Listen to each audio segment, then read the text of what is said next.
Charity. Charity. What's up, guys? Salute, salute, salute. Let me fix my pillows, or maybe that might be the other side.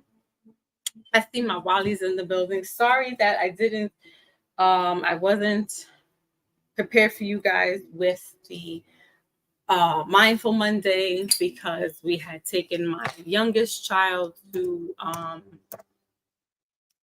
go do a to go to open house at a college. So we did that. We did that.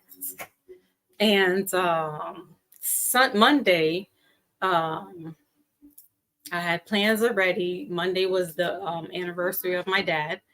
And so, I was just getting myself ready. And no sooner do I hear, crying and the bell is ringing. Yeah, that's exactly what we're going to talk about today. And I will open the panel up because I got to talk. I don't have notes, guys. So I'm kind of just like taking it, But yeah, so my son's dog's girlfriend was hit by a car the Monday of my father's anniversary. And so I woke up to that and it was just horrific. The day panned out and I went to go see the Empire State Building because that's where I had plans to go for my dad and my granddaughter and his granddaughter. But the theme wasn't working there for some reason. I'm like, all right, whatever. Anyway, it was a nice event. It's definitely touristy. And I was a tourist. I had fun. I let things, do as they will. All right, so I am going to drop the link in the first. Let me set this out as an email.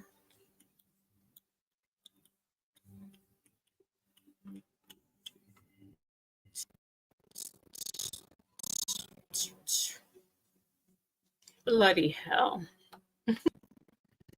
I'm gonna go back to talking my broken up English ways. Bloody hell. Because my family's part out there. When people start doing their genealogy, they'll realize, no, you all ain't folk. You ain't who you say you is. All right. Get the gap out. All right, let me see.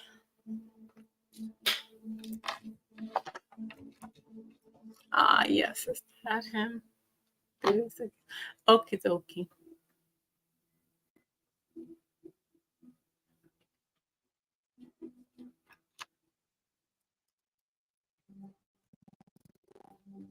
Hold on, y'all.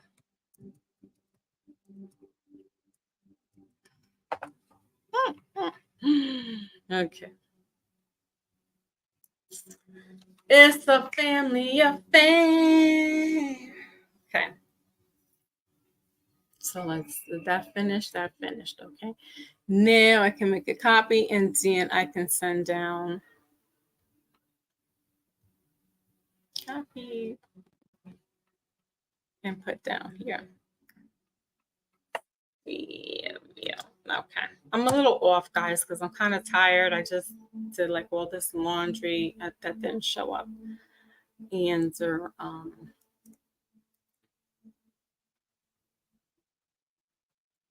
I'm a little off. Okay, let me go back into invite. Anyway, what's going good? What is the story that's been emerging, guys? Because I'm kind of like not in the loop of things. I follow Blue Pill, Red Pill, Black Magic, Star 63, and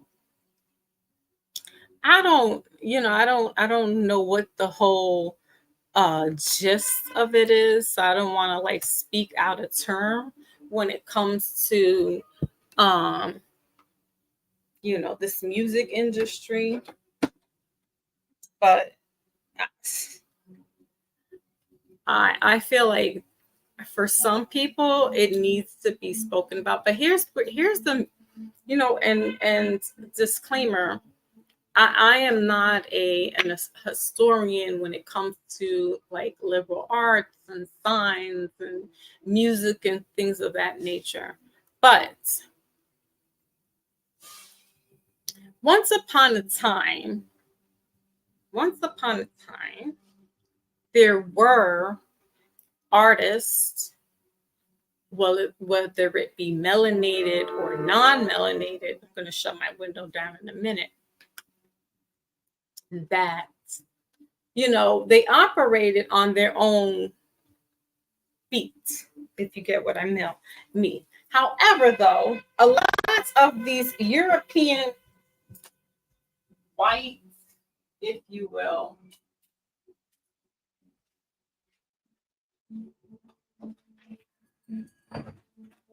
a lot of these white Europeans, if you will, they were the dogs, metaphorically speaking. They were the ones that sat at the stoop and they listened in.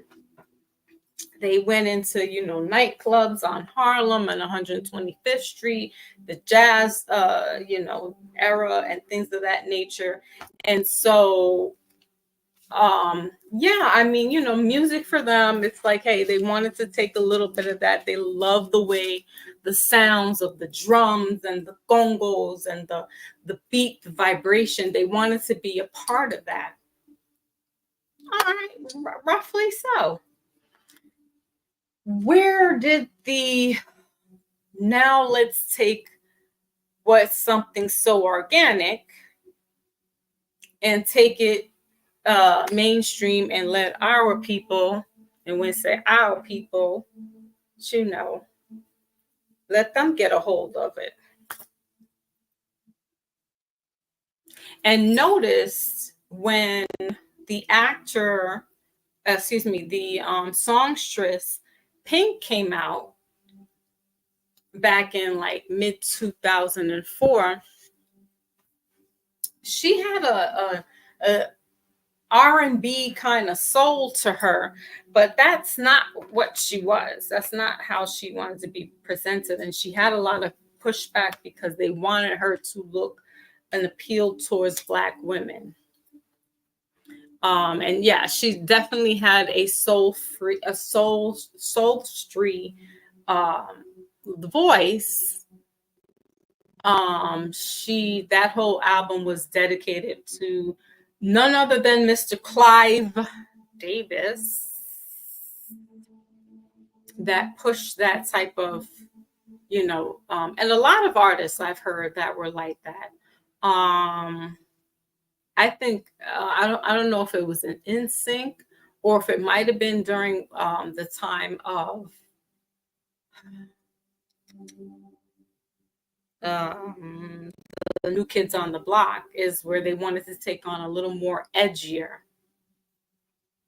So, these industry pioneers will have you caked into a certain shift or paradigm, if you will, to pump out, like, you're going to be what's his name? What's this girl? Taylor Swift for now and forever, right? Until she starts growing bags and her skin is dribbling loose. They'll go get somebody else.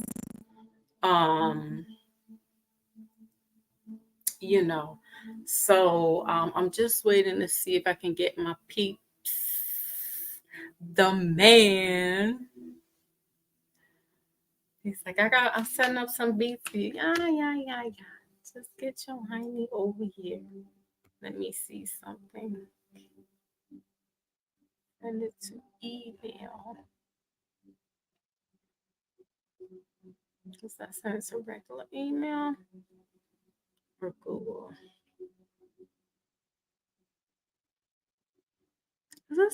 This has been weighing on my heart for like half a day, and I'm just like, I can't see. For me, I'm going to take it onto the level of this is total psyops.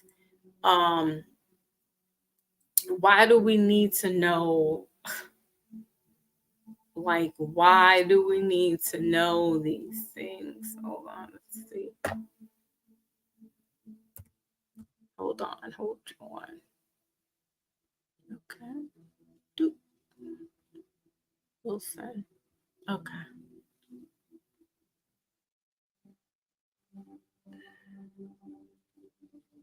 That's something he'll have to figure out. If he can, he can. Because we're hip hop. Extraordinaires, if you will. But if anybody else wants to come in, come down to the panel and, voice their opinion in regards to the way of how, if you want to talk about this, Kendrick, and just the way of how society, why did that? And how society is, it's I want to say like London Bridge is falling down, like for real. I feel in some ways that there is a shift of what we would consider the old hip hop, which was birthed and nurtured in New York City, the Bronx specifically, and then Queens, Brooklyn, and it's taken over such a conglomerate, an astronomical rather, placement that, I mean, can you even say it's yours? Right? Like, what are we really battling about? What are we saying? My brother's Ultra's in the building. Salute. Like, what are we really saying, and who are we talking about? And let's not forget that there's a serious investigation going on with a lot of moving parts here. So it's like, dance, Negroes, dance. Keep doing your thing. Keep putting on the show. Oh, we'll have you at the what is it? Las Vegas Regency. We'll have you all up signed over there. So yeah, they'll all come flock for you. Keep you busy. Meanwhile, Keefe D's trials in T-1 month and counting.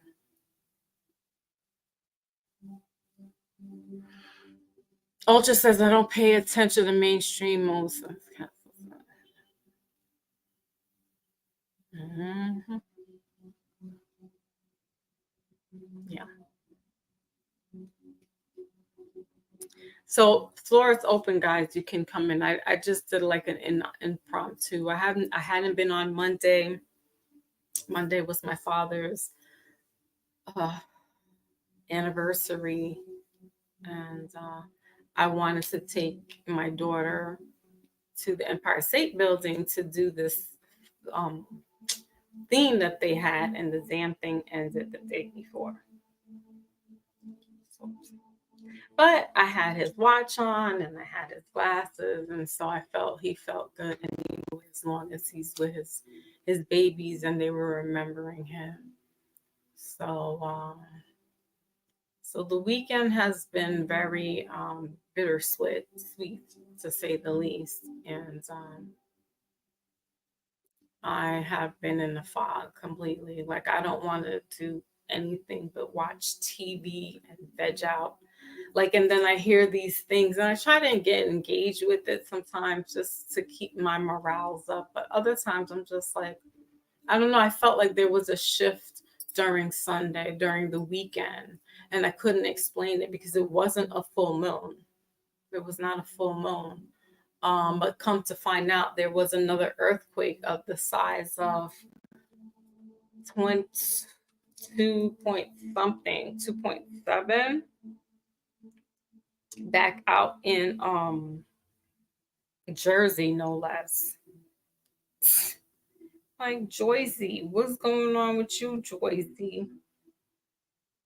So some stuff is going on. Like, I knew I wasn't bugging because I was having a hard time with like just going to sleep. And it was this restlessness. Like, my body was tired, but I was just like, and I didn't want to, get on the phone and start looking up stuff and, finding movies that I can watch that'll help me, guys, you name it, I was doing it. Traveling. Oh, thank you. I appreciate that, Brother Ultra. Because he is definitely, and it's crazy because when he passed, I told him I don't want you to be near me because I'm not ready for that.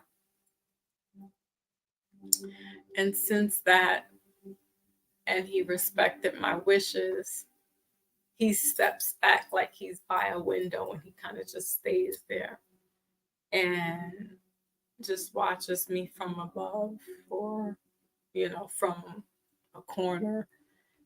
And I'm happy for that because I'm not ready to really submit and say he's finally gone, because I'm like, you're not finally gone. Like, I was just talking to you the night before.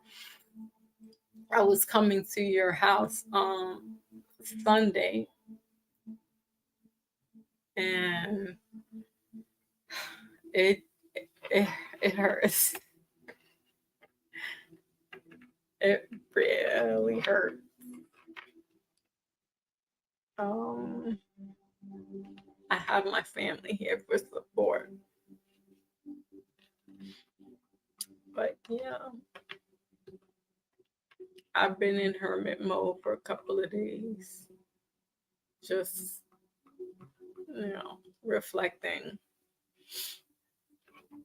But anyway, so thank you guys. I have it saved here.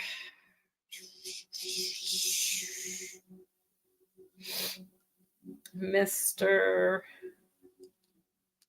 You dirty man, yeah.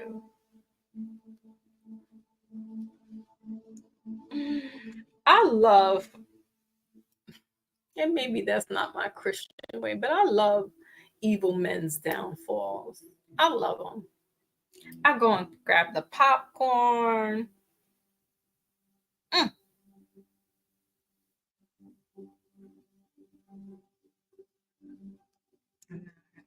Where the hell?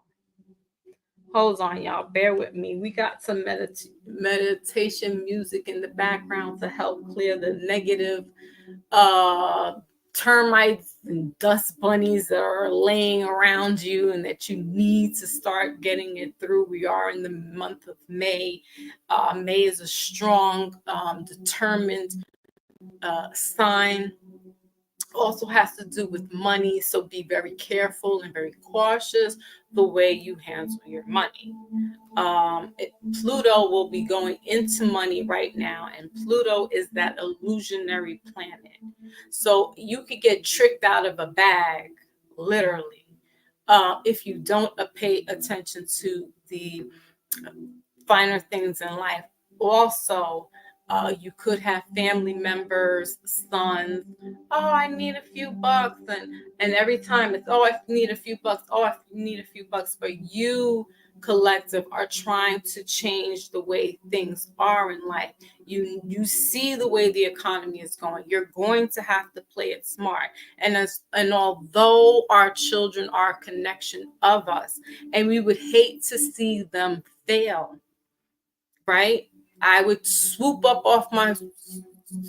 pick my son up off his knee and take care of him at this big 6', 25-year-old man. But at the same time, you're gonna have to learn it. I did. and I was 15. So this energy here with this Pluto, it causes illusions. All right. And so you may be thinking, oh, that family trip we can take, and you might be short of for some money because you gave little son and son some money. Now, for me, my son's birthday is the middle of the month. So I'm gonna work out, his father and I will work out whatever plans. But once those plans is done, it's a wrap. It's a wrap. Because we're trying to make things. You see the way of the world. You think we're gonna want to stay in the Bronx for the rest of our lives? No.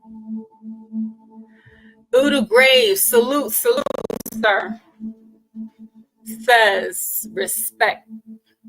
Respect to you, big bro. And Bobby Hemmett says, oh, hold on, y'all. The hubs in the the Pisces man is in the building. So Ultra says Bobby Hemmett taught me some things are meant to happen. That's right. Let it be. Let it be.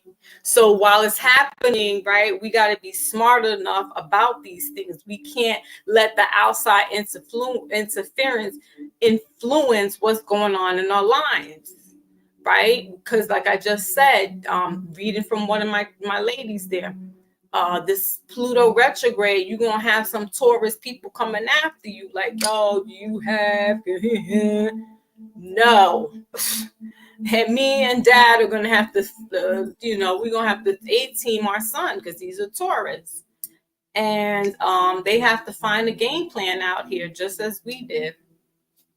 But without further ado, I am bringing up the hubsters. Hello. Yeah. Hey, how you doing, Ma? Hey, babes. How was it going? Good. We're starting up. We haven't really touched into the hip hop, but if you could take us in, what are your aspects? What do you mean, like about the hip hop situation? Well, what's like with what's this dude's name? Jimmy, the wheelchair Jimmy actor. Let's hear your take on that. Jim Jones. All right, we can talk about Jim Jones. Well, I don't know. I mean,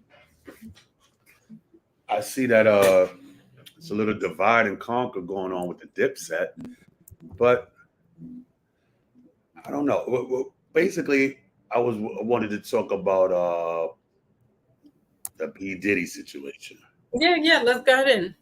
Yeah, and how we're being distracted by this so-called battle with the rap, and how they use the machine to gear our minds onto what to think about, to not really know what's really going on, Mm. you know. Because I'm looking at this I'm looking at this hip hop battle, and I like it because it's not too detrimental, Like we come from that Pac era where when he said that, we were like, "Yo, come on, man." You know what I'm saying?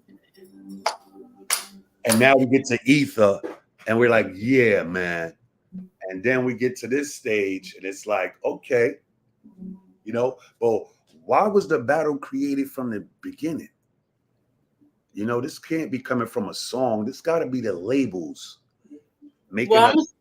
I'm going to drop some links down so that we can have guests come up and talk, because I'm not too sure about how and why this is getting out. So maybe the audience may know a little bit, but from the take of it is that Kendrick wanted to have a battle with J. Cole. I don't even know that. Like, I don't really know the history. Like, because usually when a battle happens, it's either a record where you said something Mhm. or something that you did. Now, What can these three guys have done to each other to have a battle amongst three people? You know what I'm saying? Where the odds at? Because a battle only consists of two people, right? So now we got a three. Now, how did that come about? So this is why making me think like J. Cole bowed out, but not because he couldn't win, because he might have saw something that they was trying to push him in. You see what I'm saying? And now you're looking at what's going on, and it's like, oh, okay. What we're gonna do is expose the hip hop and what they really trying to do. Right. Saying? And I'd like to take it back to the essence. Yeah, J. Cole bowed out. Right, Ultra. Salute in the Groove. I think she's new to the channel. Salute. You know, we have to look back at I think it was you.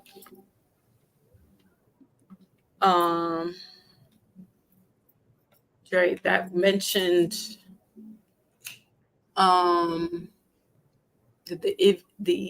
what's this? Ivan's, all these big exec heads, right? They didn't necessarily.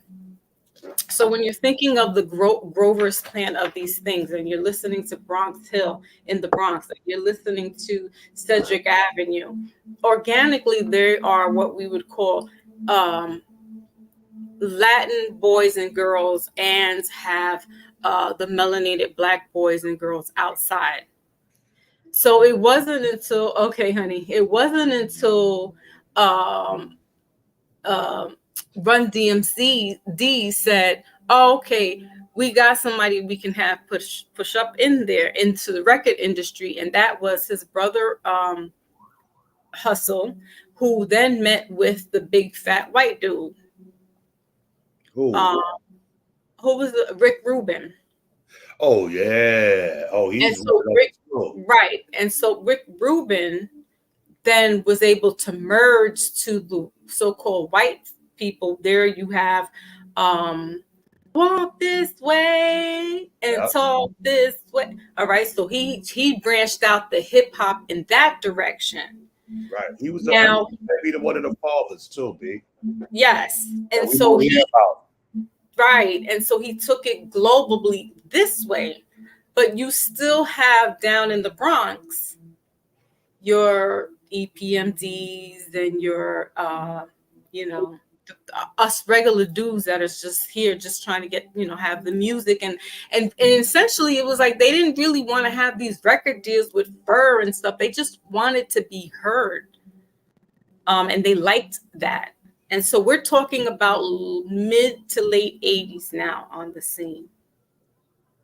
You talk about like when when Rick Rubin kind of crossed them over, because they were the first rap group to kind of cross over. Yeah, but Rick Rubin, remember, came on later. So right now, let's stay in the gap frame of the mid to late 80s to right at 99. And how the in that time frame we had conscious rappers like leaders of the new school. We had Clan X, right? Bahamadia. Righteous. We were coming out being righteous. I used to like them too. Ultramagnetic. Right. But when did the beef start? Well, I don't know if there was beef within there. I think maybe something to do with what is this boy's name from Applebaum? And wanted to go by himself, Lucy Pearl. Yeah, there was a one-hit wonder. Right. But I felt like the government, or rather these industries, started really picking. And now they're starting to pit against each other. Who's the better actor here? Like, you don't really need 5,000 people on the stand. One of you was just good enough. They did that with Eazy-E and them. Yeah. I think they use our rap culture to control us. Well, yeah, brand new. That's why I'm like I'm looking at a guy, Poor Righteous Teachers, the Brand Nubians. Them guys never battled each other. When did the beef start? I want to say the beef start when these drug dealers were intertwining with these rappers. But you know what? Listen, you got to hold on. Most rappers are drug dealers. That was their only way to go legit and be themselves at the same time. Because you know, if you think about it, when you get in the music business, it's just like the drug game. You just have to have the business mindset on how to sell records, which was that's like our stock. Rap is our stock that we build, that we invested in ourselves to make it a commodity for everybody. Now they're controlling our stock. You understand? And look, Puff Daddy is like a Wall Street guy that they're taking down. And what do? They taking him down, and then they put a battle in our face with 3 guys. When the last time you heard a battle with 3 guys? Right. Come on. That's why I'm glad J. Cole bowed out. Because he was like, what am I here for? He could destroy them niggas, I believe. I ain't gonna hold you. I like Kendrick. But I feel J. Cole could destroy them, yo. If he get into that realm, because you know that's a different realm when you start rapping about somebody. You know, now you're taking power away from my brother in the culture. And I gotta talk about you, I gotta degrade you in order for people to to gratify to that. Right. And when you look when J. Cole came out, they didn't really amp him up to be like the new megastar. He was like a poetic justice. He was a nerd, and they let him flounder his way through. They didn't really they didn't cultivate, or as I should say, groom, because that's their word, groom. No, but J. Cole was a different kind of rapper. Now, you say he was a nerd, meaning that you coming from the profile of most rappers are what? Drug dealers? Poverty-stricken people? You know what I'm saying? Where are most of the rappers migrated from? The streets. You understand? So you got your people that be in the streets that are smart. You know what I'm saying? Some people gravitate to the streets to make it work for them. Some people feed off the streets to make it work for them. This is why I look at J. Cole. His melody, his whole persona uplifts you from where we come. You have those rappers, and then you have those that glorify where we come. Which one is Kendrick? Which one is Drake? And which one is J. Cole? None of these guys never did no dirt. But they're successful. I would like for us to follow them because they never really did anything like crazy, you know? But if you peep the tactics that people use in the battles, you see who's stronger and who's not. This guy went and got Pac voice. He brought up the dead. And he took Snoop voice. But mind you, the song is all right too. But why you gotta go to the dead to wake them up? How dare you say that? You know what Kendrick did? He took DMX's lines that he said on Hot 97 about how he don't like Drake, and he put it in a rhyme to show him what he's doing, to show us he's what they call an industry plant. Yo, Drake is an industry plant, man. I can't say he don't make good music, but he's an industry plant, yo. He's a cat. I wish Cat Williams was a rapper. We'll see what the fuck is going on. Well, for those that are just chiming in right now, listening to Mr. Foxy Wood, Foxy Moon. This is my illustrious husband of 30 years. And we have been through the mud, the boots of it, being here, staple people here, Harlem and the Bronx. So we know that golden era. And definitely. Golden era of hip hop. And Tupac Shakur was our, he bridged us because I liked Pac on my own, and then meeting up with my husband, he's like, "Oh, what? You like him too?" So I was like, "Listen, this is my man."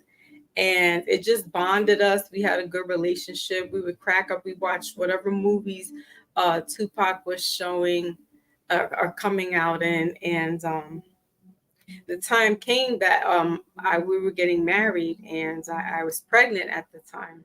All right. And so my dad says, I said, I'm going to name my son Amaru. And he went off. You're not going to name him no Dominican name. That's Amaru. That's not going to be good. And I'm like, Dad, like, that's what I want. Lo and behold, I never got to name my child that. I feel so sorry. But he was born in the month of Malcolm X, so I'm happy about that. Yeah, he was born the day Frank Sinatra died. Right. Yeah. Right. Old blue eyes. So my husband and I have always been hip hop junkies. I mean, we love the neo souls. We love R&B. We can get into a few little eclectic things if it sounds cool. But hold on, yo, D, I'm sorry, I didn't mean to cut you off, but let me ask you this, D.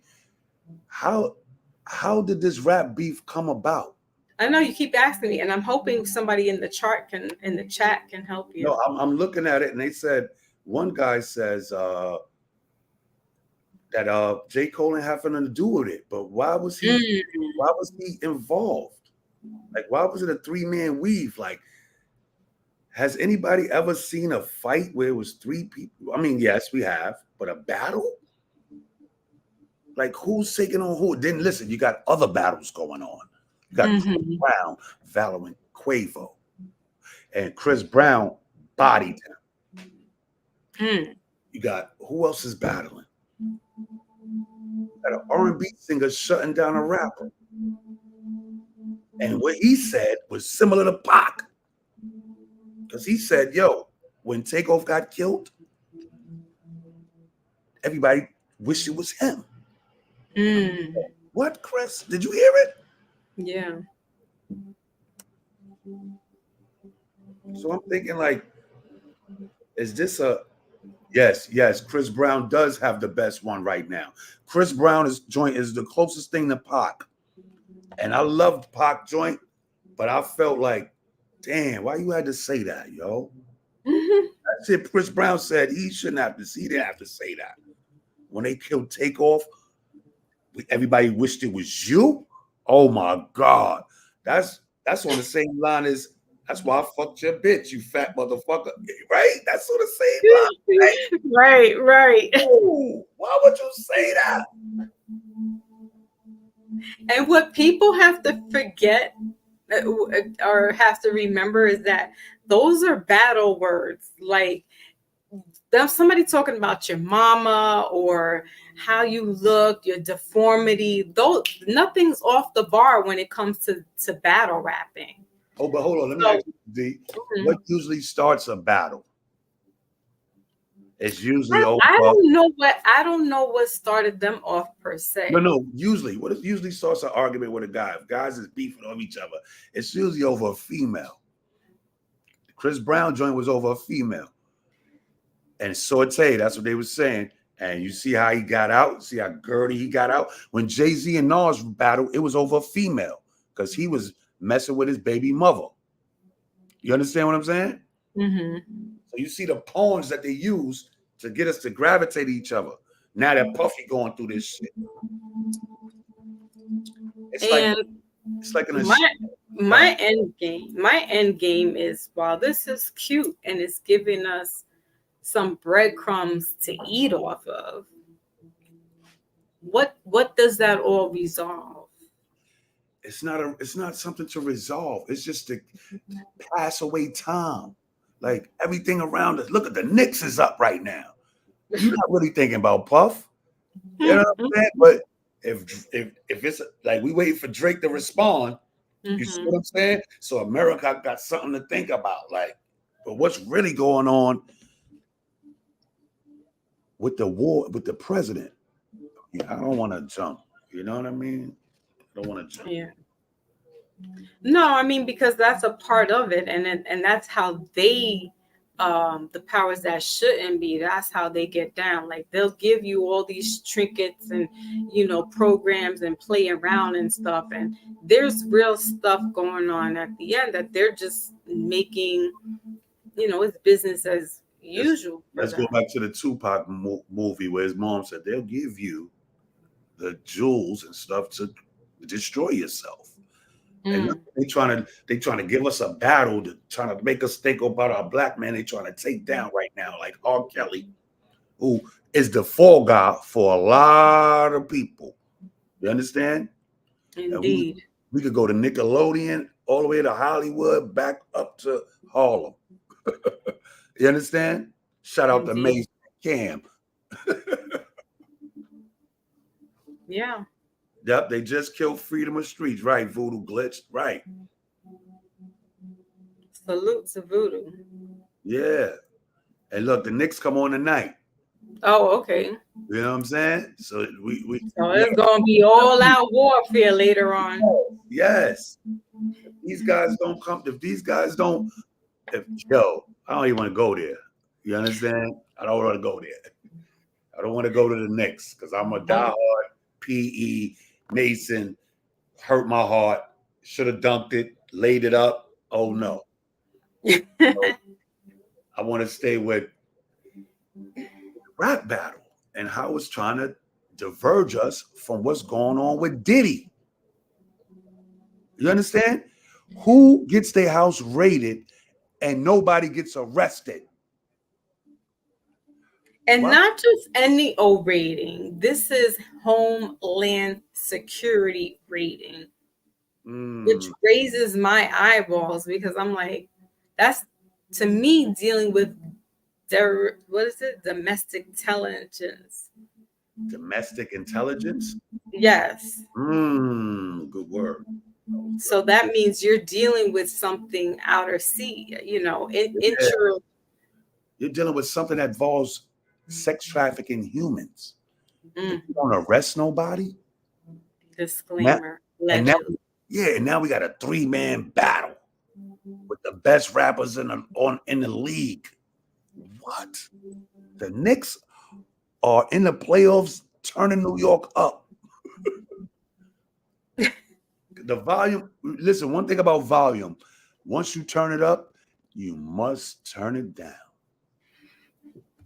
Right? Mm-hmm. Yeah.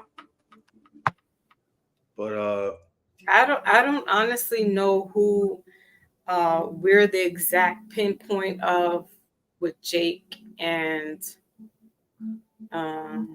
Jimmy, wheelchair Jimmy. what you call But it? Jim Jones? no, not Jim Jones. Wheelchair Jimmy, which is Drake. Yeah. That's true. Ultra Instinct. He said they come for entertainers, but they're not coming for politicians. Did you see that? That's real talk. And I think the politicians is what had them go in there and raid his crib. Nah, don't arrest him. Get with evidence. You know what I'm saying? Right. So yeah, Ultra Instinct, yeah. Because it's like they coming for us. You know, they took all our heroes out. Mike, Whitney, Luther died. Come on, only one running is Lionel Richie. And he ain't even doing, what is he doing for black people? He in the OJ status. Nobody say nothing about Lionel Richie. He's in the OJ status. Like he's up there with the white folks so far that he don't, I don't know. I got to do my homework on Lionel. Because he's the only living legend really left. Smokey. OJ's trying to find his family roots. No, not OJ. Lionel. OJ's passed away. Lionel. Okay. Lionel is trying to find his roots. Who's the other one? Smokey. Smokey. Now he's getting older. But like, what have they done? I'm not gonna sit there and blame them like that, but the culture is swarmed up. Like they done took our culture. We done came out strong, and they took our culture and they using it against us. And they allowing rappers be the target for either murder, beef, or the solutions to the problem. Oh, when there's a problem, let's go to rap and let's change the dynamic so they don't know what's going on. You see what I'm saying? It's crazy. Now, do you think, because we're coming from the same ilk of music genre and we're going back on the DeLorean to the 1980s, Mm-hmm. that they were leaving disco, so Bambata was very intricate in moving the hip hop through the dance music, and so disco. Yeah, disco, and so it brought into what we now call hip hop. African Bambaataa too. He's a baby Puff. Right. He might be the first Puff. Right. Feel me? But what I'm asking is, where were the blinds drawn back? Because remember, right after our Rakim and Dougie Fresh, you had leaders of the new school, Bahamadia, you had got more political. We got more political, yo. As that grew, we got a little bit more. But once we got political, you see where it stopped, right? With Chuck D. It stopped with him. You understand? And look at his arsenal. He had your man, Flavor Flav, I ain't gonna say a crackhead or whatever, but he was a hype man. Chuck D made me want to rhyme, but that's where it stopped. You see what I'm saying? And then once it stopped there and they saw how powerful we could get, that's when they started controlling. Okay, Jay-Z, get Dame out of here. He will stop this. Get what you got Beyonce, we will form this. He'd even show up for the 50th anniversary for hip hop, yo. You understand? He controlled. This is what I'm getting to, is how they use our culture against us. We're the only people they do that to, because we're the only culture where we will go after each other. Like, you know what I mean? That's what I'm saying. You got 3 people battling. 2 light skins and a brown skin battling. What are y'all trying to show us, B? I know the labels put them up to that. Had to be. But I'm sorry. I mean, I ain't gonna get off track. No, you're good. You're good. I was dropping the track to see if anybody wanted to come through. I know my brother Maybach likes to come and chime in. But my question still remains, is that where was the disc? I mean, I know that the 90s is where the golden era was. That's when you say golden, that means it was prominent. Most prominent. Mm-hmm. The most prominent era. Mm-hmm. Chuck D was silenced after 91. Fight the Power was fire. Right? But how far you could go with that? You can't go into clubs and bump that. So then NWA came, right? I think so, right? Yeah. Because NWA came after Public Enemy. You see how they try to dumb us down?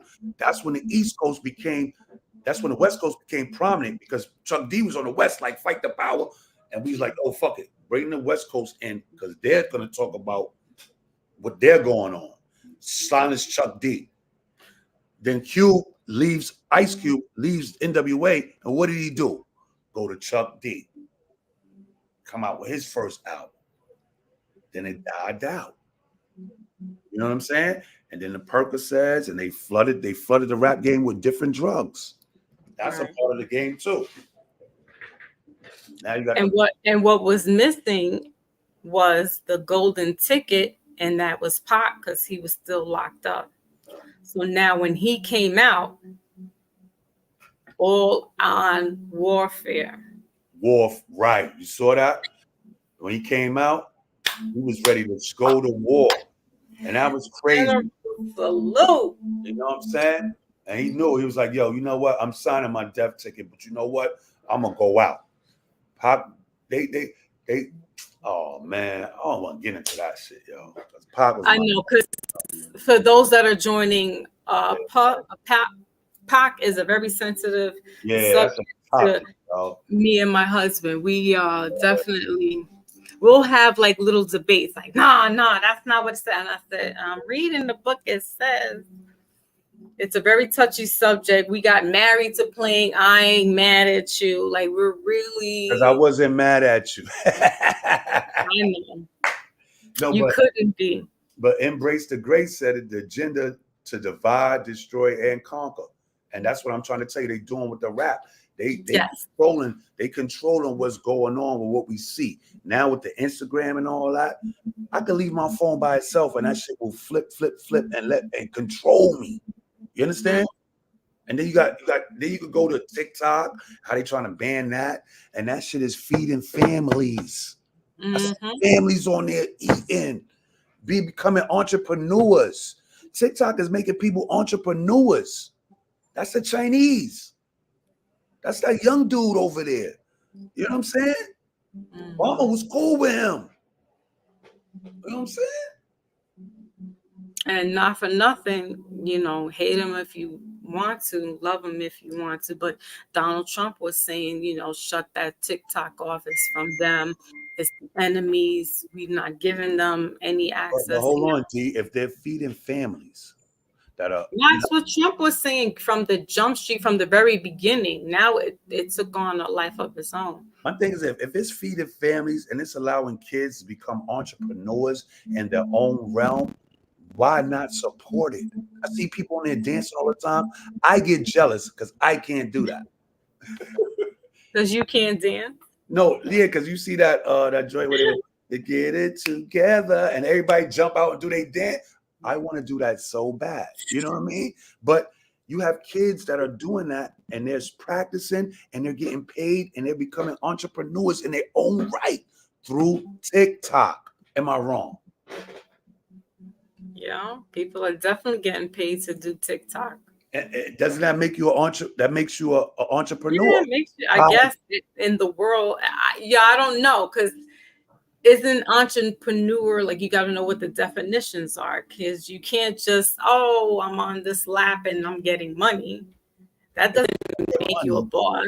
You're making money without a boss. You're an entrepreneur. I guess so. If you got your family making money, if TikTok is paying your family to practice these things and come online and entertain those that are watching, that's entrepreneurs. Now, what happens to the tax brackets with those? Another era. That's where America's coming in, because they're not eating off of it. You understand? It's just like now they're about to charge you for driving past 60th Street because they know the Uber guys are getting 30 an hour and they want to eat off that. So you know what? I'm gonna charge you guys for coming down in this area, because everything past 59th Street is Manhattan South. Anything past up is Manhattan North. You come past Manhattan South, that's where really everybody in New York got the money. So if you're making deliveries there, you know how we're gonna conquer that? We're gonna charge guys coming past that time. So they trying to get their money off that. They won't want TikTok in America because they can't eat the way they want to eat off of them. You gotta understand, America is the biggest bully in the world. We're the police of America. If there's a problem with somebody, we come over there and police that. And if we help you, you're under our reign now. We say we free, but we're really not.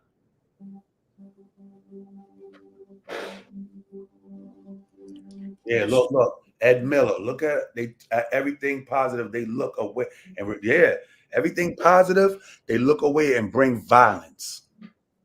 You understand? We're the positive rappers. Why don't positive rappers don't get bigged up?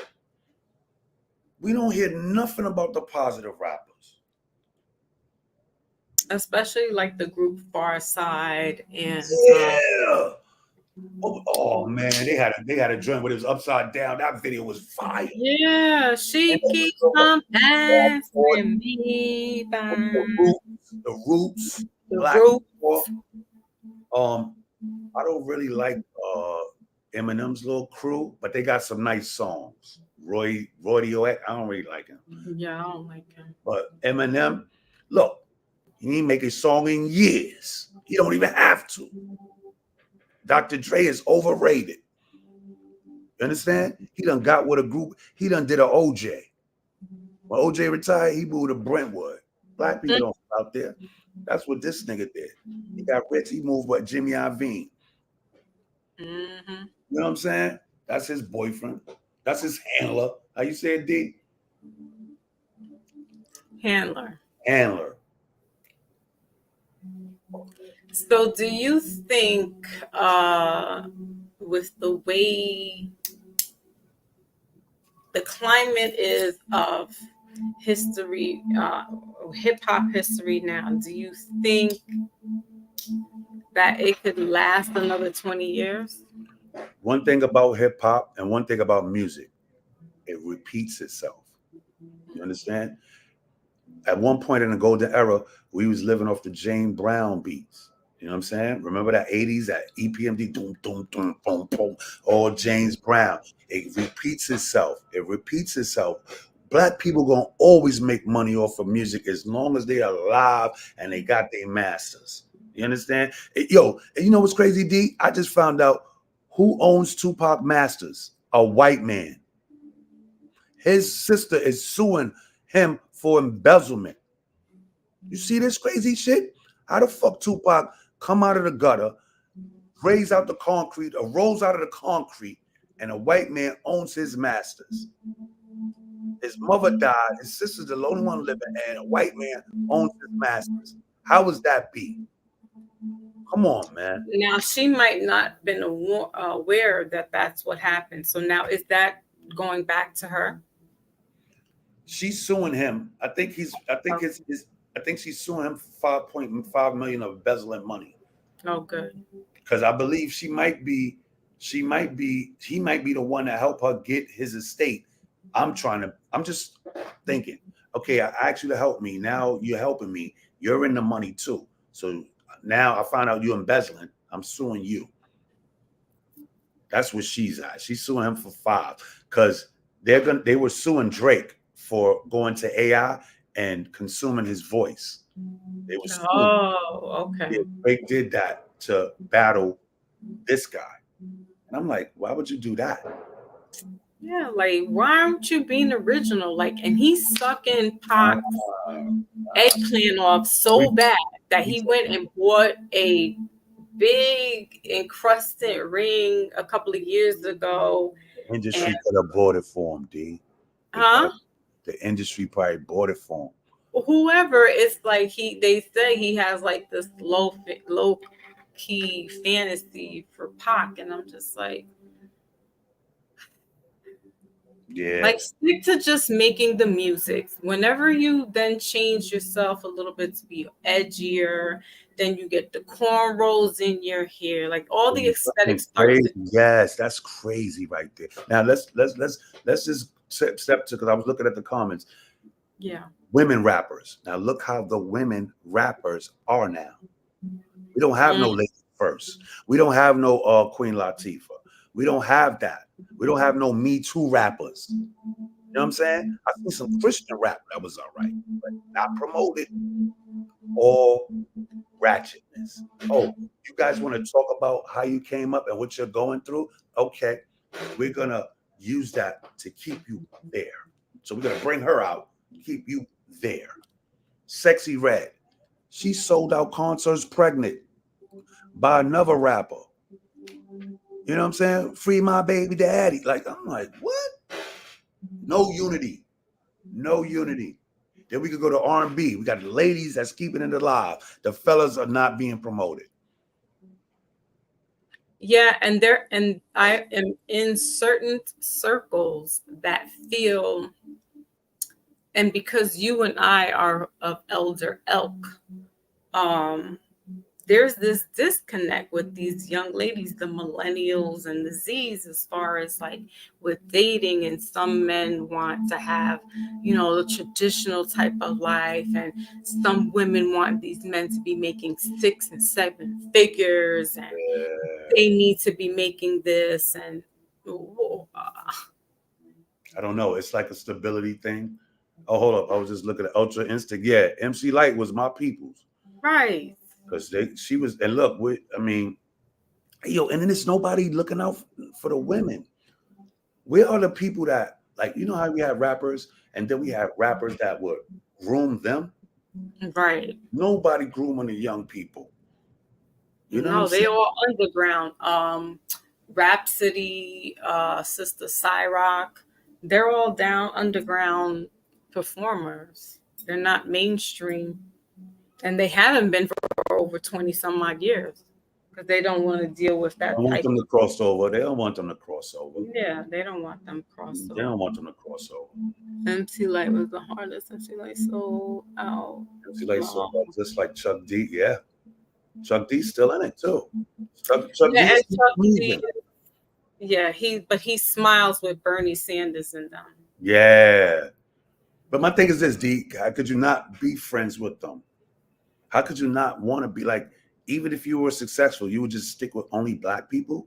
You got to be diversified. Well, it's not only just sticking with black people, but we're making this agenda as like with both presidents said, you don't vote for me, you're not black.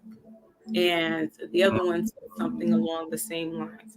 So why are you targeting the color of my skin? Do you say that to Puerto Ricans? Are you saying that to Cubans? Are you saying that? You see what I'm saying? So he knows who. We're the strongest, and we're the I can't say the not so smartest, but we're the strongest, man.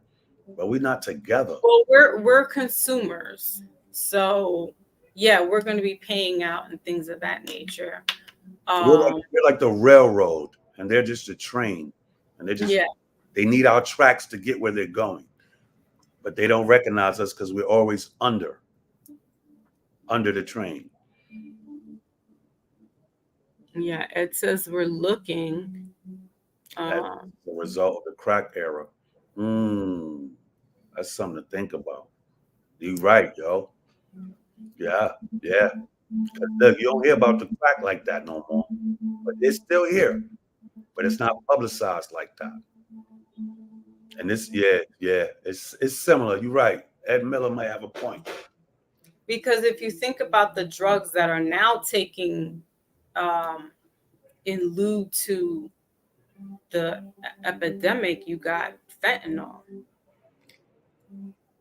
And it's hitting those same cities. That's a whole different type of, we go into that. That's a whole, it's all tied in. It's all tied. Yeah, it's all tied in. Yeah. But when you step into that arena, got to be factual. Because, like I said, where the hell is this shit coming from? You understand? We live in the biggest country that just contradicts. You let the drugs in, and then there's poverty. So when a person makes money off the drugs, then you lock them up and you give them time, and that's a business too, because being in jail is a business. You know, average $60,000 a year to have to take care of a roommate every year, a cellmate. So if you constantly put niggas in jail, you constantly got money to take care of them. You know. Mm-hmm. Yeah, that's great. It's great. It all revolves in one, and it all presents on high. Like when Trump became president, he was telling you, build your own business, invest in yourselves, your family, and you can make some money. That's where America is strong at. You understand? And everybody missed that to him making some racist joke. And I'm like, what you have to understand is Trump he speaks with double language. Yeah. That was a good one.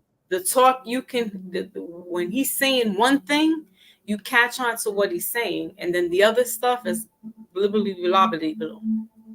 And the stuff when he was saying the real key things that I will hold pressed to that man is about drain the swamp, reinforce the bars or barriers, and bring back America, make America great again. Meaning, he said, why do we have to have... Was America ever great? Absolutely. When was America great? before all them crazy Europeans stepped into foot. Oh, come on. It was in America. Yes, it was. With the 13 colonies? Before the 13 colonies. Oh, come on. We can't go back there, yo. Because that was with the street gangs, Leonardo DiCaprio. You can't go that far, right? You know what I'm saying? But we can. No, If we go there, but trying to set trip and set clean. But hold on. What they were doing then, they're doing now. But you don't see it. But the business side of that, they handle it differently. See, now you got more entities involved, right? You got Spaniards, you got the Dutch Indies. So they're the ones that are in charge with making this divide and conquer. Oh, we can get deep. Yo. That's how we do here. We get deep. I'm just trying to stay above water because Trump has sneakers that sold out, and this guy is running for president and fighting the case. Where the fuck do you see that happening anywhere? Right. They treating him like a black man / white man. He's in court. He's fighting to be president. And he had a sneaker that sold out. I said, no way. And you got to remember, this guy was hanging out with Donald Trump. I mean, Russell Simmons. What's the guy with the hair? Don King. He was getting high with them. They was doing it back in the 80s. Mike Tyson was around him. You see what I'm saying? So now this guy trying to run again. He going to court, got a sneaker out, and he's still running. They look at the other powers that be looking at America like these motherfuckers. And now they got a rap battle going on with 3 niggas. And one bowed out, and Puff Daddy going down. R. Kelly just went down. Who's next after a Puff Daddy? That's the question to be. Who's next? The guy that wears Basquiat. Wigs. The guy that never showed up to the 50th anniversary for hip hop. That Shout out to Nas for making that happen at Yankee Stadium. Everybody's favorite rapper that they're all so scared of him. Shout out to Nas for making that happen, yo. That joint went on from 4 o'clock to 2 in the morning at Yankee Stadium. Who got 2 grown adult illiterate children. No, I have no love for somebody like that. Oh, Ed Miller said, America was great when we had Industry WE. Well, that's a wrestling, right? Yeah, because everybody loved wrestling. You know what I'm saying? Wrestling there, that's another distraction. Mm-hmm. Look at the dude who was running wrestling. Look at him, Ed McMahon. Mm-hmm. That's not Ed McMahon. He's the guy from... Yeah, that's Ed McMahon. That is? Yeah. On wrestling, you see how he walked? He's done. What did Ed say here?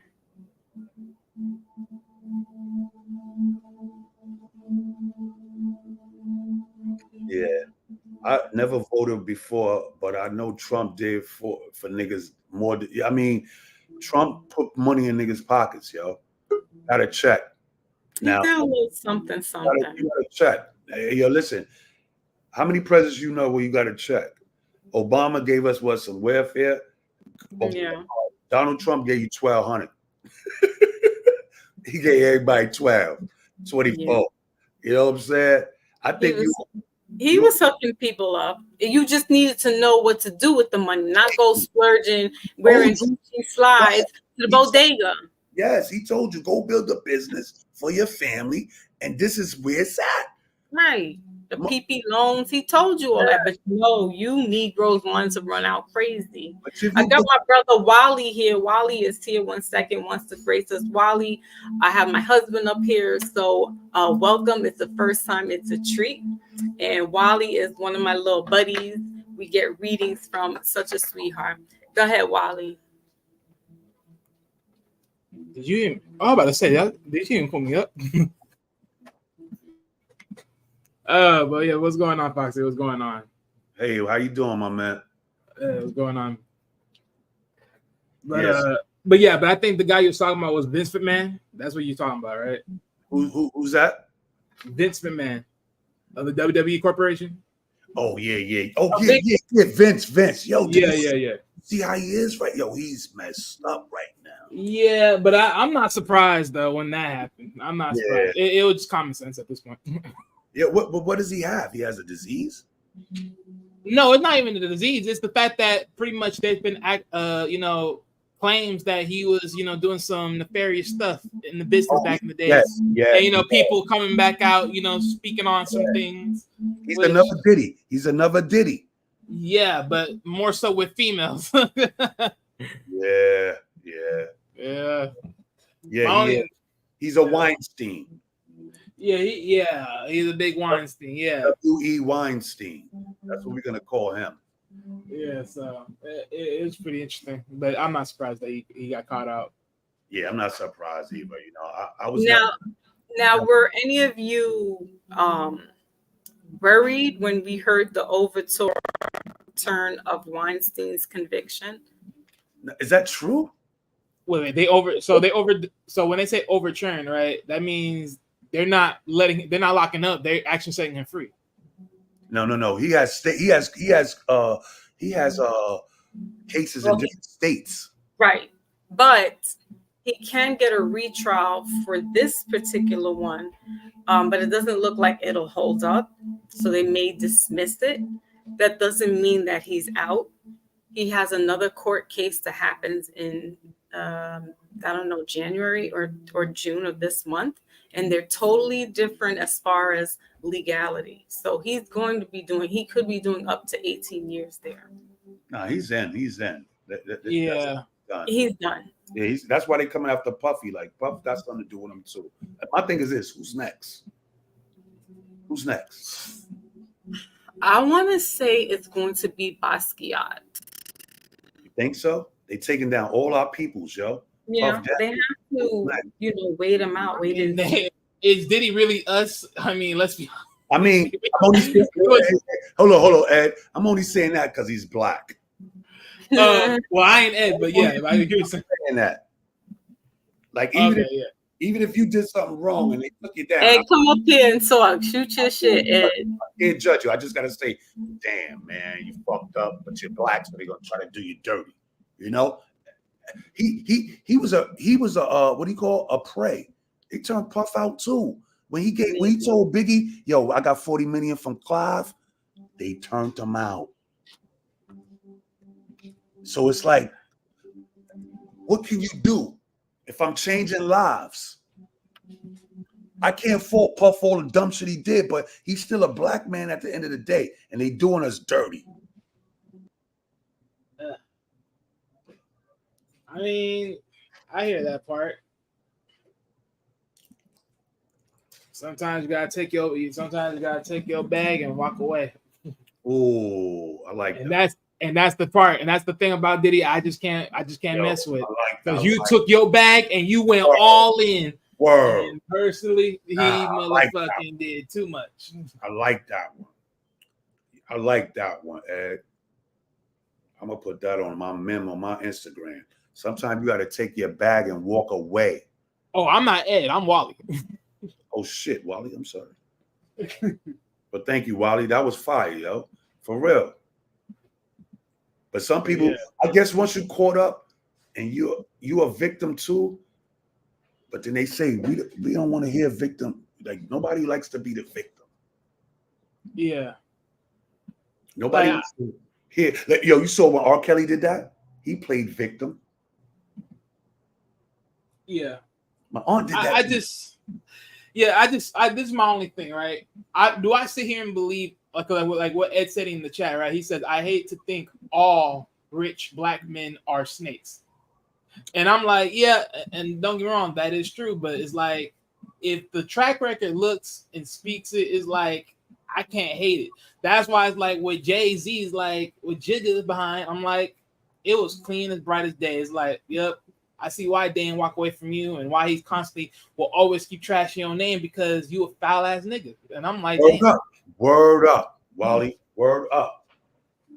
And yo, you saw he didn't even come out for the 50th anniversary? He didn't even show his face. Nigga, Nas represented that whole shit. So much bigger than everybody, but that was kills me. That nigga is trash, yo. He ain't even fucking with Nas, yo. That nigga is whack, yo. If it wasn't for her, he would not be there. She's the backbone to him. Behind every good man is a good woman, yo. Behind every bad man is a badder woman. You feel me? If it wasn't for her, Jay-Z wouldn't be where he's talking about Beyonce. Well, we just talk about his because it wasn't for her, he wouldn't have that platform. You know what I'm saying? Mm-hmm. Like, I can see that. Rap wasn't even at that level. Look where we at now. I'd rather follow Rocky and Riri than look at him or her. Oh yeah, that's another case right there. Right. ASAP Rocky. I mean, look at him. Yeah. Well, I ain't saying ASAP did nothing, out of line as far as I know, but as far as Riri, now what's the deal with who was it wants to bring beef with Quavo? Is it Quavo that's still alive? You talking about Chris Brown bringing beef to Quavo? What's that all about? Oh, see, yeah, well, it's not even over women actually. So from what I can tell, everything that has happened or transpired between them was just something that was going along the way of it was some other stuff on the side. Next thing you knew, it was like, because Chris Brown and them, like most of these hip hop heads, they be going to these fashion shows, right? I guess whatever fashion show he went to, they sit him across from Quavo, and he wasn't pleased, which is why in that latest song that he dropped, he said he hated the fact that he had to sit next to you because he really wanted to beat the crap out of you. But he didn't do it because of the money, because he wanted to save that money. He got his own kids, so hey, look, I got to think about my investment more than beating your ass. So at the end of the damn day, I thought of the bigger picture. Nah, he did. He definitely did. He did. Chris, yeah. I like Chris. That's my man, MJ. That's MJ of our time, yo. Shout out to Chris. Shout out to Chris. And he could rap. Yeah. He bodied them. Yeah, he did. He did. That's horrible. Bodied them, yo. Hey, he made me feel like when Brock did that. That's why I fucked your bitch, motherfucker. When he said that shit about right. Yo, hey, when he said about Sweetie, I was like, yo, I'm done. This is over. This is over. Oh, Quavo ain't even. Did he come back? Nah, I never heard no song. Wait, yeah, he come back, but it wasn't better than that. It wasn't better. Yo, I ain't gonna hold you. Atlanta got some good music and all that, but them Quavo dudes, they got that lean type of ingredients. You know how you got to take the same drum. They shit don't jump over with one sound. I don't like that. They got one sound and they killing it, and it's like they trying to fucking stretch it, my nigga. Like the good, like if you look at Outkast and them niggas jumped over everything, anything. They jumped over it and made it something, yo. These niggas got like Quavo and them got like a drug type of flow, like fuck out of here. You got a fucking artist killer. He killed you, yo. Yeah, he did, and that was just that. I ain't gonna lie, like literally over every diss I probably ever heard up until this year, I'm like, yeah, that for sure was murder.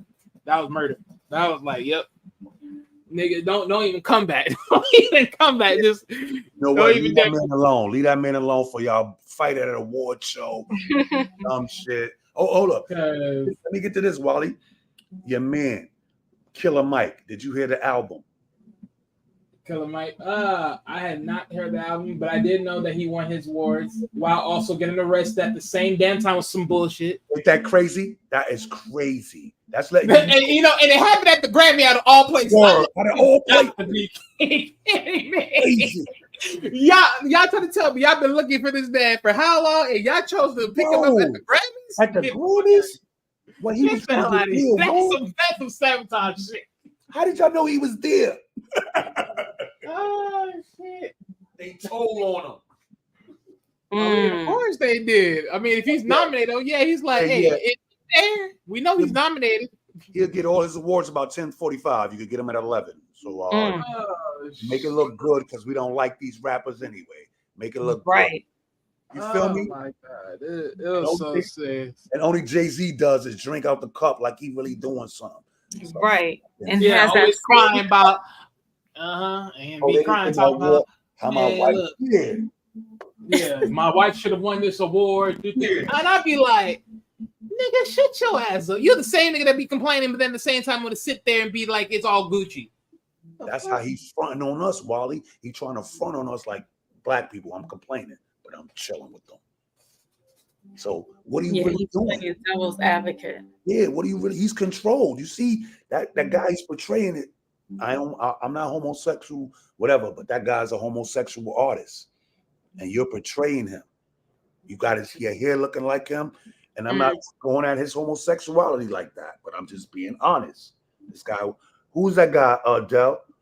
Basquiat, and he was a starving artist. He's Puerto Rican and Jamaican, no, Cuban and black. They lived here in the States, in the Bronx, and the parents didn't want him to like just not do nothing with his life. They were like, you need to go to school, you need to go to school. But I think what he had was a form of autism.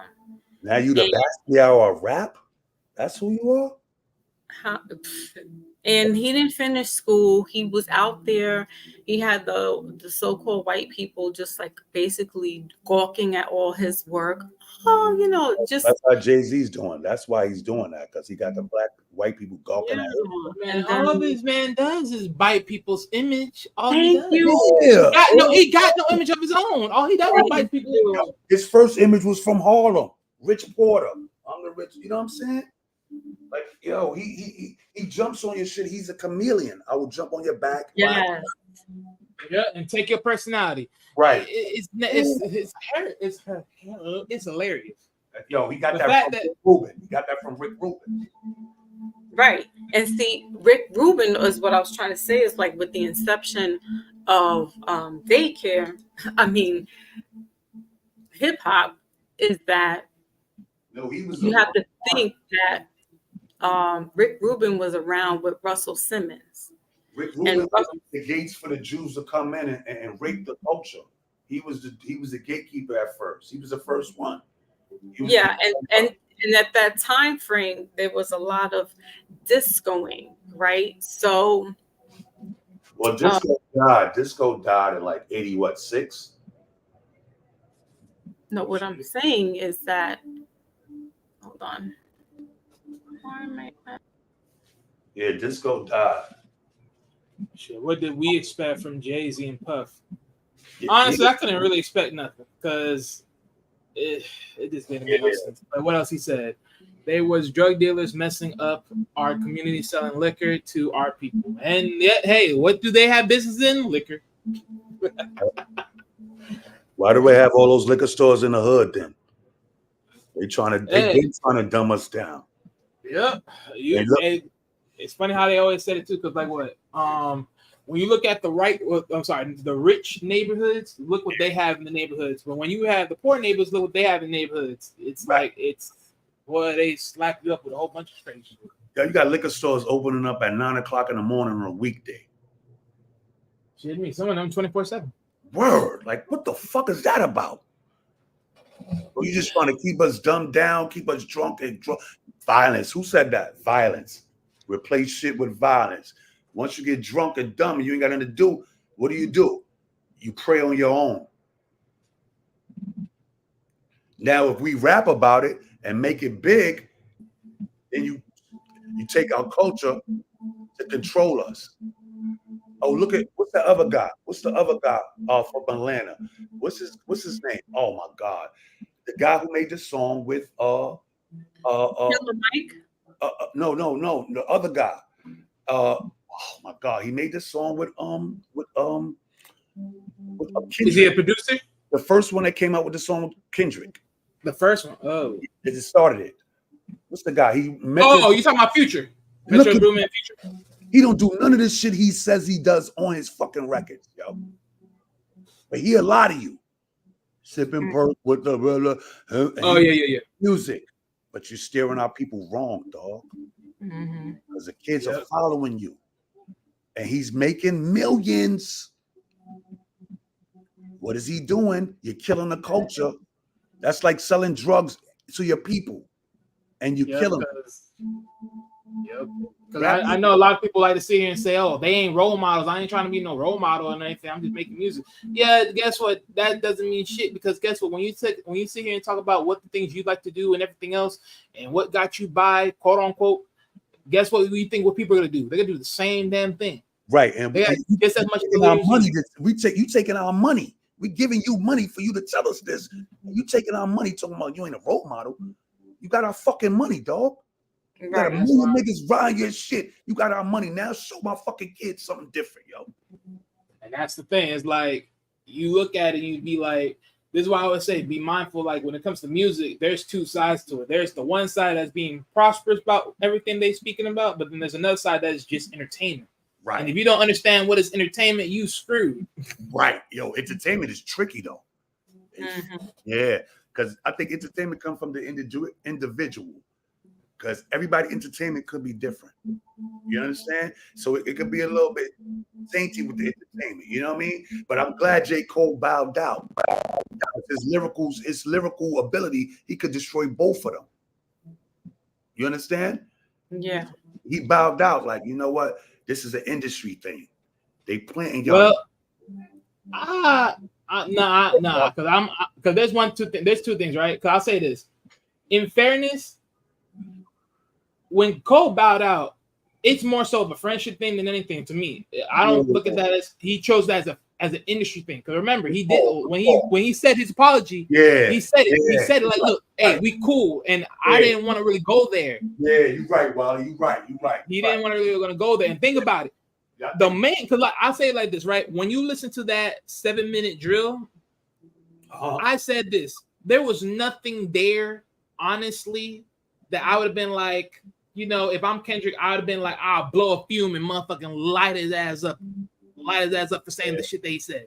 Other than like, okay, when you target his craft of work, because I'll say here and say like, okay, look, if you feel this way, why didn't came to me on a personal note and talk to me about it, and we had that talk, and then it's like, you know what, I reflect on that on my own terms when it comes to my next project or something. But you want to put it out on the air, like, oh, you want to put it out like that? Okay, cool, cuz. Because look what Kendrick said on his own song. This is a friendly fade, right? This is a friendly fade. Let's not get personal, because if we get personal, okay, you could hate me.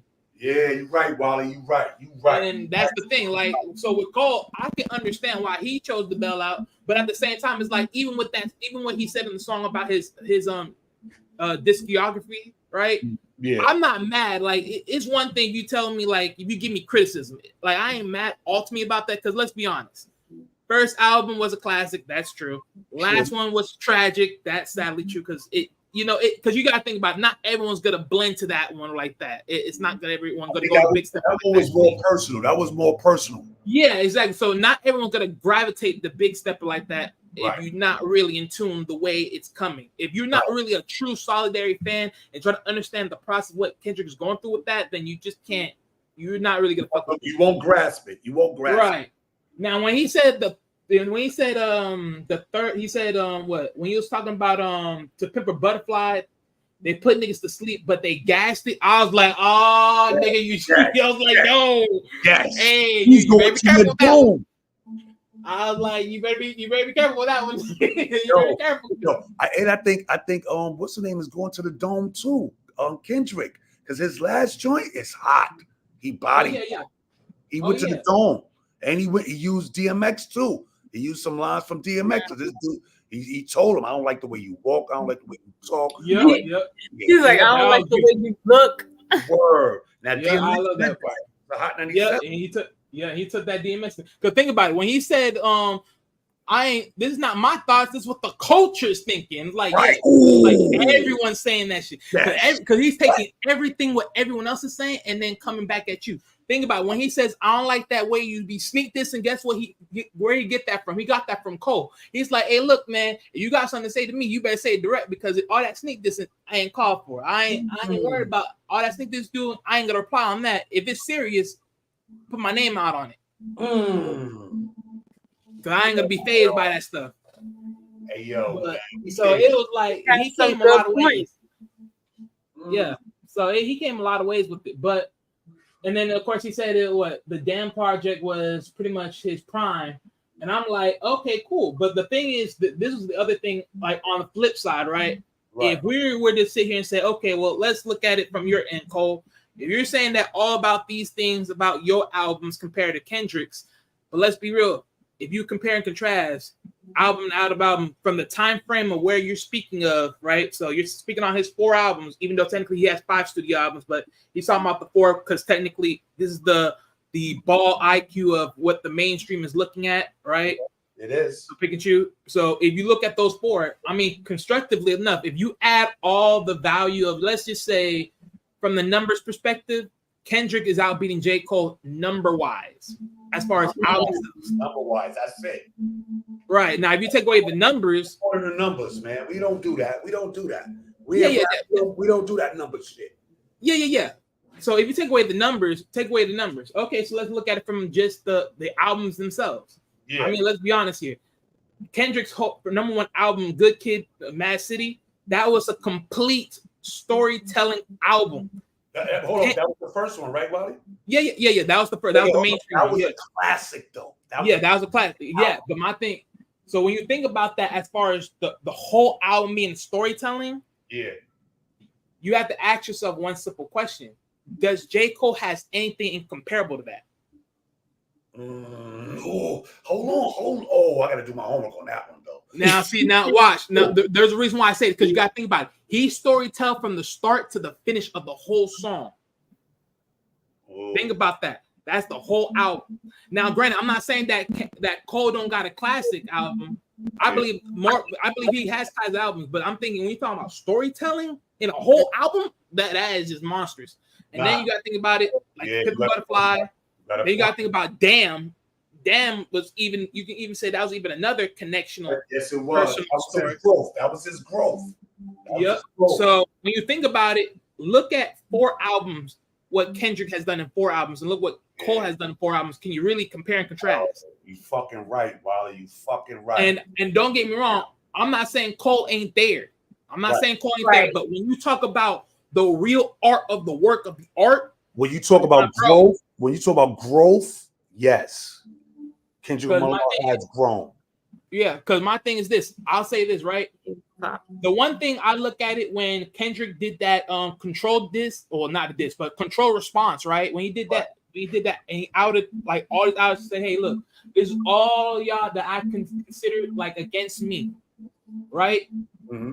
At the end of the day, what I say this is my theory on why I think Kendrick did it. Because when you think about it, up until the point that Kendrick was trying to get into the game, notice one factor: Double XL. Who was nominated to get in Double XL? J. Cole was. Drake was also nominated, but he said, "Nah, I ain't gonna go in there," because we all know he was trying to pivot to pop and R&B, but he was riding the wave of hip hop. Mm-hmm. But he wasn't crossing over yet. Yeah, so both of these 2 guys was getting like bigger in name when they was on the up and rise, but Kendrick wasn't.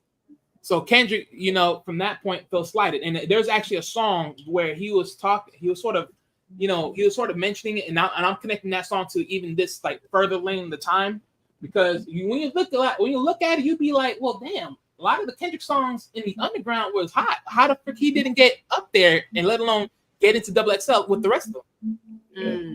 So I'm like, that's you know what that was. You know what that was? That was the beat. That was that beat. Right. So now when you switch the tone, all right, okay, cool. Let's get to this big boy level. Let's get to this mainstream. Mm-hmm. Now look what happened. The tables are turned. Yeah. In four albums, the tables are turned. Hell yeah. Kendrick came, saw it. And conquered. So guess what? All y'all niggas that slided me, think about this. Everybody that was on that Double XL with J. Cole, where are they now? Everyone behind him. Yep. And God rest his soul to Mac Miller and also Nipsey Hussle. God rest y'all. Yeah. But y'all did y'all own thing on your own terms, on your own side of the note, even if y'all didn't compete. But wait, Wally, was XXX supposed to be on that too? No, X was on a different Double XL. Okay.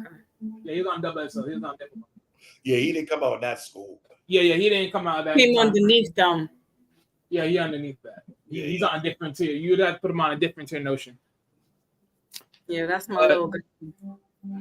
But yeah, but even when you look at the come up and the uprise, like it's different. Like it's so different. That's why I'm like, for me, like Drake, I don't even consider him a part of the big three because he's more pop and R&B. He's not hip hop and rap. Like I don't care what no one say. Like even if you have few songs don't make an album. Nah, not at all. Hold on, Wally. 4 songs, you can have a good album. If you have 4 good joints, I think that solidifies a good album. I mean, having 4 joints, I hear that, but I'm saying when you're speaking hip hop, if the main course of the song is not hip hop and rap mostly, and it's more of an R&B and pop vibe, then I don't consider you up there in the top 3. Like that's why I'm like, because you know something, when you go look around, because I remember seeing this in the internet, they literally said Cole was hip hop, Kendrick was hip hop, and then Drake was pop. I'm like, huh? How did that work? What are we talking about here? But in the beginning, he was more so like pop. He had a lot of he crossed a lot of barriers, like as far as like Jamaican and all that. Right. Yeah, but he crossed a lot of barriers with that vibe. But my thing is, that's my whole point. The vibe still leads to what section, though? It still leads to the R&B and pop side. Right. It don't lead back to hip hop. Right. So you couldn't leave him in pop. You would have to bring him over to hip hop. He's an industry plant, yo. Yeah, but that's what I'm saying. Like that's why I don't really like this. Like that's what I'm saying. If you had to compare, I remember someone said this earlier, right? If you had to compare the big threes from other years into this one, I ain't gonna lie.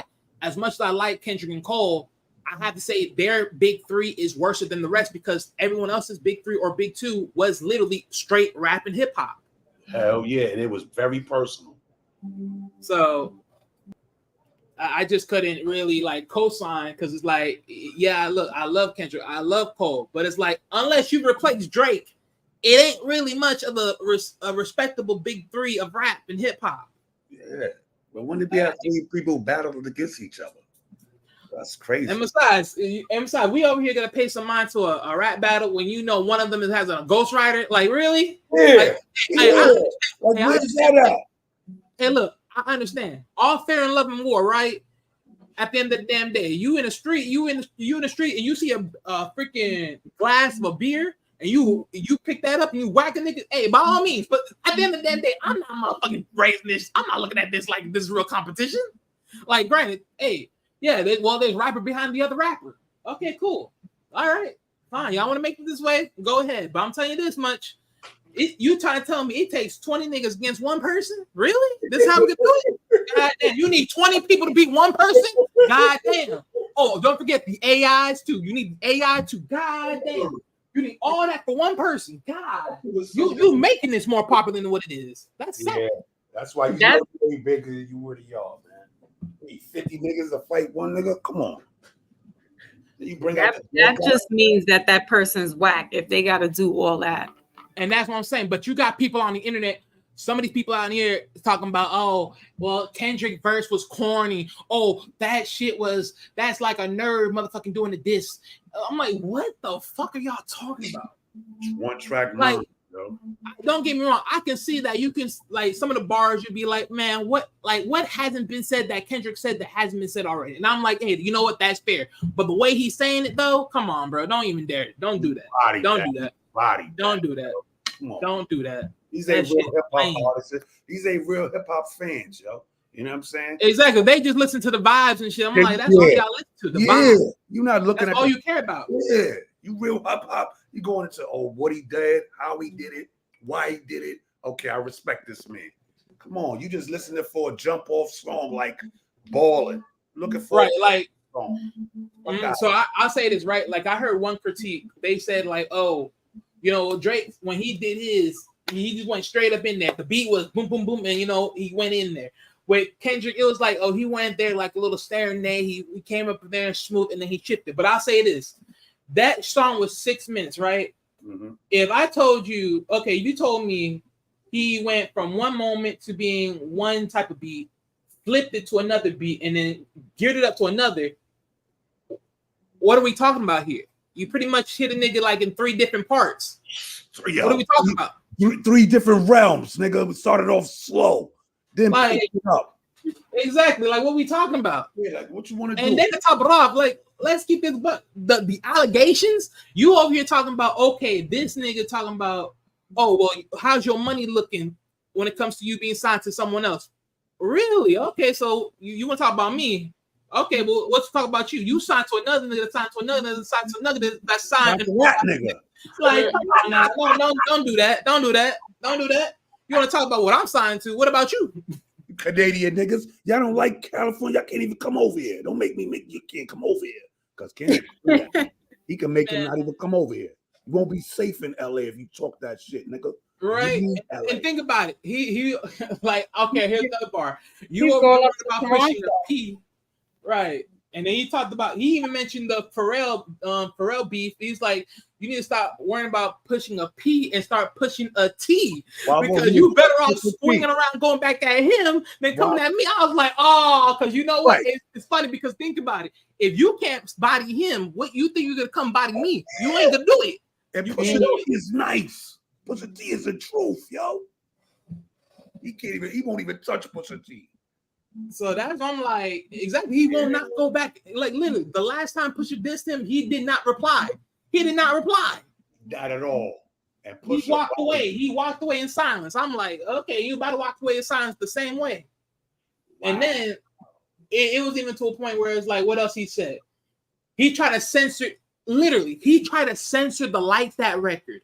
I'm like, you a fraud, and yet you're gonna sit here and say this nigga winning, but he's trying to censor a song. Come on, bro. You know it. You know it's hurting you. You know it's hurting you. You know that song is hurting you. You trying to censor a song. And the thing is, guess what? Epic Records, they put it out. Yeah, they shit is being blocked. So that's facts. You was really trying to fucking body the song and put it off the shelf. You were trying to get it off the radio. You a bitch. Yeah, you a bitch. You use the powers that be to stop another nigga. You use your witch right daddy in Universal. Yo, Wally, you winning. Wally, you winning. I'm literally, I'm so ready to like make this music channel and just start reacting to fucking mess. I'm so serious. Like I'm sick tired of this nigga Drake. He need to sit down somewhere. He didn't sit down. Just go make them pop songs. Just be like, yep, I'm gonna stay in my lane. You right, Kendrick. I'm staying in my lane. Word. Cole might have made the best move. You right. Cole said, yo, you my man. I ain't doing that. Fuck out of here. Fuck Drake. No, cause my thing is this. The main thing with Cole, I have no problem with, like, if he had, let's say he scrapped that one bar and he said he kept everything else. Cole had a legitimate reply or a legitimate boost on him. He did. He truly did. Like, right? No one would be mentioning you Wally, if we did this. Hold on, Wally. I mean to cut you off. You're saying that Cole had a legitimate right to on. Oh, no. Yeah. No, he definitely had a legitimate right. No, look, if you go back and listen to 7 Minute Drill, wherever you can find it, because of course he took it off of his channel. Right. If you go back and go listen to it, I promise you, just take away the albums and just listen to everything else that Cole made claims on Kendrick. He has a legitimate claim. I ain't gonna cap. What album is that? It's hold on, let me go look it up. But yeah, he has a fair claim, and personally I think it's fair enough for him to be able to push back on, as far as for Kendrick to actually look at that and just be like, okay, let's talk about it. Oh, so yeah, Might Delete Later. That's his album. That's his mixtape. Okay, Revenge of Dreamers, Revenge. What was the album? My Delete Later? Yeah, Might Delete Later. I'm gonna put it in this album, and he's shooting. Is he shooting at Kendrick? In the song 7 Minute Drill? Yeah, he made his chances. He made his shots. Oh, they took it off, yo. Yeah, they took it off. Yeah, he took that off because when he apologized, he took it off. Damn. You gotta find other people that have the video on their channel, like somewhere. You gotta find other people because people were smart enough to download it and then put it on their channel. Yeah, I never heard none of J. Cole's, yo. He got joint Minute Drill, right? Yeah, 7 Minute Drill, yeah. Yeah, they got it. Oh man, I only fuck with Apple. Oh yeah. You gotta go YouTube somewhere. Yeah, you gotta go YouTube. Yeah. Or you think Title might have it because he fucking with them? Well, I don't know. Maybe somebody on TikTok. Huh? Maybe somebody on TikTok. No. He's down with Rock Nation. Yeah, but he hasn't been signed to Rock for a long time. I think he separated himself ever since his last contract. I believe he's not signed to Rock Nation no more. Oh, I'm not mistaken. Yeah, last time I checked. Also, he had bought back his masters. Wow. How much he paid, yo?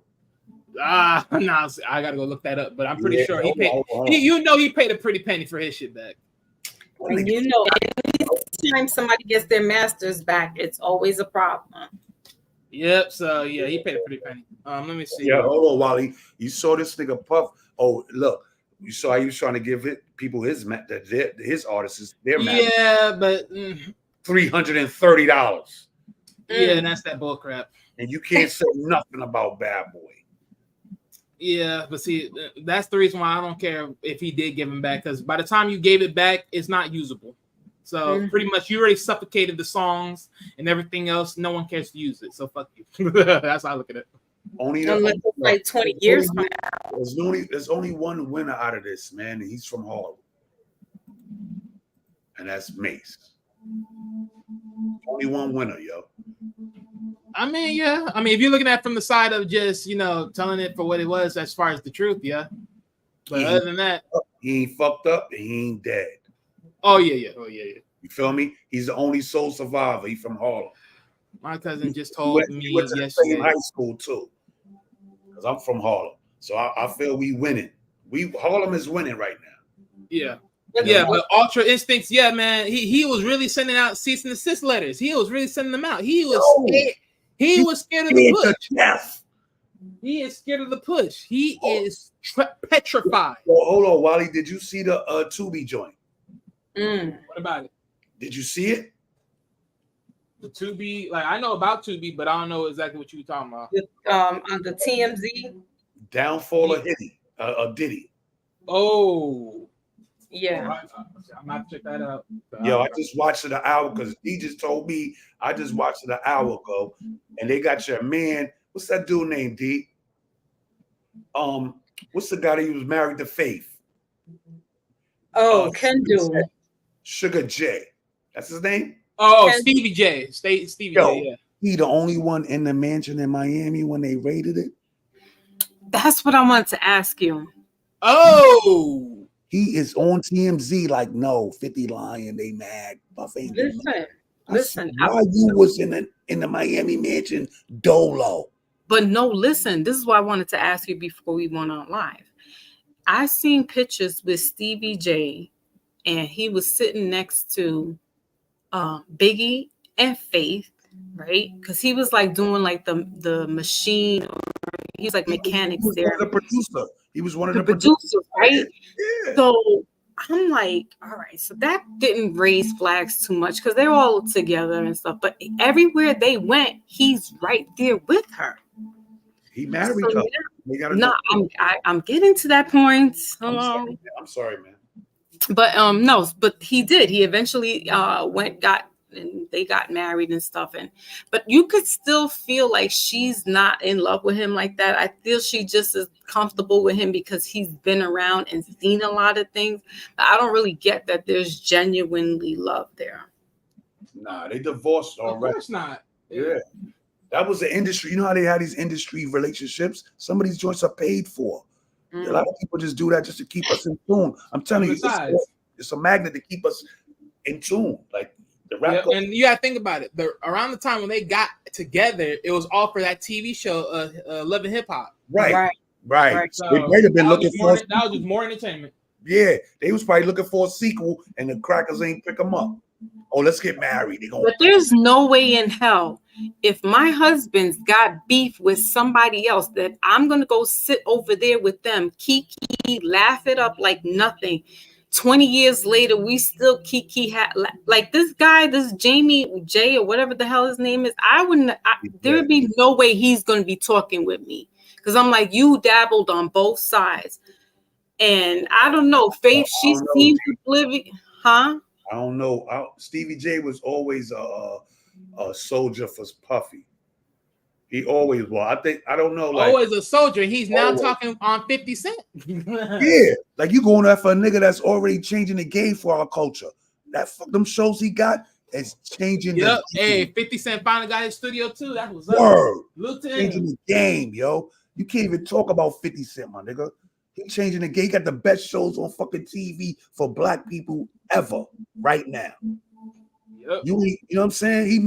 He got stars hot right now. Yep. He told stars. Yep. And Nigga let's got be that real, like yo, and them shits is good. And he putting niggas on. Open up at a lot. He doing a fucking Tyler Perry, but on a rap level. Nigga, Yep. fuck me. That's huge. Nobody he did it straight off his own muscle. He did it off his own grind. Fucking 50 is the fucking truth. Them niggas from Queens run rap, nigga. Fuck you talk about. Ask Russell Simmons. Y'all love Nas, man. Russell's is running right now. Fuck out of here, man. Oh yeah, he's running for sure right, Come out of now. I'm looking at him like, yo, you's a clown. So you want to box him and all this dumb shit. Come on, my nigga. Yeah, but that's the thing that makes it so funny because 50's been talking about Diddy for a long ass time, and now you come out the woodworks, and now you want to box dude. Like, nigga, get the fuck out. Yeah, I might fuck you up, and all you gonna do is sue me, nigga. You bitch ass nigga. These motherfuckers. That shit was weird. Like when you was out there doing your own ish on Love and Hip Hop, where was Diddy for you? You should have been there with Diddy still. Why the hell you was on Love and Hip Hop? Why you doing some small time shit? Why you doing some small time stuff? See what I'm talking about? These brothers be coming out of the woodworks. They be stroking their necks when they get popular again. Yo, hey yo, Wally, that nigga on TMZ by himself. Like, nah, they lying. I was in the mansion. How the fuck you was there? Don't you live in Atlanta? Oh, Puff told you to come over. Puff told you to be there. Yo, go over to the house. But hey, by all means, you want to be there too? Okay, go ahead, be there. Because guess what? You just another add-on dummy that's just gonna take the pitfall with him.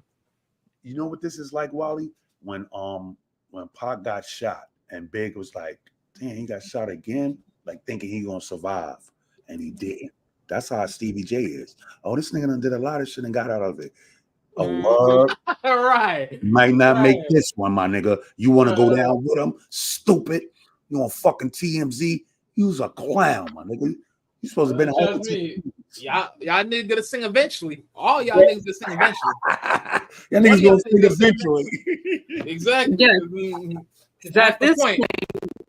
At this point, I think the old paradigm of the 80s to mid 2000s, that's rap. That's a rap.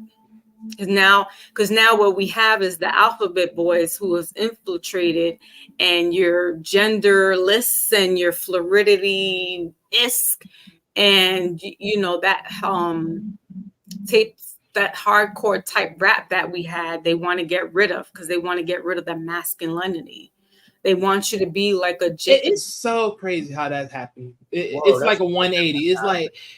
First, we start with this, or we could put this here. We could put this here, and we're gonna add this. Okay, you know what? We know y'all already destroyed. Y'all did enough. So now we're on a new pace. Now we're gonna sell you this product. Yes, that's this product is called the delusional kid, the kid that's heartbroken. This is the emo kid, but on drugs and lean and all this other shit that's going through the whole height of oppression. We're gonna give you this person now. How come rap has never been in the front of gangster rap? Positive rap has never been in the front. It's always been gangster rap first, positive in the back. No, it wasn't the front. It wasn't the front. Remember, we had Jungle Brothers. We had Queen Latifah. They wasn't talking about Jungle Brothers. Wasn't talking about. They was partying. Yeah, but they weren't. It was consciousness. Yeah, and you also had poor righteous teachers. You had KMD. But you had the era lasted for what, 5 years? Maybe less than that, by design. Because they gave the. Okay, I'll say it like this: when the music start being controlled, that's when all what you're saying, like all the names that you're speaking on, that's when all that watered away. Yep. Okay, so when did the music started being controlled? After the golden era? Pac. Pretty much, yeah. Because let's be honest, yeah. That's when remember D. I was like, yo, I ain't even buying no more albums when they killed Pac. Fuck rap. Yeah. I was feeling. We are such a Tupac. Like I wanted to name my son Amaru. My dad was so dead against it, but we had this kinship with Pac, and it was more like a brotherly love. Like not so. I mean, yeah, he makes my eyes. You know, I'm like, ooh, he's cute, but I'm like, I really like. He would be somebody like we all just right here, like we're doing right now, and just have a cipher with him and just kick it. Like I would love to pick his brain and just talk about, you know, how could we move things forward. But you know what's crazy though? Pac was all about that, and that's what we wanted. But when it's like you want good things for yourself, but when you wake up and you got to walk outside in reality, you got to deal with that too. He dealt with reality, and Pac lied too a lot. You know what I'm saying? My thing is, I say this though with Pac though, because I'll say this: it's like as much as Pac wanted to not involve himself in the quote unquote gangster rap imagery. Mm-hmm. Yeah, it was a means of, you know what? Yeah. Okay, fine. You want to put me in this image? Fine, I'll fake the funk, but trust me, when I play the funk, I'm gonna play it my way though. And guess what? That's what he did. Yeah. Hell yeah! And every single time he was fighting, he kept on winning. You couldn't really fuck him over. He kept on winning, and at the end of the day, you can like it, you can hate it. You know what? You can say it was still a detriment. Hey, it is what it is. Mm-hmm. It is what it is. But when he got to the movie scenes and tried to pivot away, because literally he was gonna pivot away, Biggie was gonna be under him as far as how I heard the stories, and that was gonna be the plan. Of course, that got fudged up, and both of them gone. There you go. There you go. Damn. So good call, Wally. And that's why I be like, I ain't gonna lie. I nowadays, when I think about it now, especially like how a lot of this stuff is going on, if I'm supposed to believe that what's the name of Death Row, that one's you know what I'm talking about. Yeah. Big Boy Leader. Yeah. If he was supposed to be quote unquote a part of the murder of Tupac, why the heck he's in prison and not Diddy? They're coming for him. Yo, June is gonna tell us. Because let's be real. If he did it and he's locked up, but Diddy pretty much probably did it to Biggie and he's safe. Nah, I can't ultimately believe that he. They coming for him, Wally. Listen, what's the name is on trial in June. Watch when he go on trial. Keith D is gonna be on trial soon. He's gonna say. Oh yeah. That's when they gonna come get. Because listen, they raided his house and didn't arrest him. They waiting for Keith D to come so they can have probable cause to say, yes, look, this is how the black man against the black man. That's how they doing it. They waiting on. I get all that. And he might go to jail. He might go to jail. I hope he don't kill us. Well, right now he's out on bail. Keith D. No, Puff ain't even get arrested yet, and his house. I'm saying Keith D is out on bail. Yeah, but when he go to trial, that's where the Puff shit gonna come out. Right. That's what they waiting for. Oh yeah, there it is. Suge Knight. Yeah. Thank you for the name. Yeah, because that's what I'm saying. Like, I don't believe that he did anything to Pac. I don't think so. He did anything because, like, I'm gonna be honest. If he did something, he got locked up, and Diddy supposedly did something to Biggie, but he didn't get locked up. Nah. Yeah. Other than that, unless you're trying to sit here and say you need a fall guy, that's one thing. But let's be real. Now they always use us against us to take us down.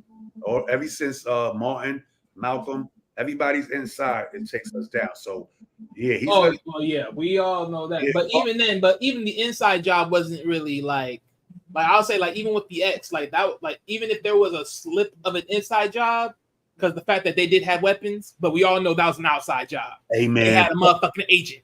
Hold on, Wally. Puff ran a light. And Biggie got stuck at the light, and they rolled up. He's going down. And that's it. Oh, see, you know what? And see, that's my whole point. How the heck can one person, you trying to tell me you ran the light and haul ass, but then your drivers didn't do nothing and stayed there, and then they let him get blasted up. Okay. Right, my hottest artist is behind me. I run a light and don't tell him to run a light. Get the fuck That out. makes no sense. Come on, my nigga. Try to go to You're trial. talking about years on end of money. Word. Years on in the big money. But yeah, you chose to bury him now? Oh, you foolish. What? Yo, when you said you would have, they said that Puff used to say shit that about, nigga, he'd die for this. And when you get the best artist, nigga, come on, P. Come on. That's You run why a I'm light. like, You run a light and say, run a light, Gene. Run it. And they behind you, and you leave your hottest artist, nigga, you know. Fuck out of here. Niggas don't do that to each other. Come on, man. and that's why that thing was That slipping. shit hurt, man. And I'm glad we up to this part with the Kendrick shit. I'm gonna speed up because their shit is not, their little battle is not detrimental like that. Right. You know I mean, yeah, it's not detrimental other than friendships. Yeah. Because that Pac shit niggas died for this shit. Yeah, and that's what we were talking about earlier. And I'm like, there's never going to be a diss track to the extent of what Pac gave us back in, what was it, 97? Yeah, but that's Around that 96. time frame. Pac was lying too. Pac was lying. I don't even think he fucked Faith. I don't really think so. He might have. I don't think so. I don't think so either. I think it was because she was sniffing coke and they was doing a lot of that shit. Well, Why she was over there? Why you was over there, Mom? You was over there. Something else went down, and you had to do the song to make it look good. Fuck out of here. I don't know. It's tough. When he said here and said like, that's why I fucked your bitch. I was like, word. I think he was saying that out of retaliation. I don't think that they necessarily had sex with each other. Yeah, I don't think so. I don't know. I don't think so.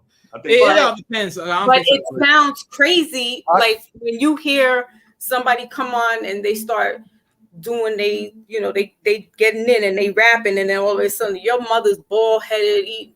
That's yeah. You know what I mean? But my thing is though, same thing do you really with believe?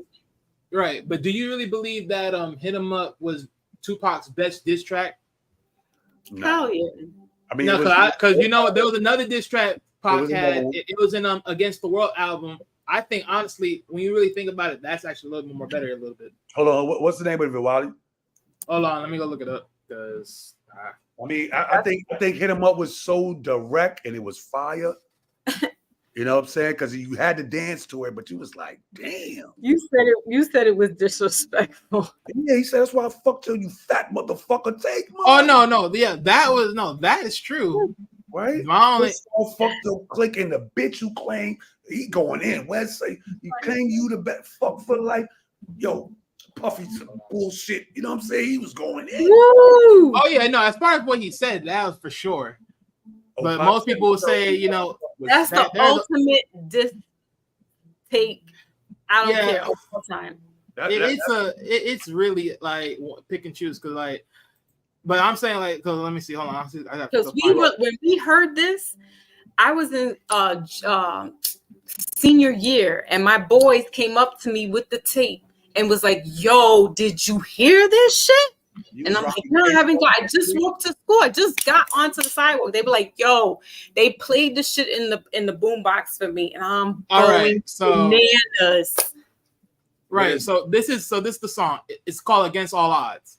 Yeah. But I believe, but for me, I think "Against All Odds" was just a little more better for the simple fact that he went solo. Yes.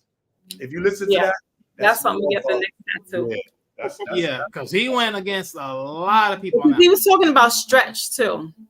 Yeah, because they try to turn on him too. They try to get him on Pop. Yeah. He talked. Yeah, there's a lot of names on that song. A lot. Yeah, no, you're right. That might be a good diss joint. Because Hit 'Em Up.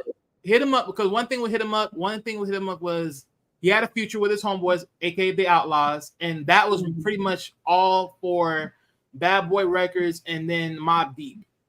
Yeah. So everyone that's part of Bad Boy Records and Mobb Deep, that was didn't he jack they beat too? Yeah.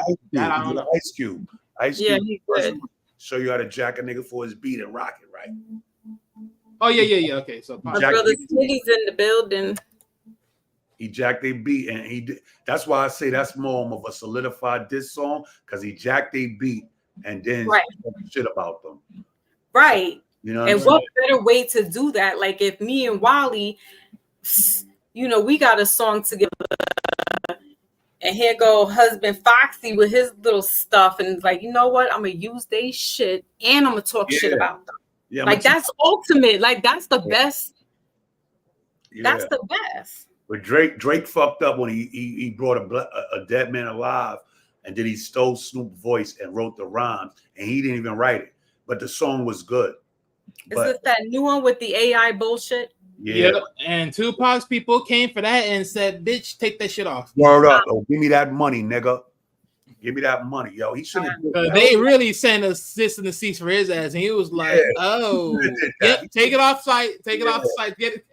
He shouldn't even brought Pac in that shit. He shouldn't even. No, but hey, I ain't mad at him because you know what? Hey, for the fact that because I'll say this again, for the simple fact of love and war and being fair, that was actually for the simple fact of that, I'm like, hey, that's clever. You that's clever. That was fair. That was fair. That was fair. For the individual as a rap fan, it was fair, but I didn't like that because you be fronting, my nigga, and you writing it. Who wrote that rhyme? You didn't. You know what I'm saying? Like you doing too much, my nigga. You doing too much. You didn't even write that, and you taking niggas' voices. Fuck out of here. Anybody do that? Ain't nobody J-Lo in this. He J-Lo that. He J-Lo that. He J-Lo that. And I'm sure they're going to try to get to her to see what really went down at that club. No, they already know. Puff did that. TMZ put it out. When TMZ do that, so they have to interview her. No, she's up there too. She's not going to talk. She married to Ben Affleck. He gonna make sure they don't touch her. He's a gatekeeper too. He one of them Jew niggas. You got to watch how they get with each other. These fucking relationships are like I heard in the comments. These relationships are arranged. Yeah. So when you see, because she done been with the nigga before, she got back with him. What, she trying to get some more movies out these niggas? She got a contract with Weinstein? Because she's looking washed up with him. He always looked angry that he's with her. She looks angry. She's you look drained in the mug. Yeah. Fucking with that Spanish chick. Them Spanish chicks will drain you, nigga. She always is like saying something in the car or something, and he's just like.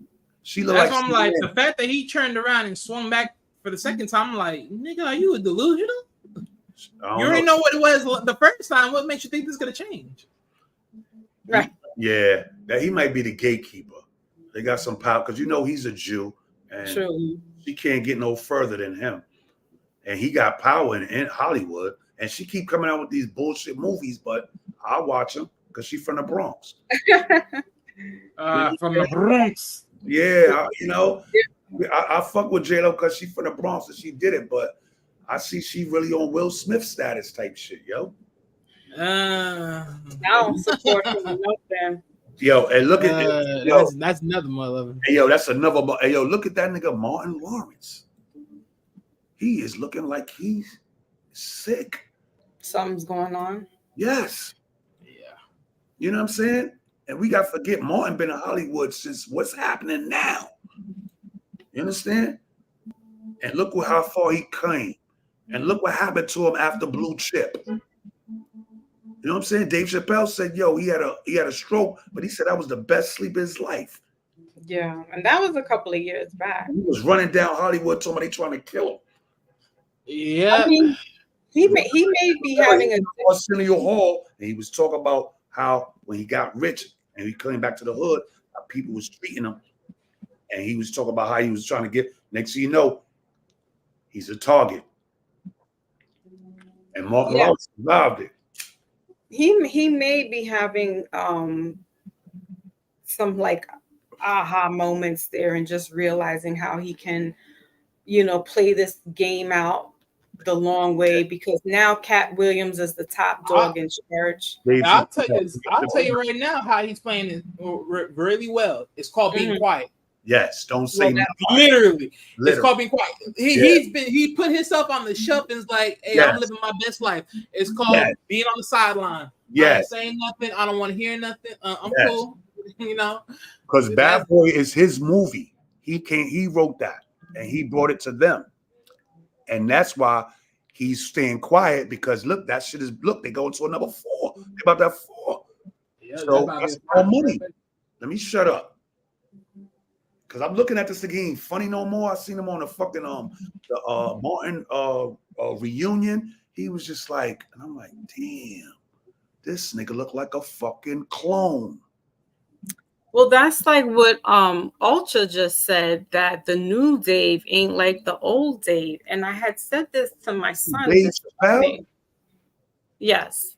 And I had said this to our son this morning, that when I was watching something on YouTube, and the Fat Joe of 89, 90 is not the Fat Joe of 2024.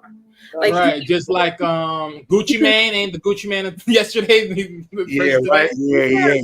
I don't know if it's cosmetics or whatever, but even the whole demeanor, the demeanor, like Joey Crack, the Joey Crack that I used to listen to was the grimy, dirty, and yeah, we have to evolve, and we have to evolve.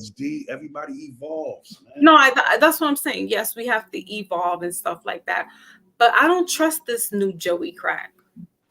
And I always say one thing: if you can keep listening, if you listen to X when he starts, and you listen to X on any other song in the present time, you know it never changed.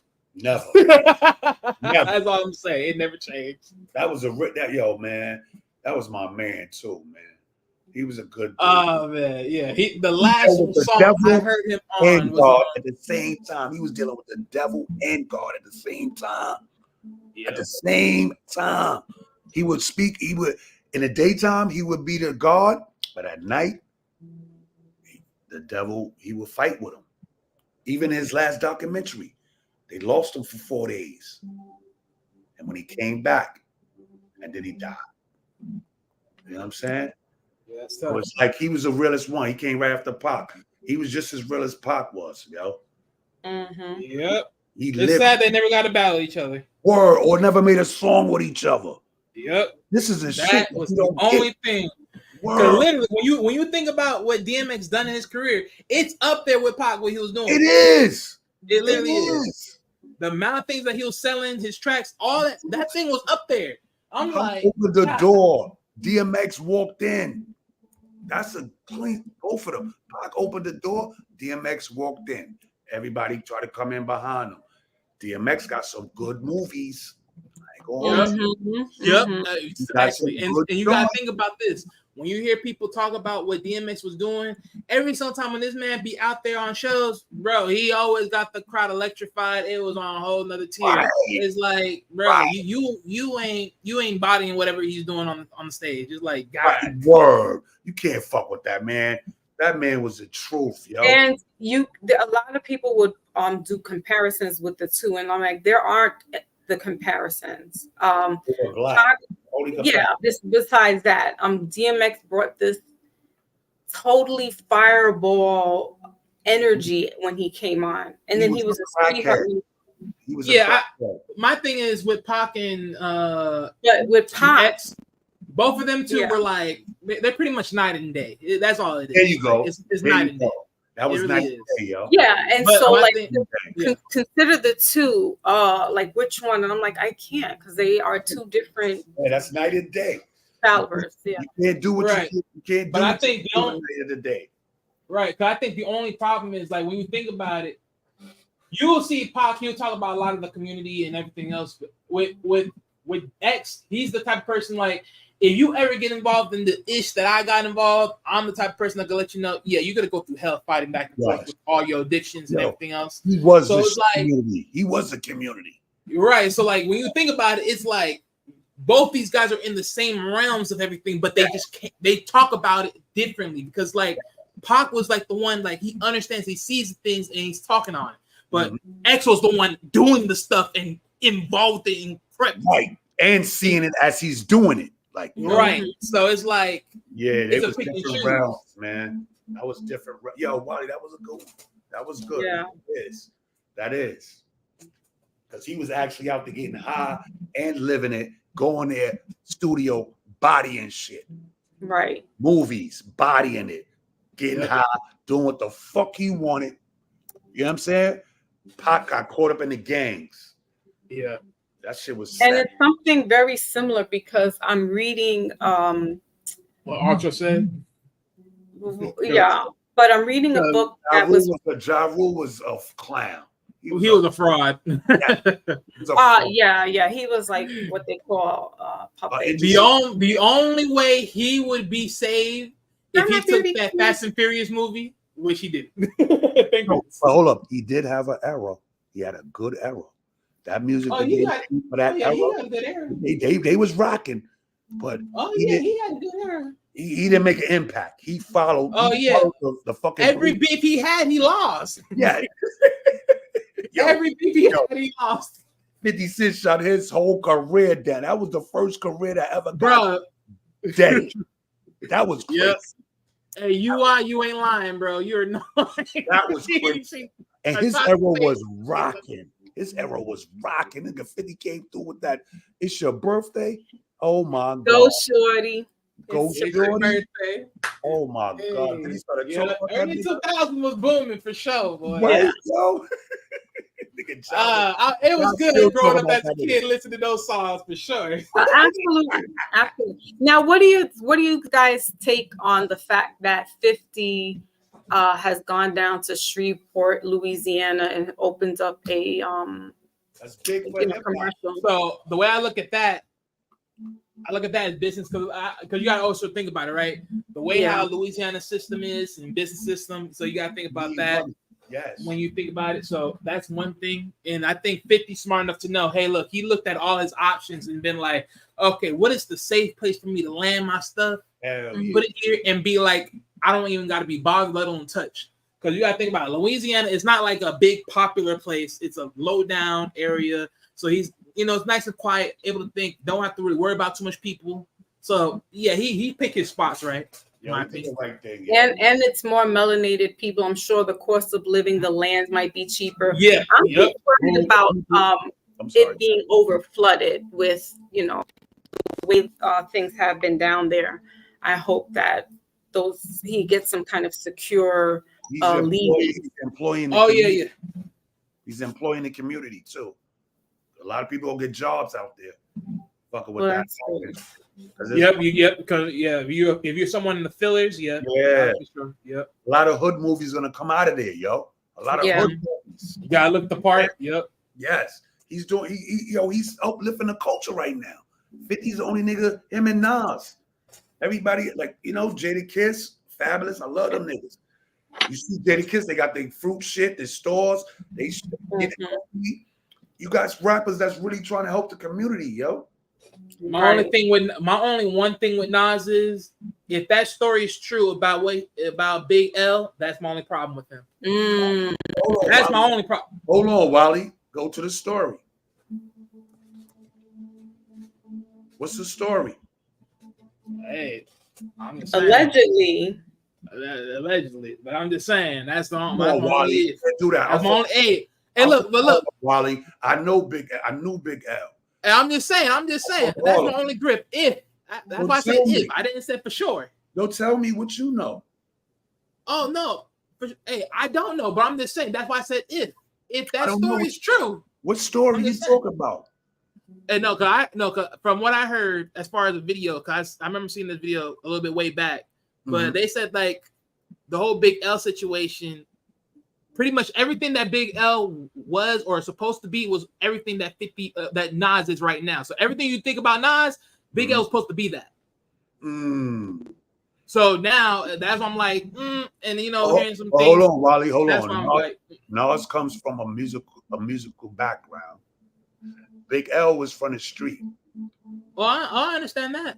Big L made a fucking big mistake, but he couldn't help that. Because he was, like once you're in a rap, you got to form a crew around you. You got to be responsible for your crew. Hey, that's true. And You know what I'm saying? you know, He was in a different that's realm. understandable. That's understandable. But that's what I'm saying. Like, that's why I'm like, I'm not like, again, do I know for sure? Of course not. That's why I said if that's true. But if that's true, man, that's hard. That's hold tough. on, let me ask you this, Wally. You think I like Big L, but I don't know if Big L would have been a better lyricist as Nas is. Well, well, see, that's the thing. We don't know. You Yeah, don't have enough to really to show. So right, that's my thing. That's my only thing. Right. You fucking right. But I think, let's be honest. When you think about everybody from New York, let's be honest, bro. Mm-hmm. The time that Big L's been alive, and the time he's starting his career, and then coming in, if he was still alive, he's up there with the rest of them. Nah, you fucking right. You fucking right. Where you from, Wally? I'm from Florida. Oh, you is? Oh, okay. Yep.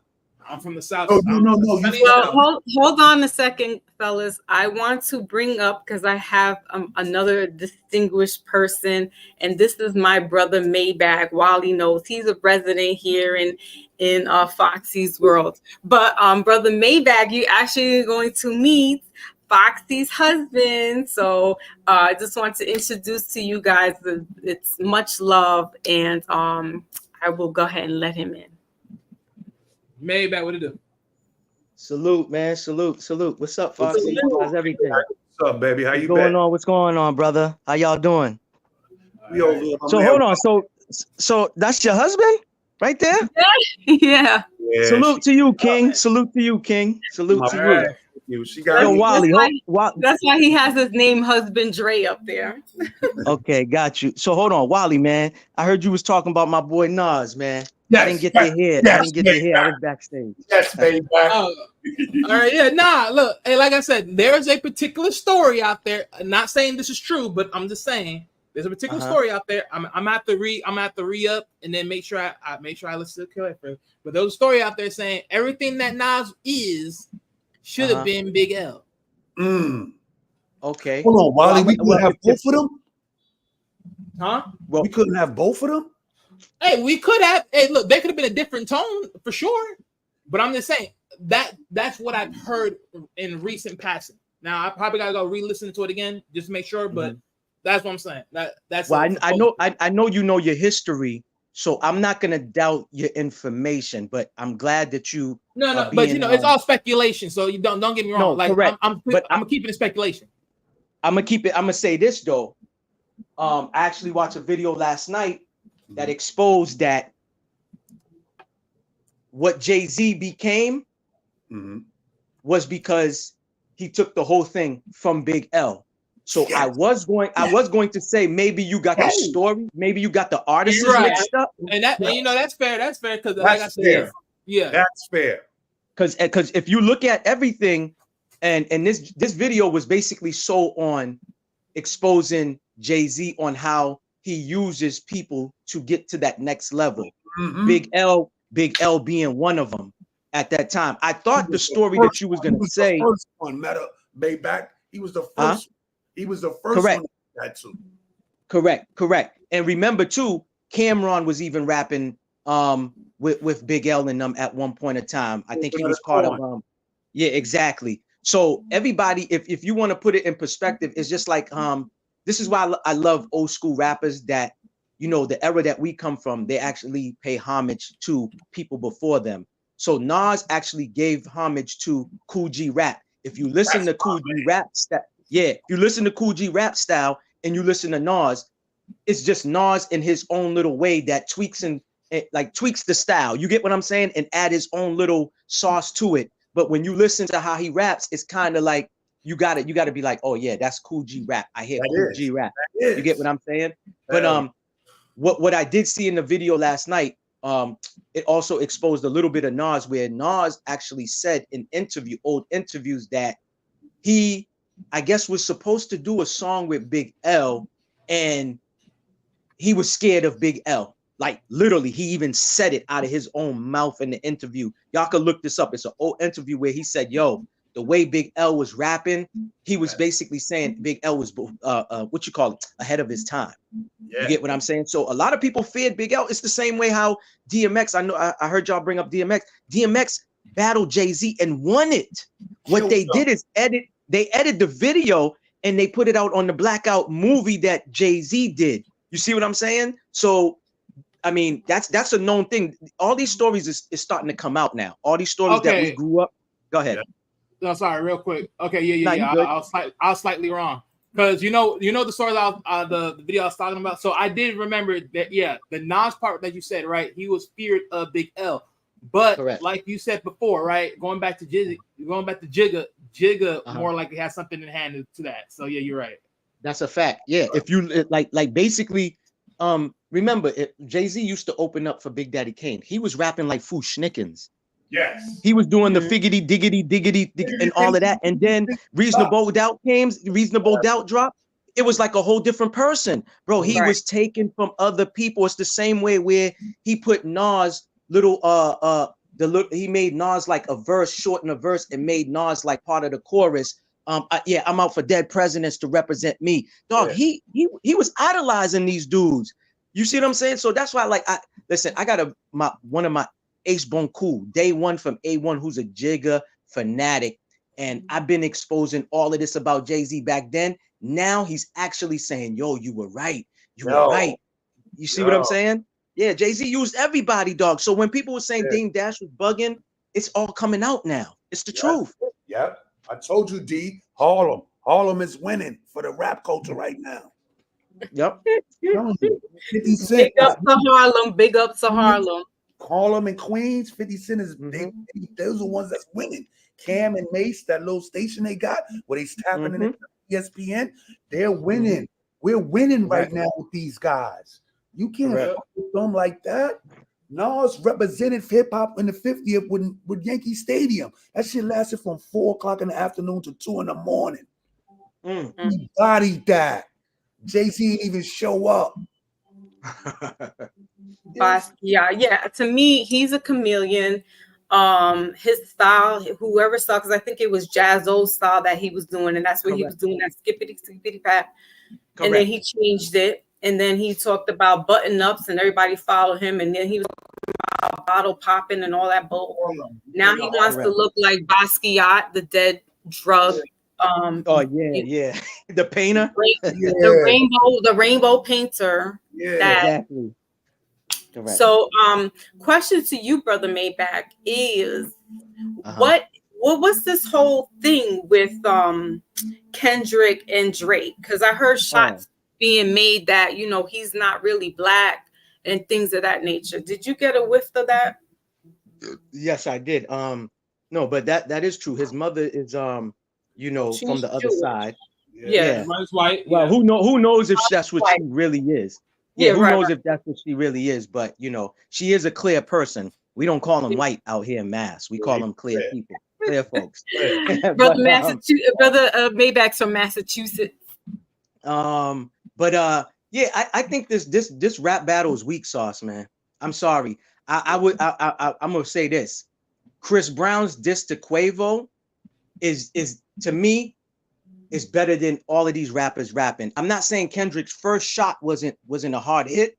The one that he was featured with Metro Boomin and Future, when he's like, forget the big three, it's about big me. I liked it. That diss track right there was good. But this one that he just came out with, Euphoria, whatever that's called, I mean, he's taking shots. I just don't like the way he did it, if that makes sense. The style that he came with, I don't really like. You know what I'm saying? And to me, I don't want no violence, but I like when it feels like there's going to be some action that's going to happen. Like y'all was talking about Tupac with Hit 'Em Up, right? Absolutely. And I'm going to say this too, because Tupac did release this in an interview as well. And I happened to see this one early this week, was that he lied about the Faith and sleeping with Faith. He never slept with Faith. But because they took the picture at the time of the height of the beef, it was believable. Yes. And this is all Tupac's words. So they never slept together, but it did look good though. At that time, I know I was a teenager. I fell for it because again, we didn't have technology where we could look up things and be on IG and see who was doing what, whatever. But back to the Drake thing. I just think it's WWE, man. I don't call it WWE. I should say WWF. Back in the 80s. Yeah. WWF. Okay, Yeah. so his mother is a Jew, but it's a weird type of Jew. I never heard of this. That's why I told you. Who knows? Ashkenazis, My fault. Ashkenazi. yeah, Ashkenazi. Ashkenazi Jews. Yeah. Yeah. Yeah. And then I don't know if y'all heard this too. Correct me if I'm wrong. From what I heard, you're more like it's the men that get the like. Okay, like if his father was a Jew, it's more like recognized. It's kind of like you know how. Yeah. You get what I'm saying? Blood. Yeah, it's the father's blood drop. So technically, There you so go. I put it like this, He's right? black. Technically, he's a nigga. Yeah, because his father's a nigga. Yeah. Yeah, he's a So nigga. that's the blood drop. But my thing is, and that's why I'm like, I heard some people mention on quote unquote colorism as far as going at Drake, you know, because of the way how Kendrick went at Drake or how other people went at Drake, and they're putting out colorism. A YouTuber that said that. But my thing is, let's be real here. It's one thing to have your father's blood seed, and you know, yeah, it classifies you as black. But the way you moving, the way you acting, the way you doing things, the way how you moving out here, yeah, that's the thing though. That's the problem that people coming at you with. The way you moving, the way you Black ain't all you want, but if black, he and ain't you grow trying to up play black, it black. Yeah, if he didn't go up black, how we went through, how much does that Correct. account for? You, that, like Little Wayne told I'm not us. saying you can't grow up as a good someone like you grow up in a nice place or whatever in a nice humane situation. Like right, you could be Pac, right? You could be like a Tupac. You grew up in a nice situation. You probably go up hard, but you still grew up like you had some understanding and manners about your life. Like you didn't want to go that route. Like it's all cool, but be that person. Don't fake the funk, and that's what Kendrick came at him with. You faking the funk. Correct. Yeah, I like you already know, man. Jimmy's privilege. I call him Jimmy. Drake ain't Drake. Wheelchair Jimmy. Yeah, Jimmy. Exactly. So hold on, guys. So before we go any further, I have my brother Pinero coming all the way from the UK, from England, gracing us with his presence. What Guan? I miss you. Wagwan, people. Yeah. What's up? And then pick up Maybach and everybody else up there. Yeah, actually, I got my husband up here too. Yo, big up to the husband. Hey, yo, what's going on, guy? How you been? Yeah, man. We're just here. We're here. I didn't even get a notification, I just opened up my YouTube and I saw you on. I didn't even. Oh, I sent you an email. I mean, IG link. Oh no, but how come I'm not getting notifications though? Because they're hating. YouTube. You know how YouTube works, brother. Hey, yo, hold on. One thing I've noticed what you got to do, tell the people to unsubscribe and then subscribe and then again. Resubscribe. It still doesn't work. It still don't work. Oh my god. No, I'll tell you right. When I was watching, when I saw Foxy's, I didn't get like the notification like you're gonna be 30 minutes in. I just like, I saw it. I was like, you're gonna do this? Oh, let's go. Yeah, it's crazy, bro. Then after that, I did, and then I came back just to make sure. I'm glad that you guys made it. I'm happy. So, yeah, because I was surfing through YouTube a little bit, so I was able to catch that. Okay, I think Hubs had something he wanted to chime in. You guys heard that new Tony Rich song? Who? The who? The what? Tony Richmond. Who's that? Never heard of the name. Yeah, it's pretty cool. Never heard that. I'll look him up. Yeah, he's on TikTok. He's another dude making beats. Okay. Yeah. Hold on. This is the question I wanted to ask you. Who's next? For Basquiat. Puffy, we already know what's happening. Who's next? Yo, Foxy, you crazy with Basquiat. Oh yeah, that's a good nickname for him though. Yeah, I think I believe it's him because there's this celebrity tarot reader. Mm-hmm. I forgot her name. She's Bella. a clear woman. Bella. Huh? Yeah, Bella. there you go. She predicted all of this already. She predicted the Cassie. Well, I don't believe in predictions, but she called it. She said the Cassie thing was going to come out. She was actually a day or two off on her dates. Wow. You know what I'm saying? Yeah, that's usual. Though. That's usual. Correct. Then she said, Diddler, not the Riddler, but Diddler. Diddler was going to be next. And who's then that? Puffy. Huh? Oh, she's talking about Puff. Okay. And who's next? And then Basquiat. And then Basquiat / Baphomet. Wow. He's next. Yeah, he might be Man, next. call him Gorilla Yeah, Lips. That's what you need to call him. You mean Mr. Camel? Mr. Camel Man? Yeah. Camel cigarettes. Oh, John, they won't give it a touch of Jay-Z, yo. But listen, right? Yeah. It may your not be husband right got- now. It may not be right now. Yo, But, Doc, you got Beyonce behind him. They're not going Listen, here's my theory, gentlemen. It's a country music. They're not going to touch that. Okay, but listen, my theory.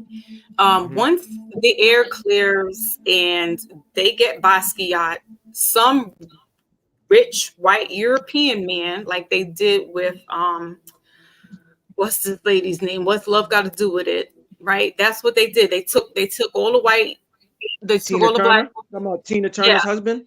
Right. Yeah, he owns everything. He owns everything.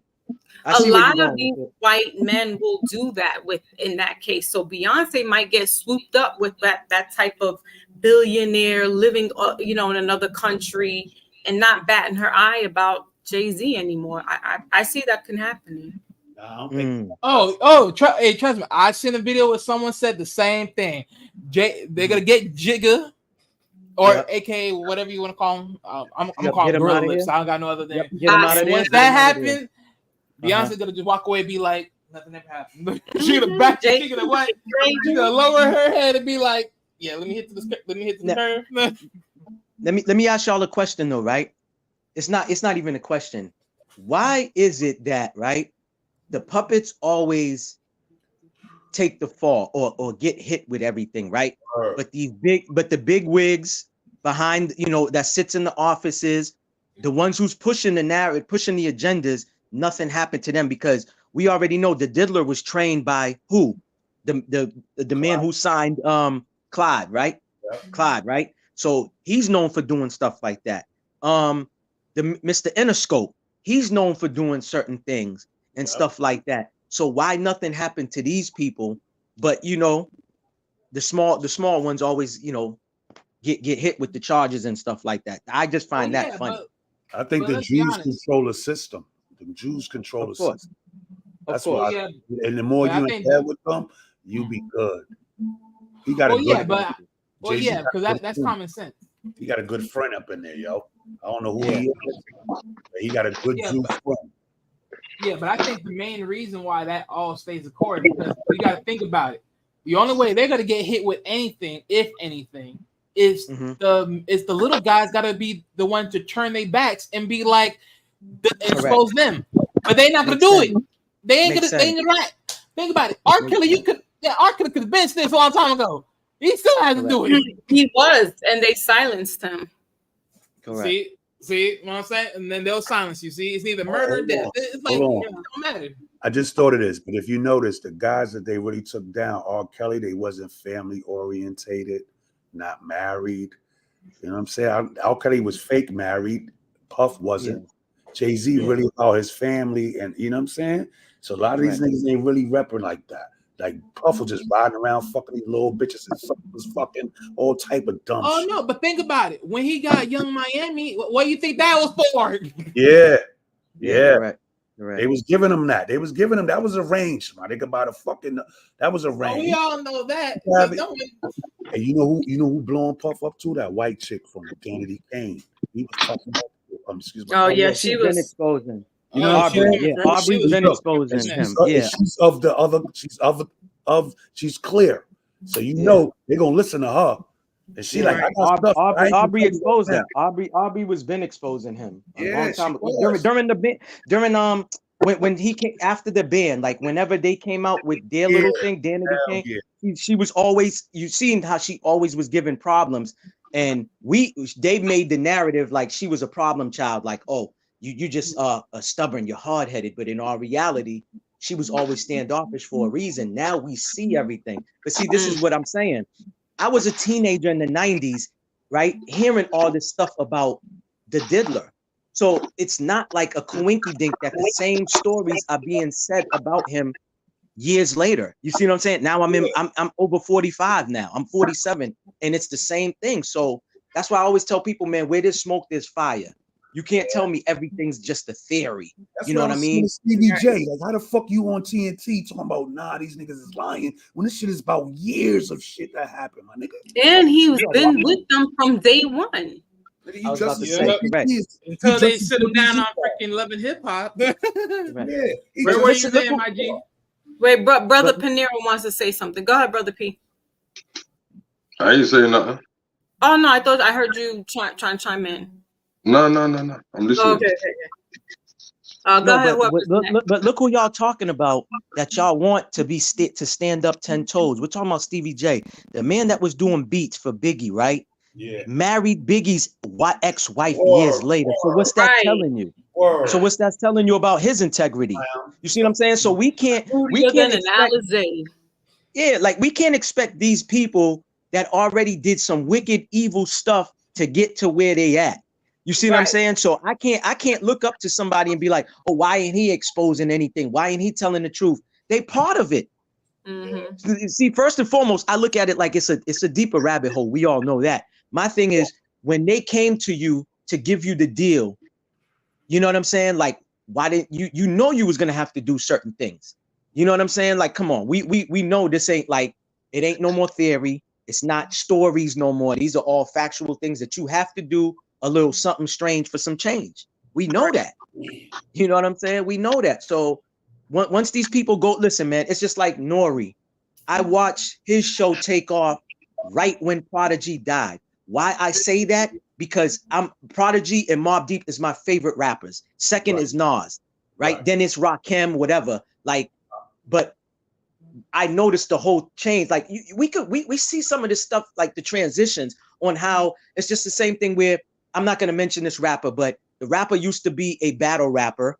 He's got the talk show that they do in the barbershop, right? Okay. I know you talk about. Right, yeah. So this man posted a picture of him going to the J community party, wearing the stuff on top of his head and celebrating with them. And then next thing you know, he's having fallouts with his co-host. They're like, yo, he changed. You see what I'm saying? So I stopped watching that podcast because something went down and there was what podcast you talking about? Mad Hoffa. Read between the lines. Oh, we can't say his name? No, we got on here. We try to use, innuendos. Yeah, code words and all that. Like that's why they say the community. Try not to drop too much the F-bombs, even though I'm not monetized. But anyway, I wasn't. Once I heard he was going to be taking this deal, and then he's like going off on Instagram. Oh, why y'all mad at me for this? I'm not selling out. He's like, actually, this is a good look. And I'm like, the fact that you had to go on Instagram to explain why you're making a money deal, like that just threw me off. So I stopped messing with him. I stopped watching him. But can we blame people for making decisions to better their life? Like, cause when you see a person making a deal that you might not agree with, he might have a bigger reason to do this. Like, and in that fair statement, I'll say this: are you betting your life on the good tip or on the bad tip? There you go. I was about to say that. Because let's be real. If you're doing it through the bad tip, I say this: you may be willing to sacrifice yourself. Oh, cool. If you're doing it for somebody else, fine. Go ahead, have fun at it. Because there's a lot of people before you that have done it. There's a lot of people behind you that's going to do it too. So it is what it is. You don't care for your life. Hey, who am I to say anything? But at the same time, though, don't think I'm going to give you any credibility if you're trying to mask this and do all that. Like, no. That's the problem I have. That it's like he's acting like he didn't do certain things. You see what I'm saying? Like when the show first popped up, we already know they always come to you. But like my homie Kat says, you don't have to accept. When you get the invitation, you don't have to accept the invitation, bro. You get what I'm saying? You can make it like Nori said. He ended up going through the door, but at one point he said they came to him and said, "Do you want to renew your contract?" He said, "Nah, I'm gonna try to go independent." And they said, "All right, let's see if you can still sell and make the numbers that you was making." And he said from that point on, he was independent. So this is what I'm saying. You don't have to accept the invitation.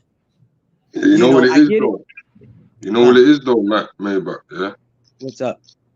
You know what it is, bro? These people are scared of falling off and starting again. Yeah, yes. There you go. There you go. It's weird, You know what? man. Yeah, my nigga. Like, But I say this though, we're saying that they are afraid to start over again. But let's be honest, when you started your career, you were by yourself anyways. Struggling. You understand? but who wants to do that again when you got it so far? And Right. look, I'll tell you this much. You may not, I'll say this, and that's the whole thing, right? If you were struggling while you're doing it by yourself at the beginning, but these people saw you and like, hey, we would love to sign you. What are you going to do? And you signed the first time. Nothing crazy didn't happen. They just signed you the first time. They just keep it basic, right? Mhm. Then it's like, okay, your contract got over. And you saw what's been going on. You kept your head on a swivel. And your contract is up. And now you saying, hey, we would love, hey, you going to sign again? Or you're going out. And he's like, well, you know what? After everything that I've went through, you know what? I'm going to go back, just going solo again. And why does that always be the case when someone else can take care of your endeavors? Because they're seeing how this shit's being played out. Let's keep it $100. Sometimes you got to be willing to take the long, hard road than versus taking a slight, easy road. Facts. Yeah, but that's the thing. There's a reason they give you the hard road for a reason. There's a reason why they gave you that. But that's the thing that's sick about it, though, because man, no matter be going through all the trials and tribulations to start off their career. They go to shows, they get jumped, they get their chain popped, they have shootouts, they get into all of that. And then once they've gone through all the roughing and then building up their clientele, then they give it all to them. Correct. Yeah. That is crazy. Really think about that. Really think about that. That's crazy, bro.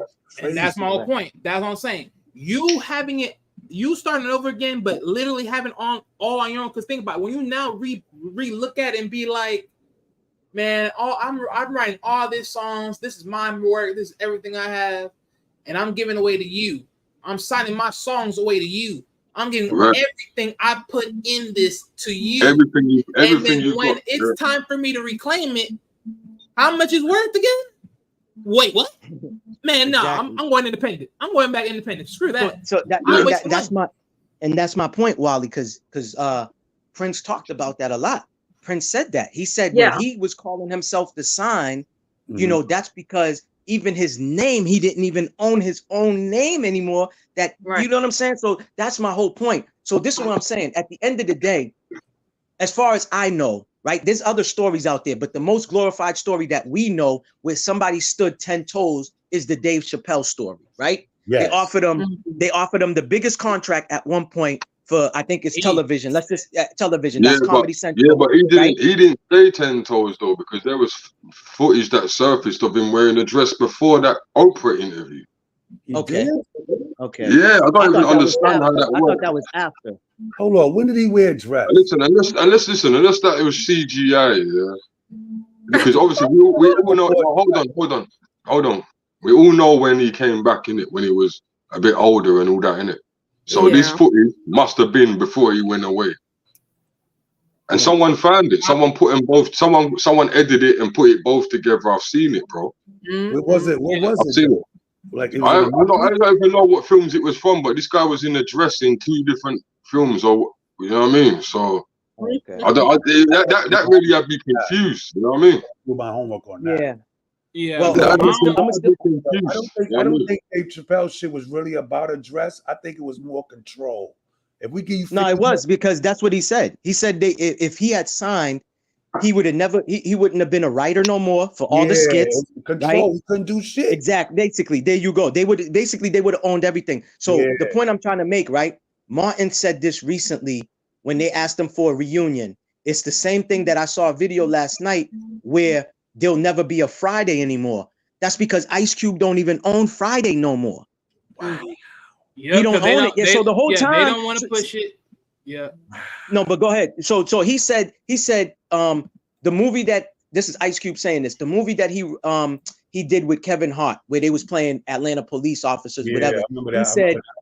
He said he took that to one big film company. They turned him down. He said he went to Universal, sold millions. He said he came with a second script. He tried to go to one big entity. They turned him down. He went to Universal, So I guess he has a good rapport with Universal because they end up giving him a deal.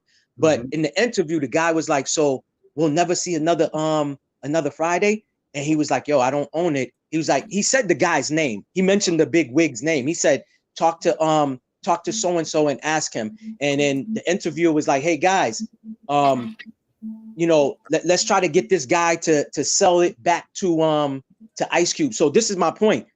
Because the point I'm trying to make is Martin said the same thing. Martin was like, he doesn't own the Martin show anymore. That's why it went from I think, yeah, it's going from different stations. The last time I seen it, I think BET was running it in the morning. You know what I'm saying? So it's the same thing with Power. So my thing is this, right? Once these people sign this contract, it's the same thing, because I heard y'all mention 50 Cent talking about, you know, he give people deals and all that. Yes, he does do that. But as far as Power, BMF, those things ain't no longer his no more. That's why he has no control of it. You know what I'm saying? So if you come up with a project, let's just say you came up with Power, you went to Stars, you signed that contract, it is now owned by Stars. Whoever owns Stars owns that now. That's no longer yours no more. You know what I'm saying? Even though that's your creation, that's your baby.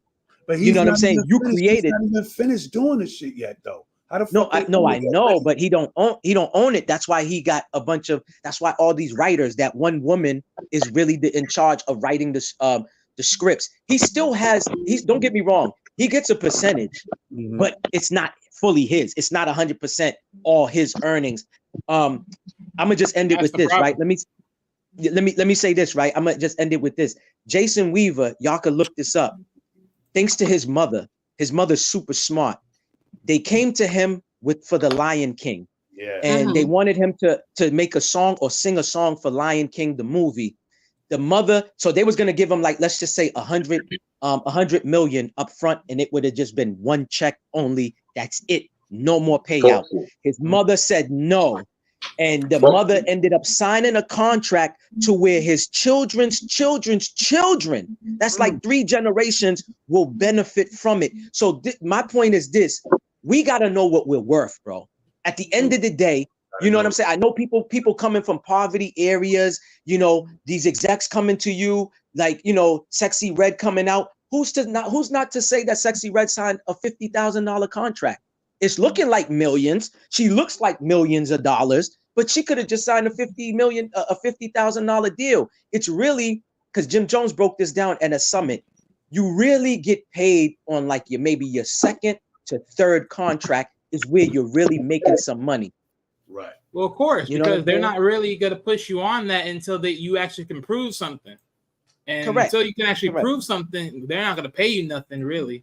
And that's the whole point. That's why when Nipsey did it, Nipsey could have signed his deal. When Nipsey signed his deal, he did it after he proved it that he can do it on his own. Yeah. And when he proved it, now he's like he has ownership even while dealing with them. Well, there's even stipulations with that, but sorry, Brother Maybach, hold on a second. I want to just give quick shout outs to those that are gracing us. I see EAE in the building. Salute. He says it's better. Sorry, I'm late. It's better late than never. Who else? I know I saw somebody else in here. Raz Girl. My beauty queen, Raz Girl, who celebrated her glorious birthday on April 29th. So we will forever be entwined, as that was my dad's first year anniversary as well. And let's see, who else did we see there? Boop, boop, boop, boop, boop. I think that was it. Ultra was in the chat. Ultra. Yeah, Ultra. Ultra's been here for a minute. He's been here for a minute. Yes, he has. All right, so let us continue. And our good brother. But what I was gonna say, Wally, is that there's even a stipulation with that, because they said when he got unalived, that Rockefeller and Puma went to go, I guess to go collect some money. So this is what I'm saying. At the end of the day, I don't know what type of. I'm not no lawyer. I'm not there when these people sign things. Oh yeah. No, I heard that part. Like, don't get me wrong. I'm not saying like even if you were to sign a deal where you still own something, there's still something you signed away. one way or another. Yeah, correct. There's always That's gonna a be fact. something because they're always trying to That's a get fact. something back for their investment. So That's I'm a not fact. surprised about that if there's something involved. But my only That's a thing with that is it just goes to show you, like, you have to realize, like, every single time you hear these stories and everything else, and artists having insurance, but the insurance was placed by the industry, and I'm like, Correct. and all these other things, it makes you understand, like, you can't really fuck with them no more, because they showed you, they pretty much show you their hand. They show you their hand So in every that's which my way. Now point. you just got to own it back to yourself. But hold on, fellas. But if I sign with you and you sign me for a couple of hours or whatever, you think I'm gonna just fuck with you only? Like, I made a sign with you, but I'm gonna get money other ways too. No, that's the point. See what I'm That's the saying? whole You No, point. I hear but I hear you on that. Take care of you. You gonna have to. Correct. You gonna have to hustle, my nigga. Correct. But right, That's but a fact. true. But I'll say this, right? But this is my one thing, though, right? What you're saying is true, but that's the thing, right? Because in partnership, let's be real. In partnership, who found who? Did I went to you or did you went to me? Right? And that's the thing about business. Did I came to you or did you came to me? These label heads, they came to every single artist they came through. Unless for some apparent reason you the one that came to the label head, that's a different story. But if you're a label and you're finding these artists and you're like, hey, we hear what you're doing, we hear what you're doing, we're willing to invest in you, but you want to take my ownership of my music. No, there's one thing where, hey, you want a slice of it, cool, you can have a slice, but you ain't taking ownership of my shit. I wrote this bitch. I motherfucking sacrificed my life on this for this. Ownership is the key. I put that. You got me at it. But see, Wally, you And made a point though when you brought up the Nipsey stuff, right? When he sold whatever album, it was like for $100, and Jay-Z bought, like, I forgot how many Jay-Z bought or whatever of that. Yeah, So that, yeah. So to me, that proves that he did it without the record label. So what is the problem? See, listen, from what I know, because I have some guys that's in the music industry, they independent and they push their own music. The only thing that the record labels is doing now from back then, they buying your radio play now. That's the only difference. They play with the algorithm to get you at the top. You see what I'm saying? Right. They the ones who push you. But why do if I know I'm gonna get played, right? I'm basically gonna get ARD, right? The hard ARD with my clothes on, right? Why do I even still go to these people? Then 6 months later to get on IG Live to tell my fans, yo, they won't let me put out my music when I want. Dog, I didn't have to go to Columbia. I didn't have to go to Sony. So that's the problem that I have with these artists that keep complaining over and over again about, oh, they gave me a slave contract. Bro, Meek Mill's tried to sign a young dude from Philly for just, what was it, $20,000? Like, this is what I'm saying. Like, $20,000 is like, it's like you might as well say it's $200 nowadays. It's nothing. Right. You see what I'm saying? So that's why that's the problem. So now it's like I don't get mad at Wally for going to Sony and getting played. I'm gonna look at you and be like, yo, bro, you already created your own following through IG. You blew up on IG by using this technology. So this is what I'm saying. We artists don't even need the record labels no more. Right. People are promoting themselves. Go ahead. Right. Go ahead, bro. Yeah, They need the guidance. They need the guidance. Right. But here's my thing. Here's the thing I say this, right? Because Maybach, what you're saying is very muchly true. It is very highly true. And that's the thing, right? When you think about it to nowadays, every other artist is talking about, I heard Chameleon talking about how to get a hit song. He's talking about, oh, my song wasn't hot because it was just the highest thing. It was because the money that was backing it up. I was like, so really, who's really hot out here? The numbers is all fluctuating. Yes. So you got to, so now you really got to go back to what it is, the freaking music itself. You got to look at those bars and be what it is. And that's why I hate when people be talking about, oh, this song is hot, but it's like, yeah, you listening for the vibe, but you ain't really listening for the bars. You ain't listening for them freaking lines. So I'm like, I don't want to hear that. You're a vibe listener. You're not a music. You're not really listening for the construction of the thing. And that's my problem. And that's why people get it screwed. Because let's be honest, if we sit here and say, okay, let's look at the numbers, everyone will say Drake is the king right now because his numbers selling. But that ain't the case. That really ain't the case. It's the machine. The machine is backing him. He got a machine. That's my point. You see what I'm saying? Music back in the days, we know DJs broke music. The streets broke the music. You know what I'm saying? Yeah. Like that's what it was. It was all original and authentic. Now it's super synthetic now.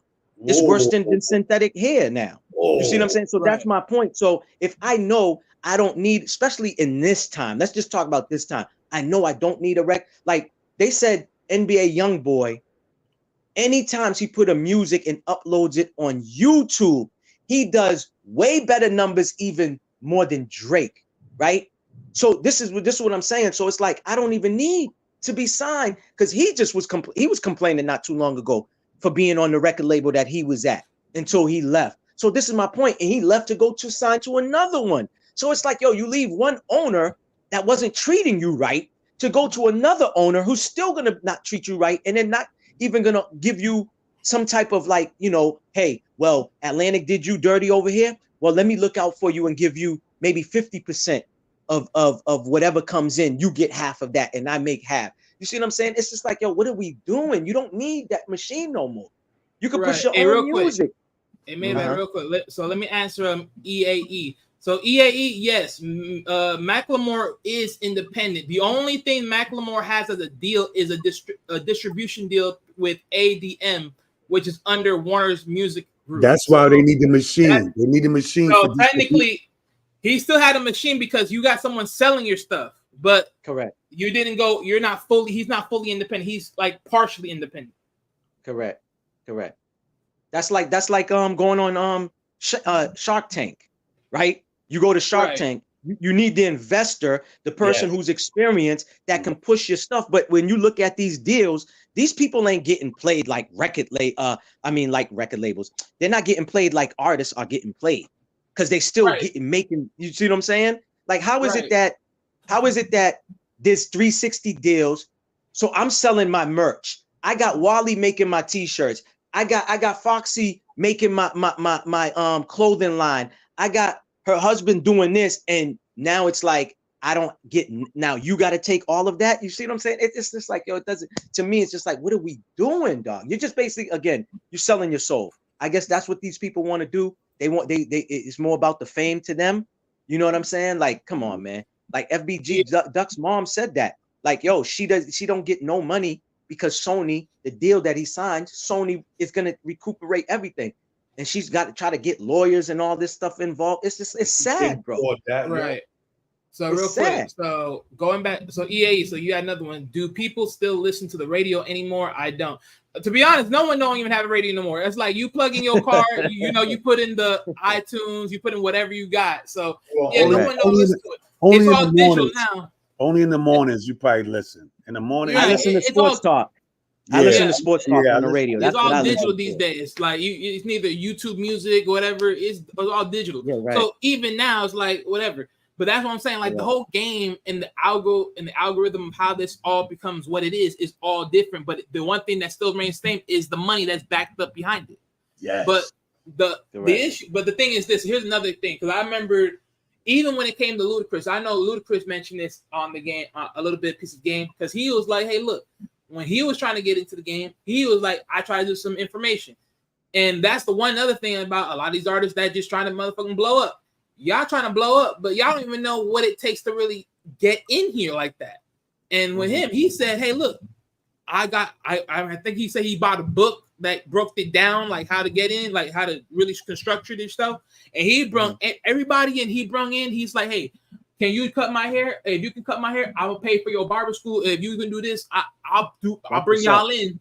As long as you are willing to help me, I'll bring y'all in, and I'll pay for everything else to get it handled, and y'all get the skill sets and everything else. Boom, and we in this together from the ground up. And that's my whole point. A lot of people ain't doing this from the ground up. So a lot of people, like when you see these young kids coming in, a lot of parents don't believe in y'all, and that's a damn shame. Like y'all kids, you got kids out here that are literally trying to be stars, but or quote unquote whatever they're trying to do, and be out here, but you are not the main supporter of them at all in what cases by building a foundation wrapped around them so they don't ever have to be jumped and screwed by all the people. Perfect example about this. What's the artist I'm thinking about? Her. When she got into the game, bro. She was young. She was like 14, somewhere around there, and she was young. Where was her parents? Nowhere to be found. She's battling someone. She battling her former label on some stuff that I guess she was supposed to get back. I think some rights or some stuff. Yeah, I heard that. I think her mom was there though. Aaliyah had her parents. Well, okay, maybe she was, but it's like, but my thing is this. Yeah. Do you even have your own lawyer team? Like, Yeah, y'all allow she the was a lawyer minor. team to sign, and like y'all need to build these up. Y'all need to really That's get true, these people though. around. That's true, though. That's Y'all true. got to get these people around y'all. Y'all got to get them around because There this should is be how y'all schools get for that. caught up. There should be schools for that. That's a good investment too. Open up Correct. school for musical But business. Wally, that goes deep though. Look who we talking about. We're talking about melanated folks who And barely I have an understand. education. Yeah, who Yeah, I barely have an education. You know what I mean? So No, I you understand. know, I do. And correct, that's correct. but that's what I'm saying. Because what I'm thinking is that's what I'm saying. If people really put in the work and really understand what it takes to be in here, you No, I get gotta what you're find out you might not want to be in here, or you're gonna have to put up you gotta pull up and really do some work to be in here. Because if you ain't coming in right, you're gonna fail. Correct. Because guess what? You are at the pride of these mofos that come with these deals the moment they hand it to you. Because the moment they hand it to you, yeah, you screwed. Because you know you're gonna sign because you need to get out the mud. Mm-hmm. Correct. But That's how you the learn. whole point is That's how go you ahead. learn. Correct. But the whole point is like I said, there's a few rappers before they signed, they was doing it on their own. Master P was selling his own music out of the trunk of his vehicle. And So this is what I'm that's smart for saying. him. Yeah, And and he's smart for that's that. my point. Like people still can do it today. People still can do it today. Like my Oh, homeboy. yeah. I have a homeboy. His aunt. No lie, I could put y'all on to do interviews with him. His name is Robert Grant. His aunt is Donna Summers. Donna Summers is from Boston, Mass. I grew up with her nephew. That man is independent. You know how he makes his money? He does scores for TV shows like VH1, movies, stuff like that. So during 4 years ago, when rappers couldn't really do anything because everybody was, everything was on lockdown, he was still getting paid. This is all factual stuff. He tried to have these seminars, but when you're talking to street dudes, they're not listening to you. It's going in and out the other. You see what I'm saying? Well, of course, because they hard. Yeah, we need more There you go. seminars, yo. We need more seminars. Because yeah, Wait, so my thing is, hold on a second, guys. Let's Hubs get in and say some things, and then also Brother Maybach, because he's coming from another perspective where it almost is similar to what goes on here, but England, obviously there are different politics and stuff like that, but melanated folk all across the board. So go ahead, Hubs. Oh. Say your piece. Say what you were gonna say. I'm listening and learning, yo. I mean, we need more seminars like that, though, to educate the people, because there's a lot of kids out there that want to get on TikTok and be stars. You know what I mean? I'm gonna be honest, but this is the thing, though, right, Drew? The books are the information is out there. People need to go and just look for it. Like be in the music, go on Amazon, put in music industry. That you can find books on them. They will give you the play-by-play. Correct. Too many people reading these days, man. They want to hear you say it. They want to see. That's the problem. No, I'm saying that's not like a seminar where you got seminars on music industries for teenagers. That's good, man. And that's cool. Don't get me wrong. And I hear that, because granted, yeah, it's probably more better if someone say it versus you reading it. That's cool. Yeah. I always say this is my thing. I don't like to ultimately really. I look at it, I just be like, I be skimming. And why? Because guess what? Skimming is a little bit more understandable to me than reading it out loud ultimately. Because if I can skim it and look at it and be like, because you know how it is, get the context clues, understand what you're really grasping here. Because they may be saying a million words, but when you really understood what you're reading, is like, okay, this is just a couple of words, really. It's like, okay, boom, boom, boom, boom. Okay, yeah, cool. Okay, cool. So I get that part, because let's be real, right? If I were to see and say, you heard a 6-minute song, but if you really didn't hear everything and you don't understand all the song, if you don't understand what's really being said here, you may be like, okay, it's nice. But now when you're like, when you get the meanings and the breakdowns, it's like, oh, that man killed them. Oh my goodness, no. Oh, he's smart.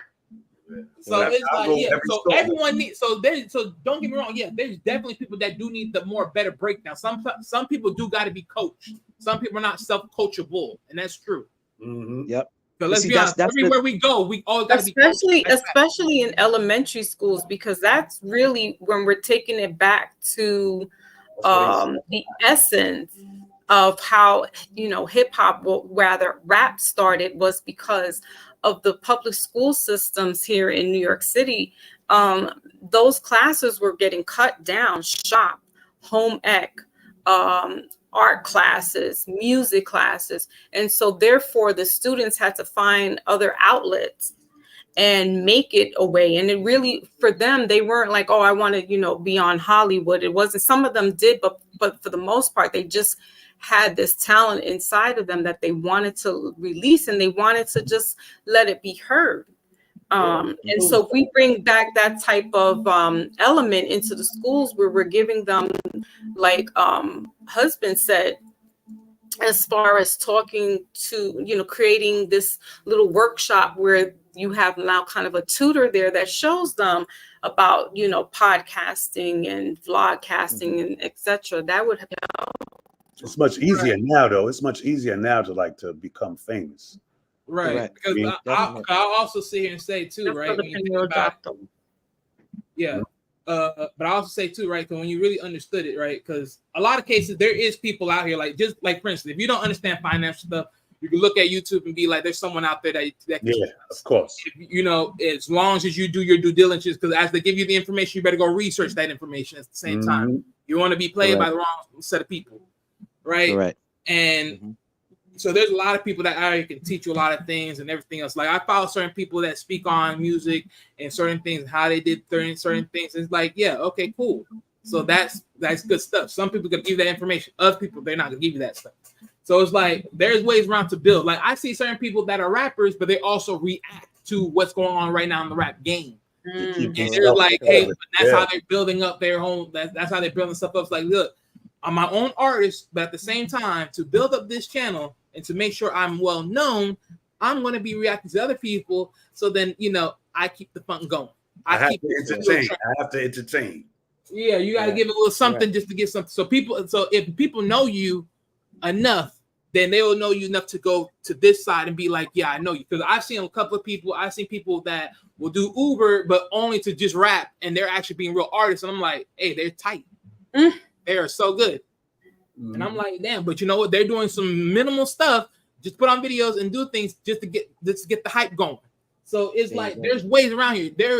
You're not pivoted no more. You can find ways to pivot and get the freak out of the rat race. You do not have to be trapped into the man's grip.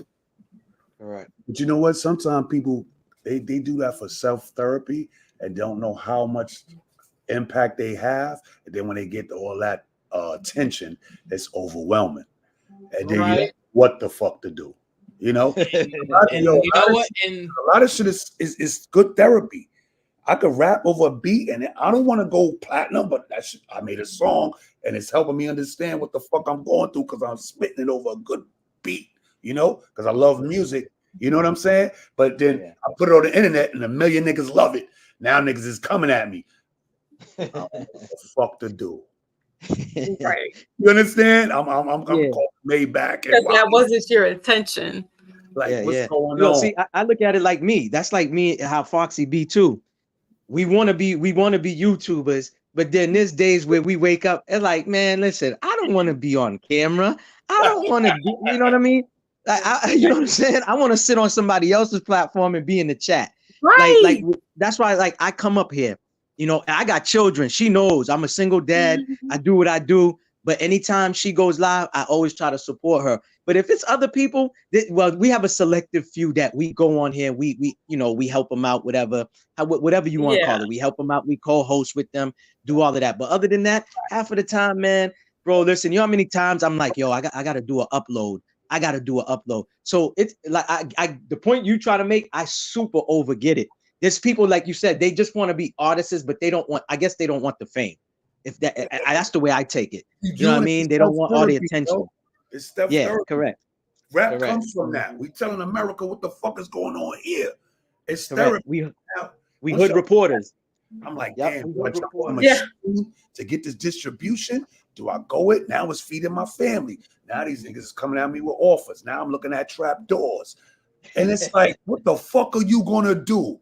Because if once this is over, what else is there left? This is where your heart is at. Right. Correct. It's yo, that shit is tough, yo. To make Like we were just talking about it this morning, like just before I got on, and I was like, he's like, oh, you haven't been doing your Foxes. You missed your Monday. And I'm like, well, Monday was Dad's anniversary, and I had something to do in honor of it. And then this past Wednesday, I had a doctor's appointment. And so like my time was just, and I've just been like an emotional wreck.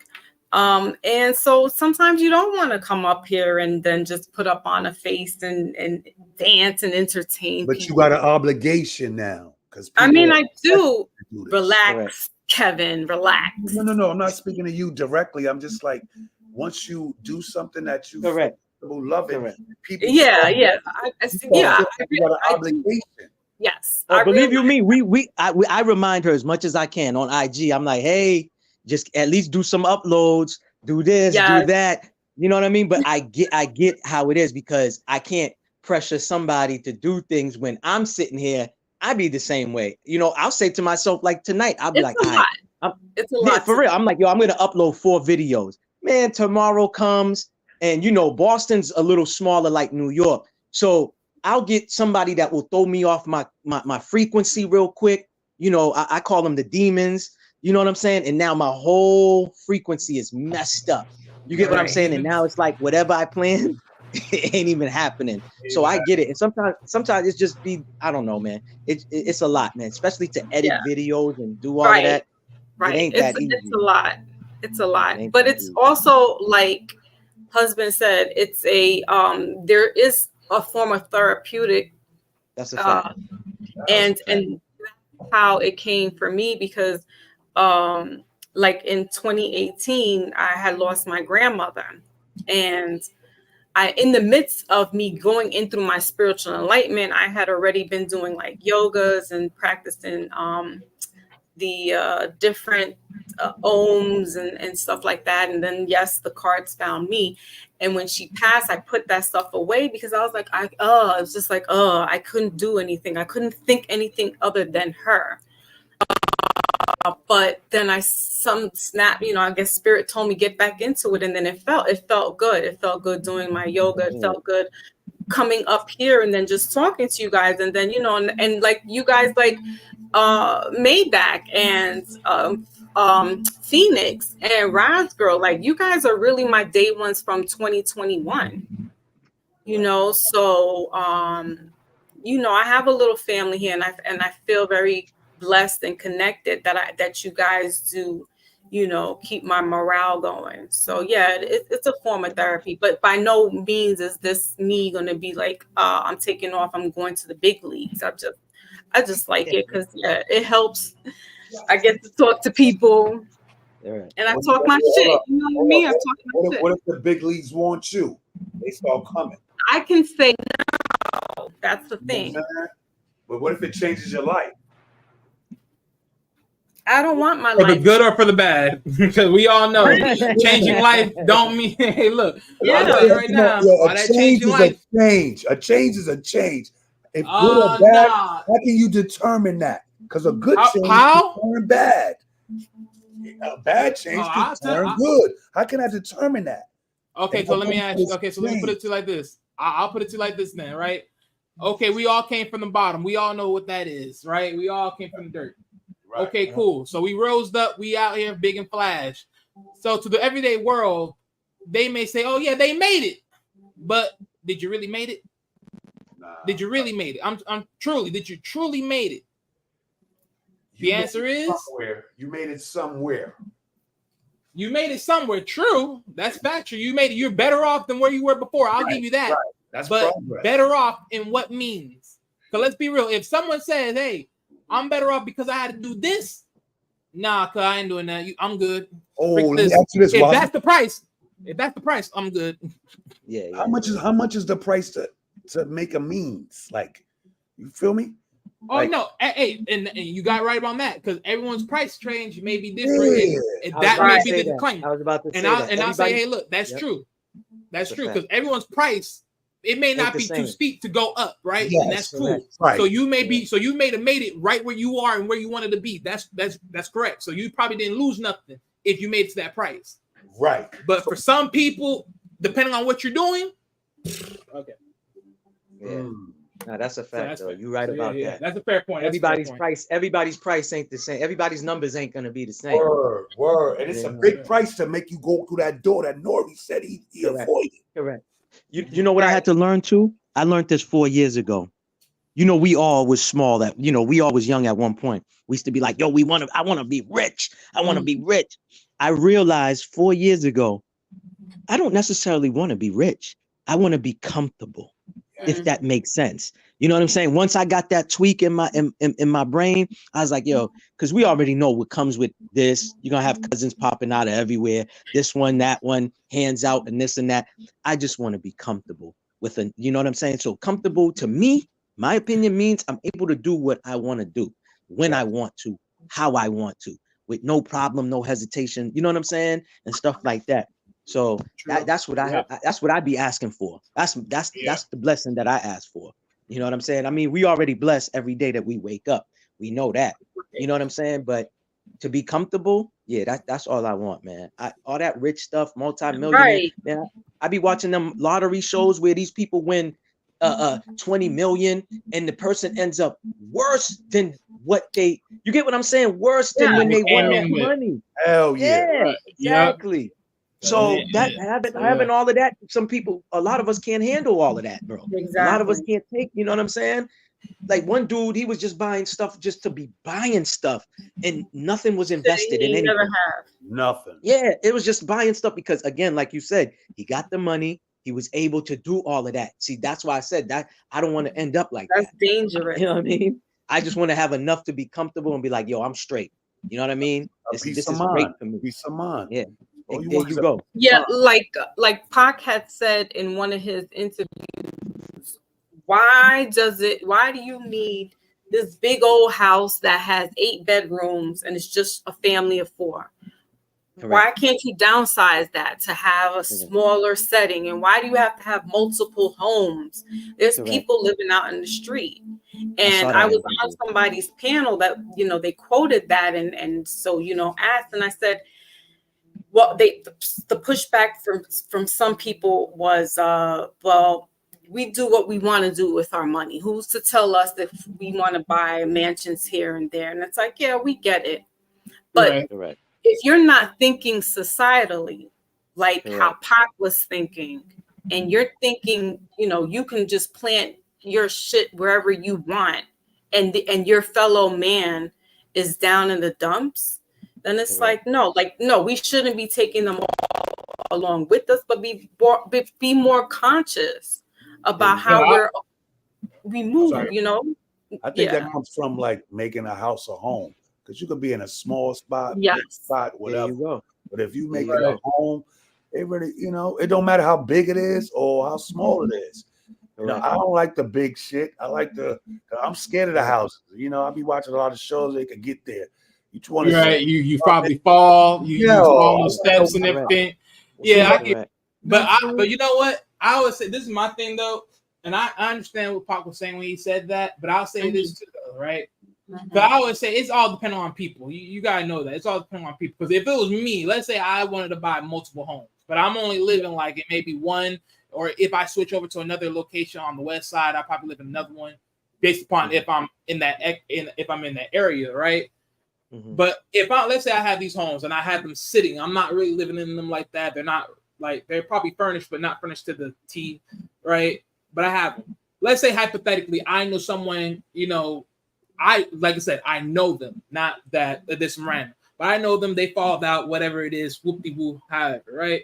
Okay, you know what? If I know you and I'm willing to help you, I'll tell you, you know what? You need a new change of scenery. Hey, go over here. I'll put you there. Let you figure out what you gotta do, all that whoop-de-woo. Let you sit in there, let you get a peace of mind, build yourself up again. You live rent free. But when it's time, when you get back on your feet, then you go do what you gotta go do. You on your own. But so it's different things. People just hold on, Wally. Let me ask you this: would you go find them, or would you let them find you? What do you mean? As far as the people that are struggling, or are you talking about people I know? Like listen, you're in your realm. You got 2 houses over here. You might have a house over there. You're comfortable. Would you go find people that you think that might eat? Would you go check on your peoples to see if they're all right, to offer them that? Or would you allow them to find you and then offer? See what I'm saying? For me, I say it like this: if you don't let me know, I will never know if you are down or up. So you wouldn't check on them? If I'm talking about my actual family, I don't check on them right now because that's a family. It's family warfare. So that's family. Well, but no. Oh yeah. See, I thought. Okay, now we're talking about Look, family is different. Family is different. Right. If we're talking about it just in general, like if I know you, and if we cool like that, oh yeah, I check up on you all the time. Yeah, we talk. Yeah. Now if you let me know like what's up, and you let me know like you going through something, okay, cool. Yeah. Hey, look, I got an opportunity for you. Are you want to leave? Yeah. I got you this spot right here. You can stay right here. You can be cool. Figure some things out. With people you live rent free. I got it. Yeah. You want to leave? Oh yeah, you good? Okay, cool. Let's go.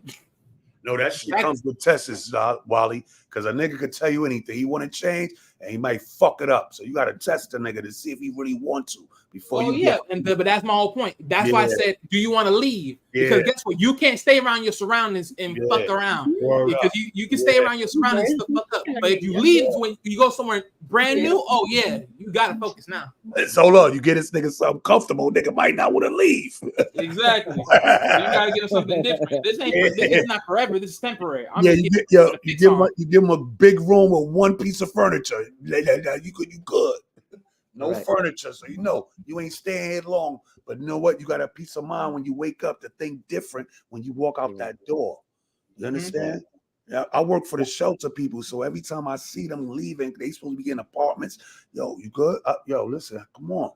Like I'm always bigging you up to go out there to do better for yourself. You know what I'm saying? But you gotta show yourself first that you want to. Correct. You know what I'm saying? Everybody want to change, man. Are you ready for it? Like, are you? Because you want it. Are we ready for what we really want? You know what I'm saying? That's why I ain't going out for all that. You can give me 150, I'm good. See, that's why to me, the people that I help out, I acknowledge that first and foremost. Right. If I see you, because a lot of us, and this is even with family members, people be trying to help people or try to motivate someone who's not motivated. It will never happen. You know what I'm saying? And I had to learn that. And that took me a long, that took some outside like my friends, my personal friends to tell me, because they don't know the third party. And they're like, yo, homie, he don't got it in him, bro. He'll never have it. Stop. It's like trying to give somebody a heart that don't have no heart. It will never happen. You see what I'm saying? So that's another thing too. We could try to motivate people, but if they ain't, like you said, if they ain't willing to change the situation on their own, those are the people, man, they're going to be stagnant. That's why to me, it's a waste of time because, I can't, I'm not Jesus. I didn't walk on water. So I definitely can't make them, you know what I'm saying, end up changing. But the person that I see the motivation, I see the progress, it's just like, okay, I do mentoring. This children, while I'm talking, they looking down in their phones, they on YouTube, they on this and that. But then there's the other children that I speak to that is, I got their undivided attention. Their eyes is on me. Those are the ones that I know that's taking every word and soaking it in. The other ones, I'm not gonna, if I'm talking to 30, I might be able to save 10, logically speaking. You know what I mean? The other 20 is gonna be lost. You know what I'm saying? So we can't helps you though. That helps you though, because the ones that's a fact. Reaching, it transpires back to you. So like Wally, you helping that person to come to your crib or whatever, giving them, that helps you. And that's it, you know what I'm saying? That helps you pick yourself up because it's making you a better person, helping that person. But if that nigga don't want to be helped, then what the fuck am I doing? That's what we were supposed to be doing. I don't even take it as a big up for me though. I'll say this, like, no, it is though. It is. No, but no. Wait a minute now. Wait a minute. It may look and seem like because everyone likes to sit here and say, oh, well, what you're probably getting something out of it, right? It's like, oh, you're doing a good deed. For me, I say it like this: I gave you an opportunity. It's either you take it or you leave it. That's a fact. It don't really affect me, and the reason why I say this is because I want people to understand. I'm not doing this because I had to. I'm doing it because I gave you an opportunity. You take it or you leave it. You didn't do this because I gave it to you. You did it because you wanted to take it. Yeah. But you can't let a nigga bring you down, Wally. Trying to. Oh help. no, but look, but I say it like this: anything about me, I'm gonna work for mine. I'm working for my accolades on me. Me helping people in my accolades that's them if they want that. I'm just giving you the opportunity. You gotta help yourself. Good answer. But that was something that we was naturally supposed to be doing anyways, as people, as human beings, is help one another. Help each other. Correct. So it's like us walking down the street, all of us that's on this panel, and there's some, fiends or bums on the sidewalk, asking us for change. I don't like when, I see certain people, I know they got change in their pocket, but they'll walk by and be like, no, I don't have no change. I don't have no money. It's like, yo, the dude didn't ask you for $100. He asked you for $1. You're going inside Dunkin' Donuts. The least, if you don't want to give him the cash, and this is what I've done. I don't give him the cash. I go inside and say, you want a cup of coffee? I'm going to get you a cup of coffee.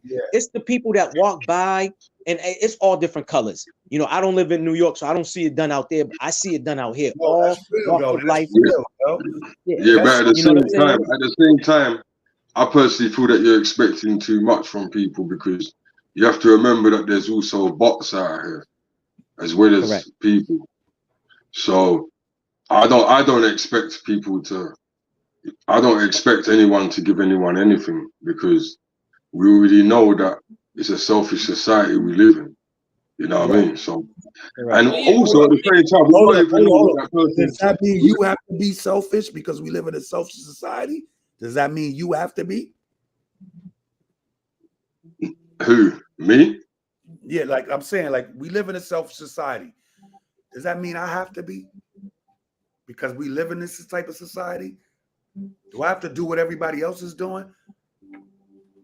Why are you asking me? That's a rhetorical question. Like, oh, okay. But you have to answer that to yourself, brother. You live how you want to live. You know what I'm saying? You can give. If you don't want to give, don't give. If you want to give, give. Correct. But I don't think we should be worrying about.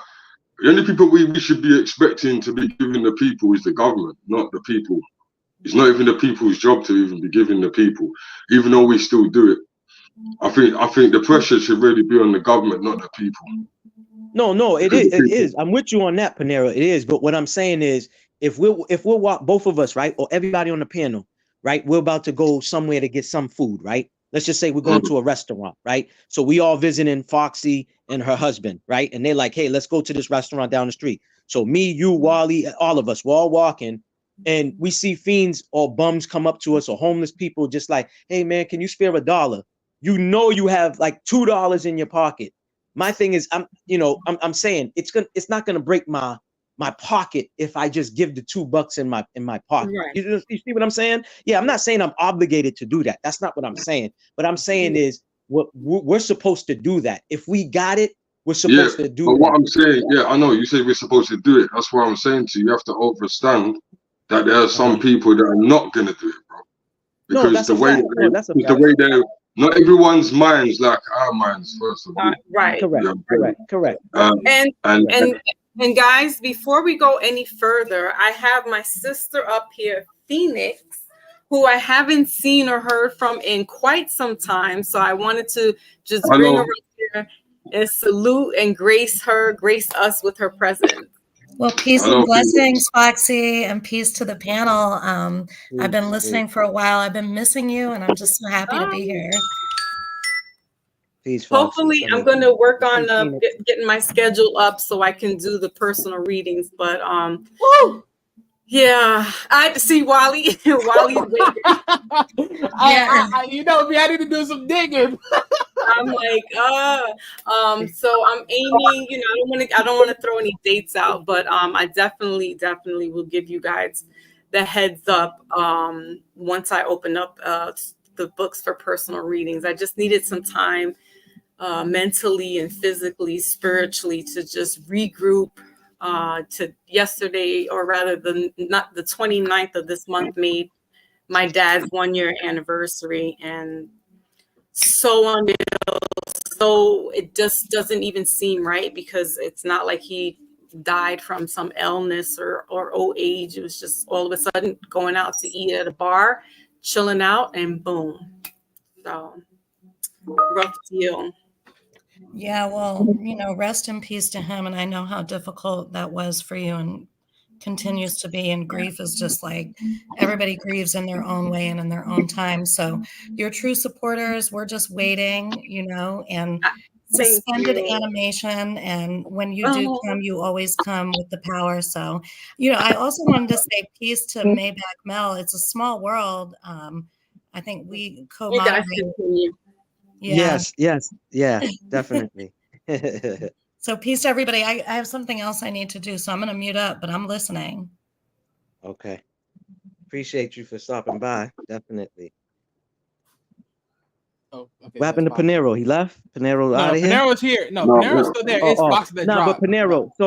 So back to what you were saying, right? I feel you on that.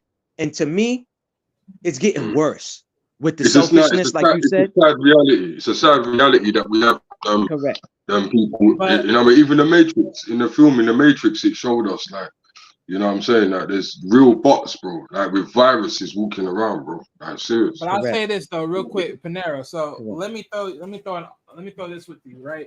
I know you're saying like the world right now that we live in, and even throughout time, has been always a selfish, more so society. And you said it's up to the government to be the one to be taking care of people. That's why they're be formed. That's why y'all made the system in the first place.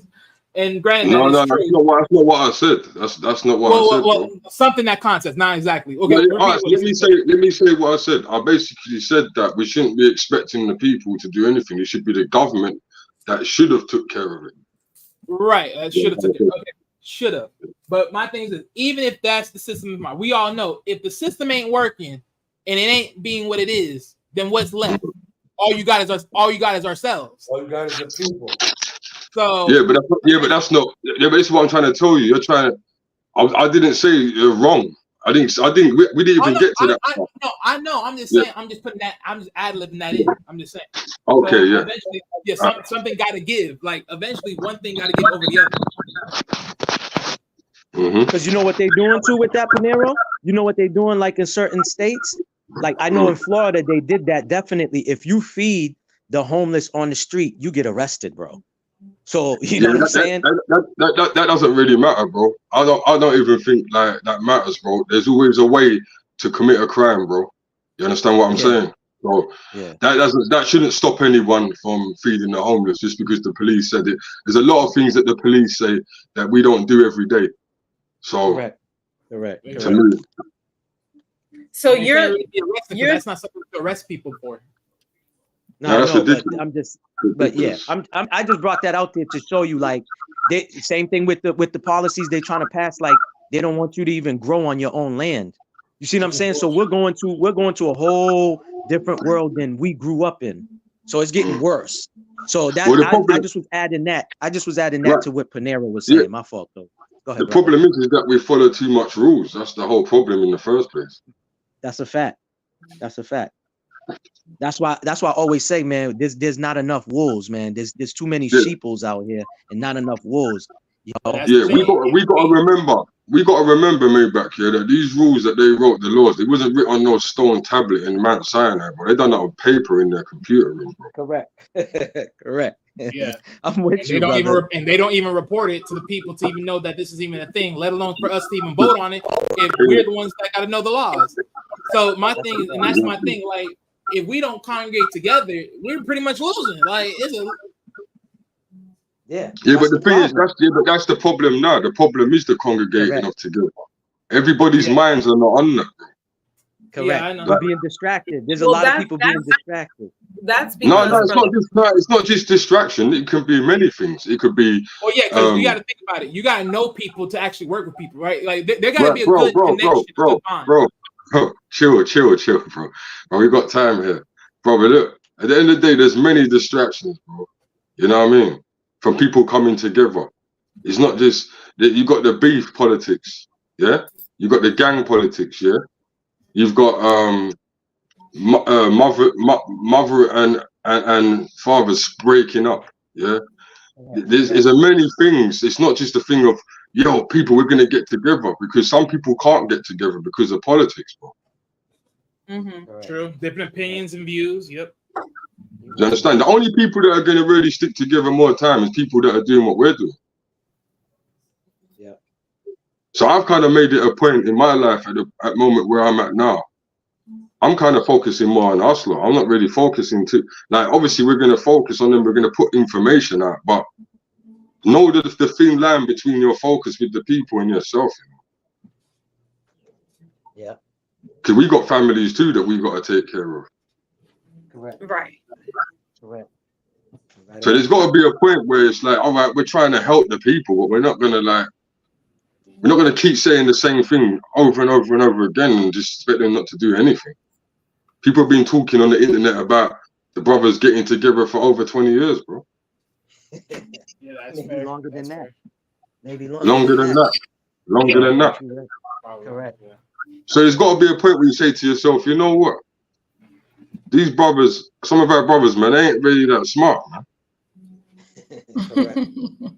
I have to agree with that. You raised a really good point, though, when you were talking about the laws, and those aren't written in stone, but the laws are there for multiple reasons. Obviously, we kind of need laws in our society. We definitely do, at least to an extent, but a lot of times people do not violate laws that are unethical laws because they're afraid. And when you're dealing with everyday people who do have their families to feed and don't want to go to jail, then that fear-based law is the thing that deters them.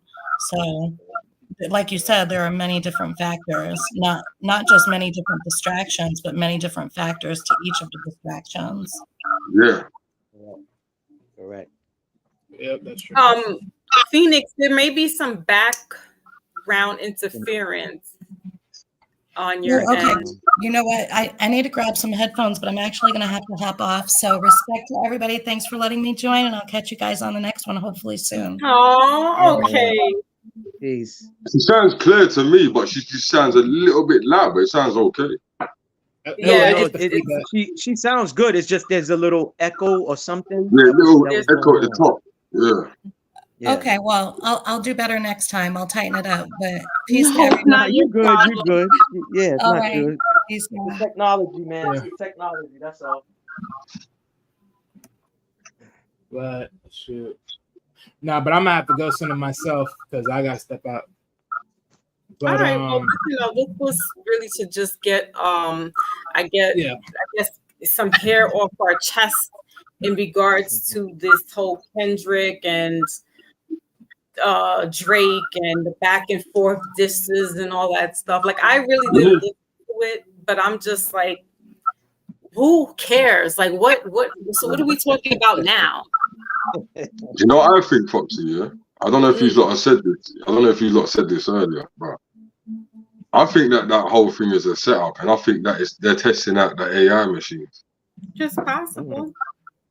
Correct. I don't know why. It's just that the way that the tunes sound, the way that both of the tunes sound, I just feel that they're testing out this new AI thing they got, and they wanted to see if it worked in the public.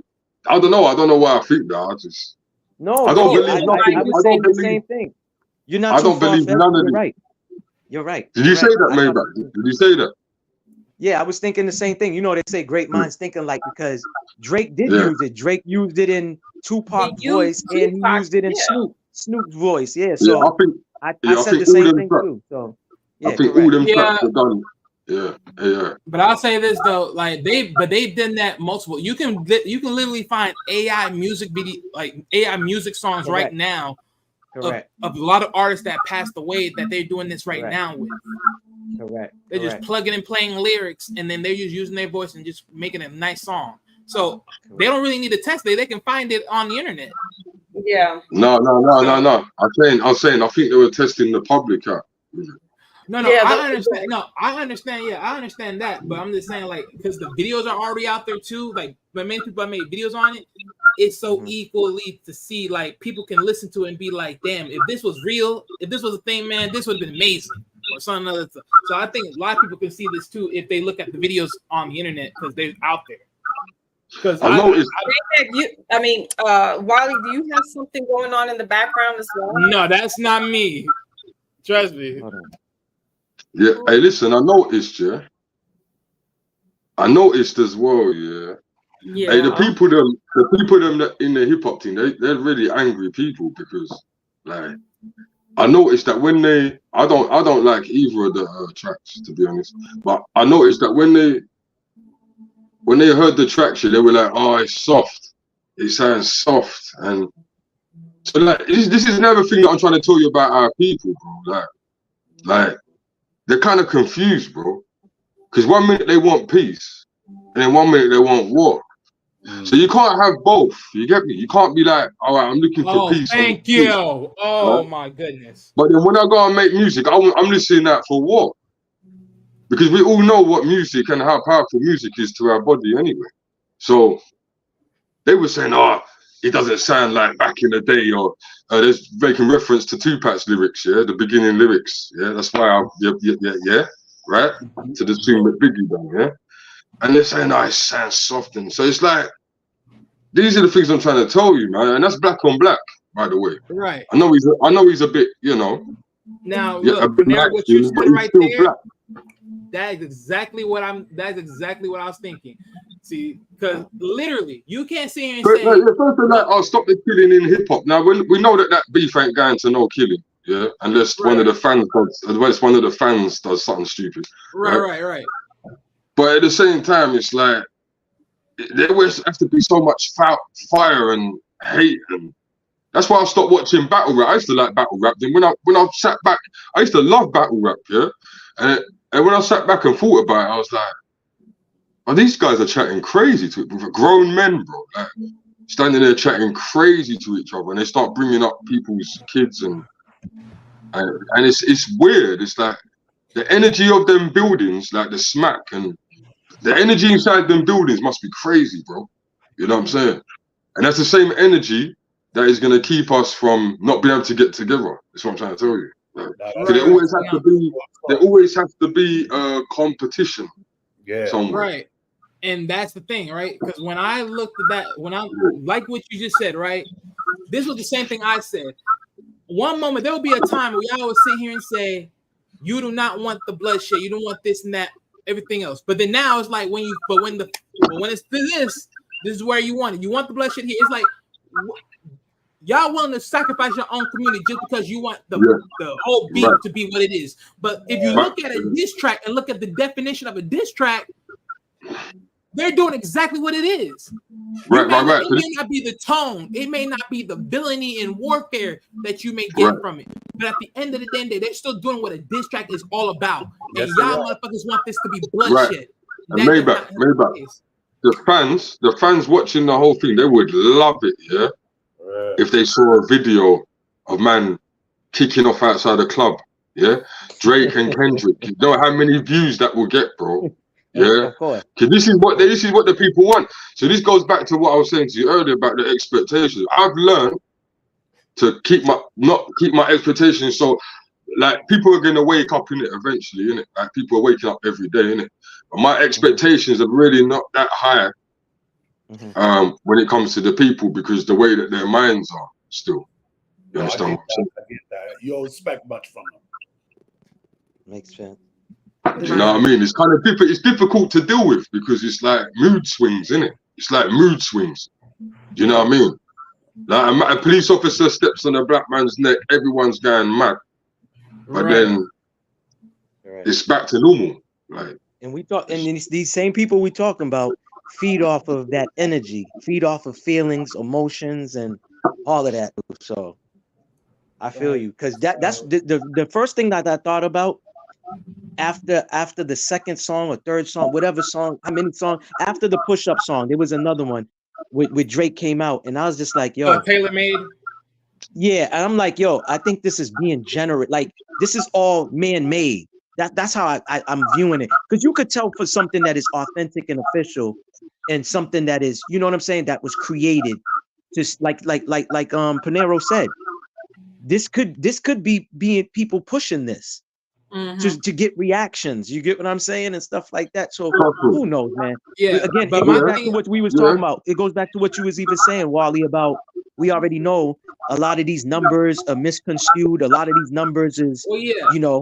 But that's why I say this is my thing, because I know when you came in and you broke down your side of what your thoughts was about the whole song, because what you said earlier, if I'm not mistaken, you said that what you said? You said that the way how the way how the diss was, or how it was formulated, or how it felt, it wasn't like it was back in the days. And I'm like, but my thing, are y'all going on feelings of how it feels, or are y'all going on what the body of work is? Because I'm like, are y'all like what we talking about here? Because I keep hearing the same notion every single time. I'm like, do y'all understand what a diss track is? Mm-hmm. And that's what I'm like, bro. Because I remember back in the days, it wasn't called dissing. We would call snapping on each other. So we would make snap jokes and like, your mama's too fat. Right. You know, y'all so broke. That type. Now everybody's sensitive, and so that's what it's sounding like. And it's like, why are we getting soft about this man? Somebody makes a reference to, oh, he's not fully black, or whatever the case may be, and it's there's half of the audience going in arms. What? No, this is what we do. When you're snapping on somebody, you pick their defaults, whether they got busted shoes, buck teeth, they mama's white, you go all in. That's the name of the game. Yeah, but the thing is though, but he'll be saying that stuff in the tune, and then he'll be sleeping with white girls on the weekend. It's crazy, man. Kedrick? Yeah, like, you know what I mean? Listen, that's why say it again. Huh? But you say you're sleeping with white girls on the weekend. What the hell? I heard that shit. Like, what he said. I got what he said, but I'll let him explain. I was like, wait, don't no, do that. You know what I'm saying? He's talking about he's talking about my man's not fully black and all this stuff, you know what I mean? But then the man will be sleeping with white girls on the weekend. Well, it don't make no sense to me, man. It's all foolishness, man. Well, you know, I get it, and again, if you don't know where it started from, I get it. You will never understand like where this all coming from. But at the same time, like for me, I say it like this, because I somewhat understood where it all started and everything. Because literally, this whole beef was starting because Drake was being too sensitive. Because you know, Kendrick has some certain standpoints of what he felt about Drake, and he didn't like it, and he got butthurt about it. But it's like, hey, it's a critique. What are you gonna be mad about? If this is your homie, you want him to be real with you, right? Not fake. But yeah, but he done it on the track though, bro. He done it on the track, innit? Like, it's different when you pick up the phone. But well, hey, I get that, and that's 2 ways to it. That's 2 ways to it. But let's be honest. Do we know what every conversation they're out here having ultimately? Because let's be honest, if they're so supposedly called friends, because one thing that Kendrick said in the song was, "You try to hit me up about a future, but you know we got some business to discuss." So there's a lot of backdoor stuff that we don't know. But see what I'm saying? But that's my whole point. And but the fact that he said it's a friendly fade, I'm like, this is my whole point. Everyone's looking for blood in this. And that's why I'm like, with Cole, it's like, hey, look, I wanted to compete, but I didn't want to compete like this. I want to compete. I think it might be Panero. It might be Panero. My fault, Wally. I didn't mean to cut your wisdom. I think Panero, you got the feedback. Me? It could be me too. I don't know yet. Hold on. I don't think so, bro.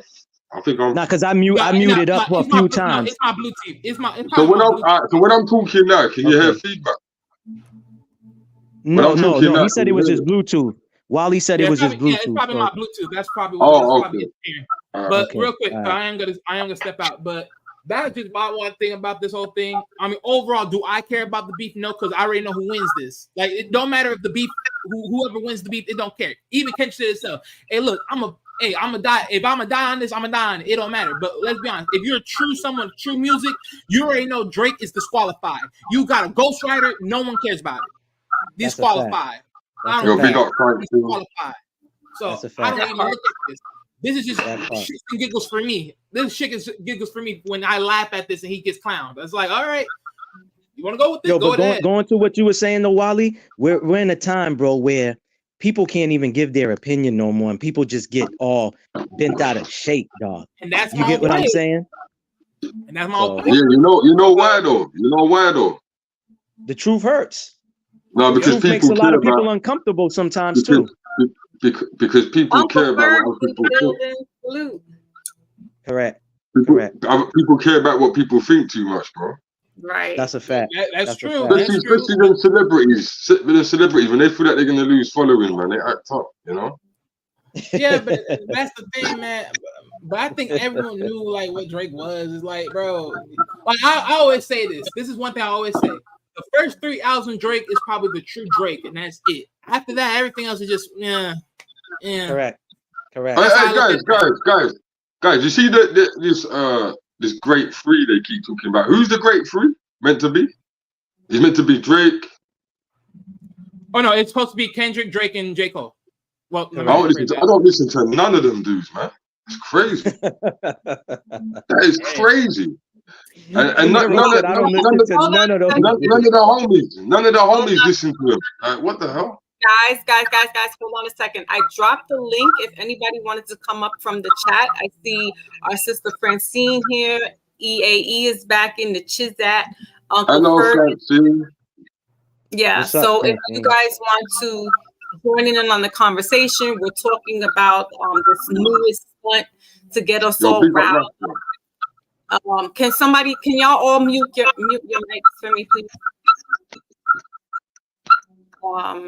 And so we're just, talking about with Kendrick and Jake or whatever the hell his name is, right? Real Chill Jimmy from Degrassi, who's an actor who now wants to cosplay the so-called Black American man, right? With cornrows and, talking all whatever, right? Being all whatever. So Kendrick has put out a couple of I want to say disc songs. I haven't listened to them, so I'm kind of stepping out of tune with it. But my whole take that and it's all what I'm going to say is that you give the people breadcrumbs and this gives them a meal. Everybody is so hooked on to what's the newest next thing that you still keep forgetting. You got this man, Weinstein's trial overturned in New York City. However, he's still going to be doing time because he's got another trial coming up in June. Peter Pan Piddle Diddler Puffy is also in heavy investigation and scrutiny. I don't know, since the 47 years that I've been alive or that have been cognizant of the last 40 years, that I've known for Homeland Security to come swoop down on private property. All right, so that's two. The other thing is a lot of hush hush has been going on. They've been giving you these documentaries about the children and certain TV shows and how these children allegedly have been cooperated in different ways, right? You have R. Kelly still sitting in for those same type of deviancies, but we're so enamored by the little breadcrumbs that we got from J. Cole and Drake. And at this point, I could give a rat's ass literally about who's rapping. I just find it very like, why aren't y'all not talking about nothing for real? Why is there nothing politically being done? And not even so much politically like what's going on overseas, but what's going on in the climate of hip hop. You have underneath the Gen Xers, you got all these delinquents that are running around shooting each other up without a care in the world. But we're worried about what Kendrick Cole said, and it's like, are you serious at this point? Like, we're losing it. And if you get real for real, hip hop has been co-opted. It has been vultured. It doesn't belong to anybody but those European, the tall Israeli. And they will keep, as long as you want to be gutter trash and showing your behind off and making millions of dollars by killing the next person, right? As long as you're melanated, because they're not going to Poughkeepsie, they're not going upstate New York, they're not going to any of the quiet towns of America looking for the next new artist. They're going to Philly, they're going to Bronx, they're going to Chicago, they're going to LA, they're going up to New York City, they're going up to Buffalo, Toronto. So if we really serious, I mean, we love this music and everything, but if there was to be something severely done, it's to dismantle the whole thing, scrap it all together. I don't care how much you think you're talented. The whole shit has been banded, booped. Next, move on. Now we'll start from scratch and move on to a different paradigm, because they're trying to remix things in here and using AI on dead people and all this kind of goofiness that, hey, you know what? Make your own platform, make your own industry, and keep it moving. And that's all I gotta say. So Yeah, let's not forget the insurance as well that they're putting out on people. That part. So real quick, so I'll say this, because I know you speaking on why we're not talking about these other things and everything else. And look, they are very important. That whole thing that came about Nickelodeon, that's very important. But you know why we don't care about those that much? So we're desensitized. Guess what? If I sit here and you tell me today Nickelodeon and all these other groups did all these foul things to these kids, is FBI gonna come and lock them up? Are we gonna lock these people up for years on end? Are we gonna give them the needle and send them on their way? No. Okay, well, why do you think I gotta care? And that's pretty much it. Like, this is the whole thing. Like, if nothing's really gonna be done, you can tell us what's happened, and we can hear that, yeah, these people went through some harsh things. Mm-hmm. But the thing is, now what is the end result? What is the end result? You putting it out there. Okay, great. So now next group of people, you've been warned. You send your kids here, and you let your kids get touched, you a damn mother, you a sellout. You a horrible ass parent. Right. But the same notion, do we not lock up these motherfuckers that were doing this in the first place? And that's the thing. We do not lock them up. We do not strip them of power. We don't shut this down. We don't cancel these mofos. Why? Because they make the big heads money. And so we know there's nothing going to happen. They walk scot-free. No one's going to get locked up. No one's going to get pressing charges. Nothing. And it's sad. It's sad. It's sad though, Wally. You make a good point though. It's sad though, but yeah. And that's why in a lot of ways, people are caring about music a little more as far as what's going on with Kendrick and Drake, because they're the actual ones that are controlling what's really going on, what they're saying to each other, and that's the reality. You know, two people that are actually controlling what they're saying to each other and what it is, because there's actually some interesting revelations between them that we may or may not know. Now, should we ultimately care? No, because that's just two people going back and forth with each other. They can either make up or resolve it, or neither just keep beefing. Whatever. It is what it is. Y'all gonna keep living because y'all young. Y'all like almost in y'all 40s. Cool. Whatever. Have it your way. And that's fair. That's fair. But then that's the issue, and that's the problem. We are never going to be able to look at these big heads and say, we're going to knock them off their chair and send them packing. So if that's the case, we can never look at these things as important, because we know these big-headed figures are never going to leave their seats. Or we can't even besmirch and destroy what this has created. Disney, if we know everything about Disney, Disney should be destroyed. Everything about Disney should be destroyed. But they ain't going to do it. It makes much money. I'm with you because look at, like, I'm glad you brought that up, because I had brought it up before too. The Dan Schneider guy that worked for Nickelodeon all these years, right? He still gets to have a job. All Nickelodeon did with him is not renew his contract.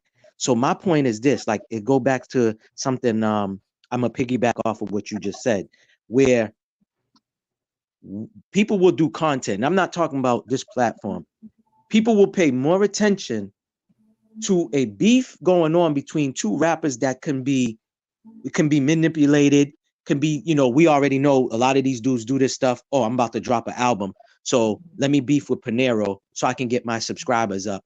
Oh, I want to beef with Foxy so I can get my views up. You get what I'm saying? So we know these things is being orchestrated and controlled, but more people are doing content on that. Two rappers instead of doing content on Disney and Nickelodeon. Like how you said, you know how many people that worked for Nickelodeon and worked for the Dan Schneider show that was doing what they was doing to these children? And these people, some of them got arrested. Playing the hush hush, all that. There you go. A lot of them got arrested. A lot of them, Nickelodeon knew about it. They never said nothing about it. They just issued some stuff and said, with the Dan Schneider, they issued like they put out a little, a nice little letter saying, oh, we're just gonna like part ways. He did a lot for us and stuff like that. But yet the dude worked for that company for like at least 20 plus years. And he's been doing that. Even the people that was behind cameras was doing the same thing, if not worse than him. You get what I'm saying? And all this other stuff. And people are spending more time doing content on rap beefs instead of talking about that. And it goes back to what Panero was saying. It's not that I have expectations. It's just sad that we're in a time frame where now, like kind of like how you said, desensitized. I don't even think I think it's just like people are just, I don't know, like I want to say distracted, but again, he even said it's not really distraction. It's just that people ain't paying attention to what they should really be paying. When they tell us to look left. Go ahead. Big up Big Cat, yeah. You got to remember at the same time though, some of them people that you say that do content about hip hop guys, they don't know what we know. It just shows you what level you're on. You know what I'm trying to say? Correct. And we know they're chasing money too. We know that YouTube, they're not really paying out for what we talk about. You know what I'm saying? That's a fact. So some of these guys, they really don't research the stuff we research, bro. Like seriously. And the reason why I know that for a fact, because I've got friends that are on YouTube and they don't know what we know. When I talk to them about what we know, they're looking at me like, like, so it's they're looking at me like, you know what I'm saying? So you have to remember that as well, brother. Like some of these people really don't know this stuff, bro. Correct. Yeah. They don't research it. You know why? Because they want to be followers. Yeah. Even though they want to be followed, they want to be followers too. So they stay in all that. What the public are into. Like a DJ, when they go to the club, they don't play what they really want to play. They play what the public like. Correct. And it used to be the opposite. Some money on that. Yeah, it used to be the opposite. Yeah, and like you said, Wally, they get paid too. They get paid to spend, let me play Panero's song all night because I just got paid. You know what I'm saying? But back in the days, cool. Back in the days, if your music was hot, it was hot. They had no choice but to play it. But would you accept it? If someone gave you 5 racks and said, be honest, bro. Be honest though, bro. Like, be honest. Like if you was a DJ and you was only getting paid £1,000 for being a DJ, and then one of them guys come up to you and said to you, yo, take this 5 racks, play my tune about 7 times. Would you do it? Yeah, definitely, I probably would. I'm taking the money, bro. I'm taking the money, bro. Yeah. If you pay me for my services, of course. You pay me for my services. So that's fair, yeah. Correct. Yeah. There's no. So it's kind of like, it's kind of like, you know what I mean? It's kind of like, it's the money. The money thing's the problem, innit? The money thing's the problem. I think I say like this. It's like, but the moment you would have told me, hey, I pay you like 500 racks to numb this artist's song, like, no, okay, whoa. Oh yeah, that's different. No. That's I have no problem promoting you. I have no problem promoting you. But if you try to downplay somebody, you gotta play this right. No, but that's when it starts getting dark, and you got to believe in things like karma and stuff like that. You understand? Right, and that's why sometimes that's. But then there's people out there that don't care about that, so they're gonna do it. Yeah. So, correct. That's my biggest. But we already know we stand on morals. Correct. Crazy. Yeah. Correct, that's what I'm saying. That goes into what Panero's saying. That goes into the radio play. Because when you think about it, people can be paying money to shut a dude down on a radio play and don't let it expand out. AKA Drake, supposedly. You know what I'm saying? Speak clear. Yeah, speaking clear, Panera. Give me on. Yeah, there's a lot of static. Yeah, 'cause we can't hear you clearly.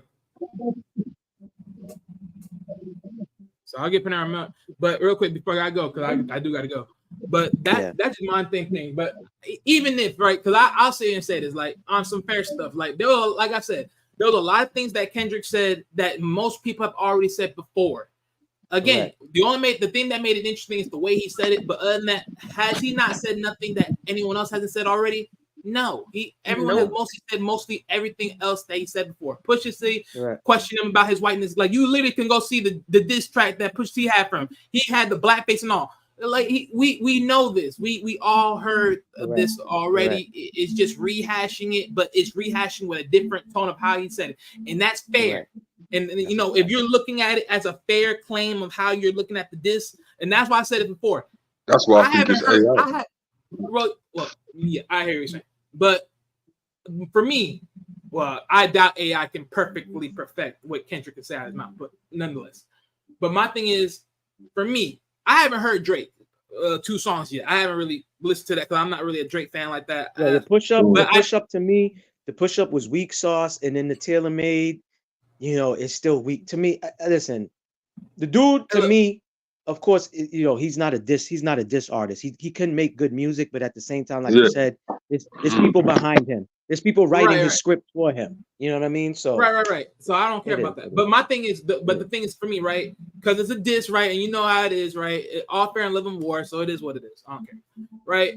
But eventually, I will go listen to those 2 songs. Push Up was pretty much Kendrick and multiple other people he was dissing. So whatever bits and pieces he dissed Kendrick on, is like, I'm gonna add that to Taylor Made, and then that's just gonna play it out for me.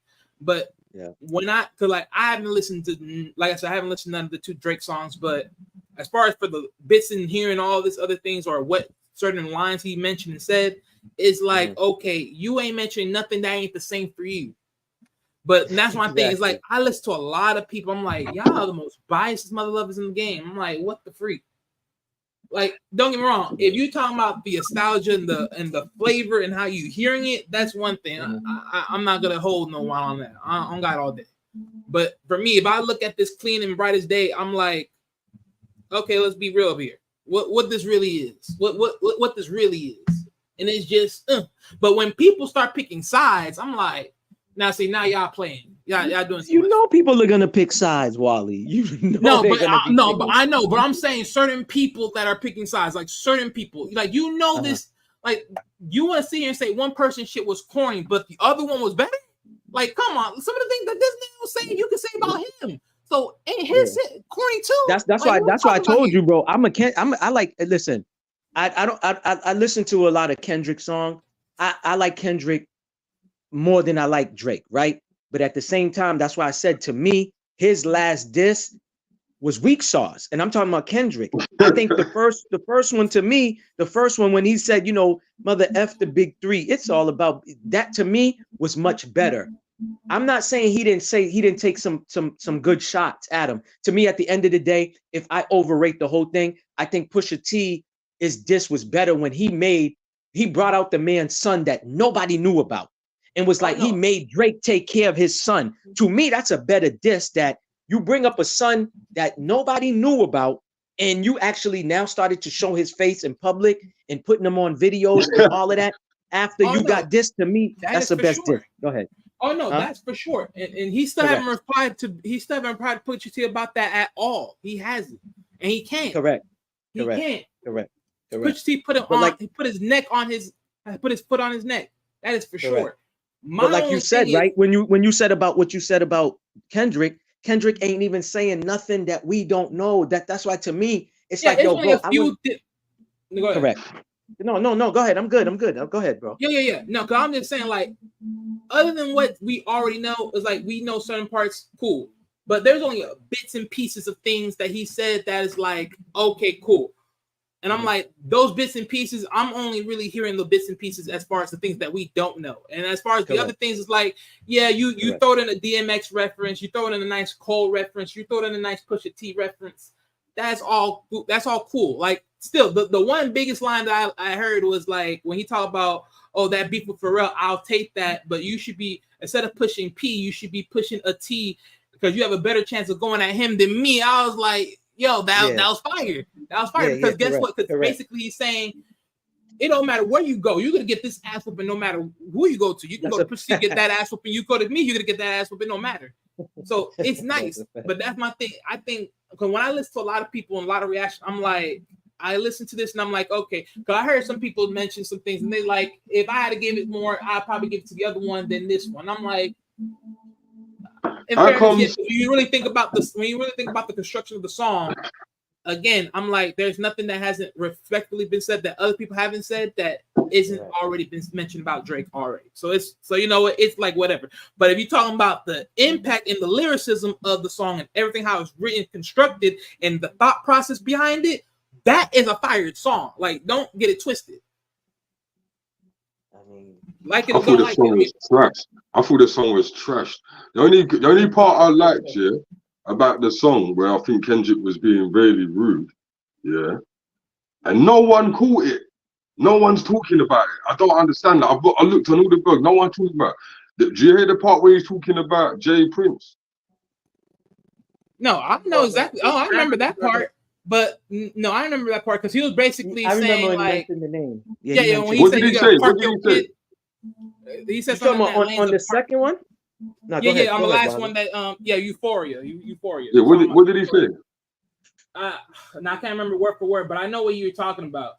Now that is fire because technically, because you. Let me tell you the part. Let me tell you the part. I don't think you know the part I'm talking about. There's a part when he I remember says, the part. I just don't know it word for word. There's a part when he says, we remember what you've done. Mm-hmm. Then he mentioned Jay Prince, and then he mentioned you're trying to be like Junior. Then he said, something, man would duppy your son, basically. Yeah. Right. He's talking about the whole Offset. That's the only part. But he done it. You know what it is? The only reason why I picked it up here, because I used to write myself. I've made tunes myself, innit?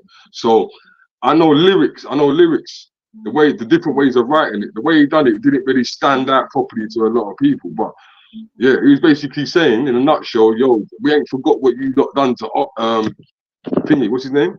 Takeoff. And keep trying to be like Jay Prince's son. And then he said also, if your son steps up, man, we'll get rid of him. But no one caught that. Everyone's talking about these other bars. Got you. Oh no, the reason why no one really paid for me, I'll say this: the reason why I don't really pay too much because you got to understand. If you don't understand the lingerance, is like it's there for you, but it's like, well, you don't really know what the backdrop is because we all know, you're connected to Jay Prince. The way how he's, because that's the case. You got to think about how he's saying it and the way he's coming from it, and then what he's trying to acknowledge. That was harder than everything. This to Jay Prince was harder than everything you said to Drake. That song was trash, bro. Seriously. And So, I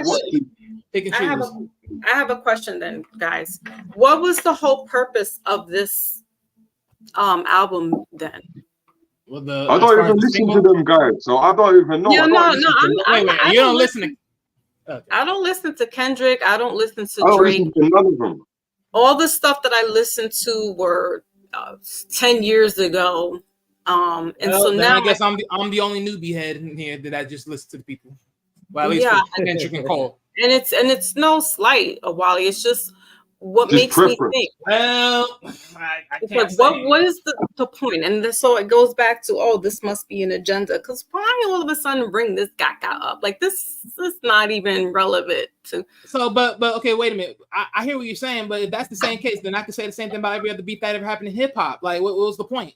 No, I'm talking about like right at this moment while all other things are going on. Like we're getting the bones and biscuits of this, and people are sopping this up. Oh, that's great! This record, like, what is going on here? Because that's why I told you, Foxy. That's why I think they're both in it. I think they're both in it.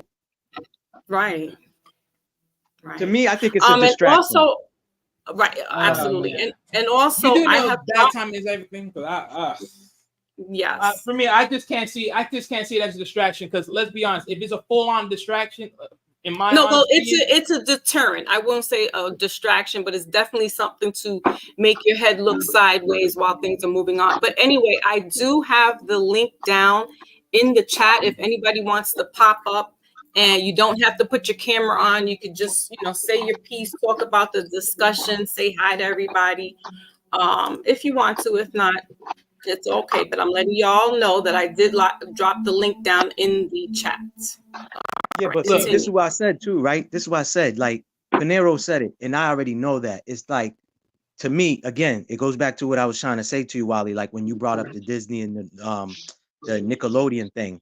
Why ain't more content creators talking about it? I know it's not gonna be high in the algorithm. I know you're not gonna make that good YouTube check on the 21st. You know what I'm saying, of the month and stuff like that. So my thing is, it goes back to a lot of things, man. We have more people following things instead of being the opposite. Bro, but Mac, we spoke about that. They're not into it, bro. That's why they don't put it out. I get that. I get it, but that's why I think. Can I? Go ahead. So can I say one thing real quick? So as far as why we're not speaking or reporting, right? Let's be real. Every content creator out here, they're not the content creator of what's going on in TV or all this or news or anything of that nature. So for those that are those news outlets of YouTube or the television outlets that focus on entertainment, this format of entertainment, of this traumatic ass news of what's been reported and known now to everybody, if you don't report it from that scenery or you're not from that pivot, you're not the one talking about it. So for those that aren't talking about it, you got to go find them and hear what they have to say about it. So the ones that don't talk about it, don't feel that it's they're the ones that are meant to be the ones talking about it. So they don't talk about it. Okay, but let me ask you something. Wait, Panero. But let me ask you something. If I have a channel and my channel is focused on money, do you believe I'm gonna talk about it just because it's the newest news? What do you mean focused on money? No, I'm saying. What do you mean focused on money? No, I'm gonna tell you what I'm saying. If I'm a content creator and I'm speaking to people about finances, right? But the crazy news about Nickelodeon came out, do you expect me to talk about that? That's not my lane. No, I get it. No. Of course not. No. Of course not. Right, and that's my thing. That's what I'm saying. You got to find the people that do are in that lane. Because, like, I'll say this, right? The other channel that I have that's but everyone that is in that lane, is in that lane is talking about it, bro. Well, and that's what I'm saying. Yeah, and that's what I'm saying. Yeah, those people that are in that lane. You got to remember. It's only supposed to be 20% of us, bro. It's not supposed to be 100% of us, bro. Yeah. You're right. So this is what I tried to tell you earlier. It's only 20% of us, bro. So we can't expect everyone to do it. Oh no, but I find it funny though. Brother, we're the minority. We're the minority, bro. No, I get that. What Wally was saying, you made a point, but this is my point though.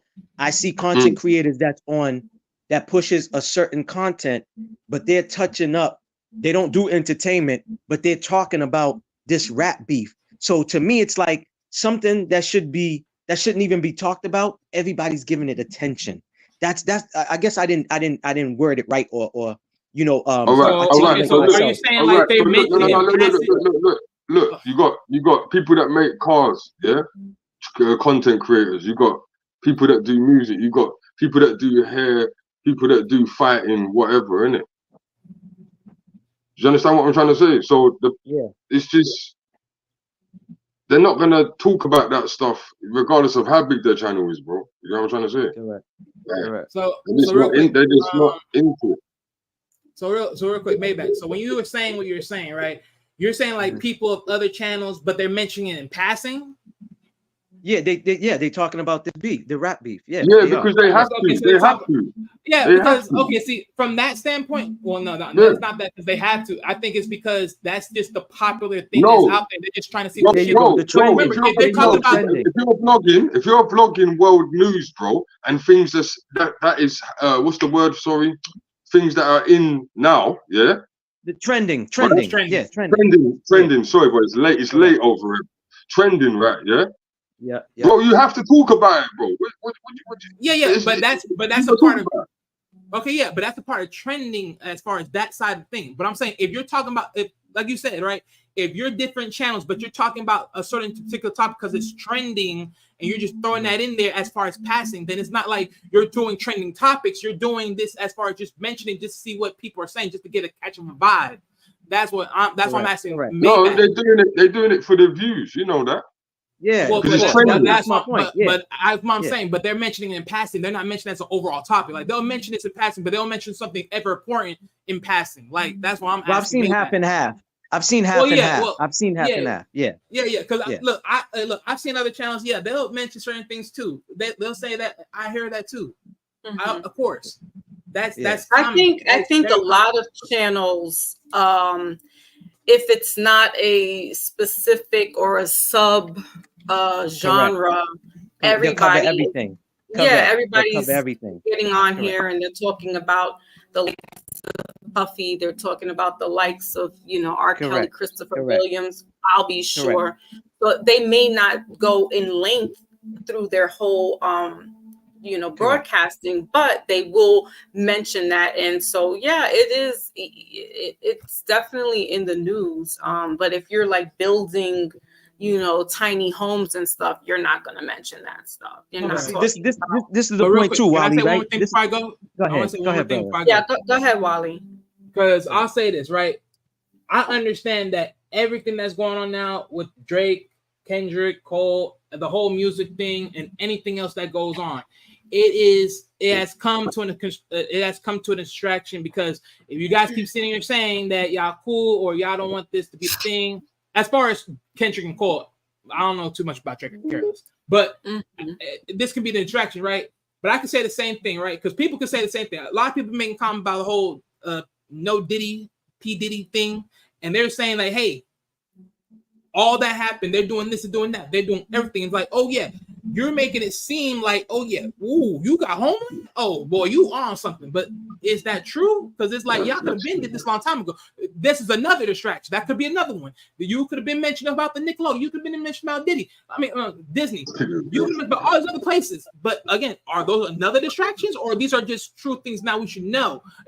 A lot of these things could be distractions. But notice all these things that they're putting out now, these big picture things, Nickelodeon, Disney, the whole rap thing. What are all these things all concentrated of? Entertainment, another part of entertainment. All of these things, and they're all fabricated in some messy stuff. Wally, go ahead. What do you think they're distracting us from, bro? There could be a lot of things. We don't pay attention to a lot of things that we should be paying attention to. No, we do. I definitely do pay attention. But what do you think they're distracting us from? Bigger news. Everything that happens, people keep saying it's a distraction. But I'm like, the game has still got to go on anyway. Then what is it? No, I'm saying, what is it a distraction from, though? No, and that's what I'm saying. My thing is this. Well, I'm just asking what you think it might be. No, I know. Well, I'm gonna get okay. Let me hit you with it. My thing is, when I hear everyone would probably say that this is a distraction, I'm like, but the other things are not. Like these are something that we should know. I'm like, if we haven't known this, like, let's be honest, we've heard stories. Jadakiss talked about this. Like, what more do we need? Mace has talked about. What did Jadakiss say?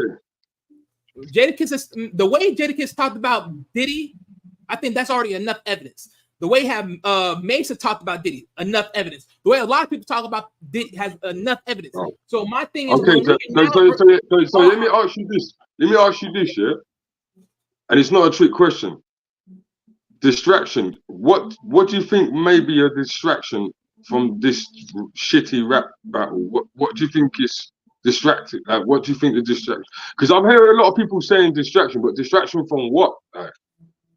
Well, what's the distraction? It's like you can just put it, and that's what I'm trying to lead to, because we can all sit here and say it's a distraction.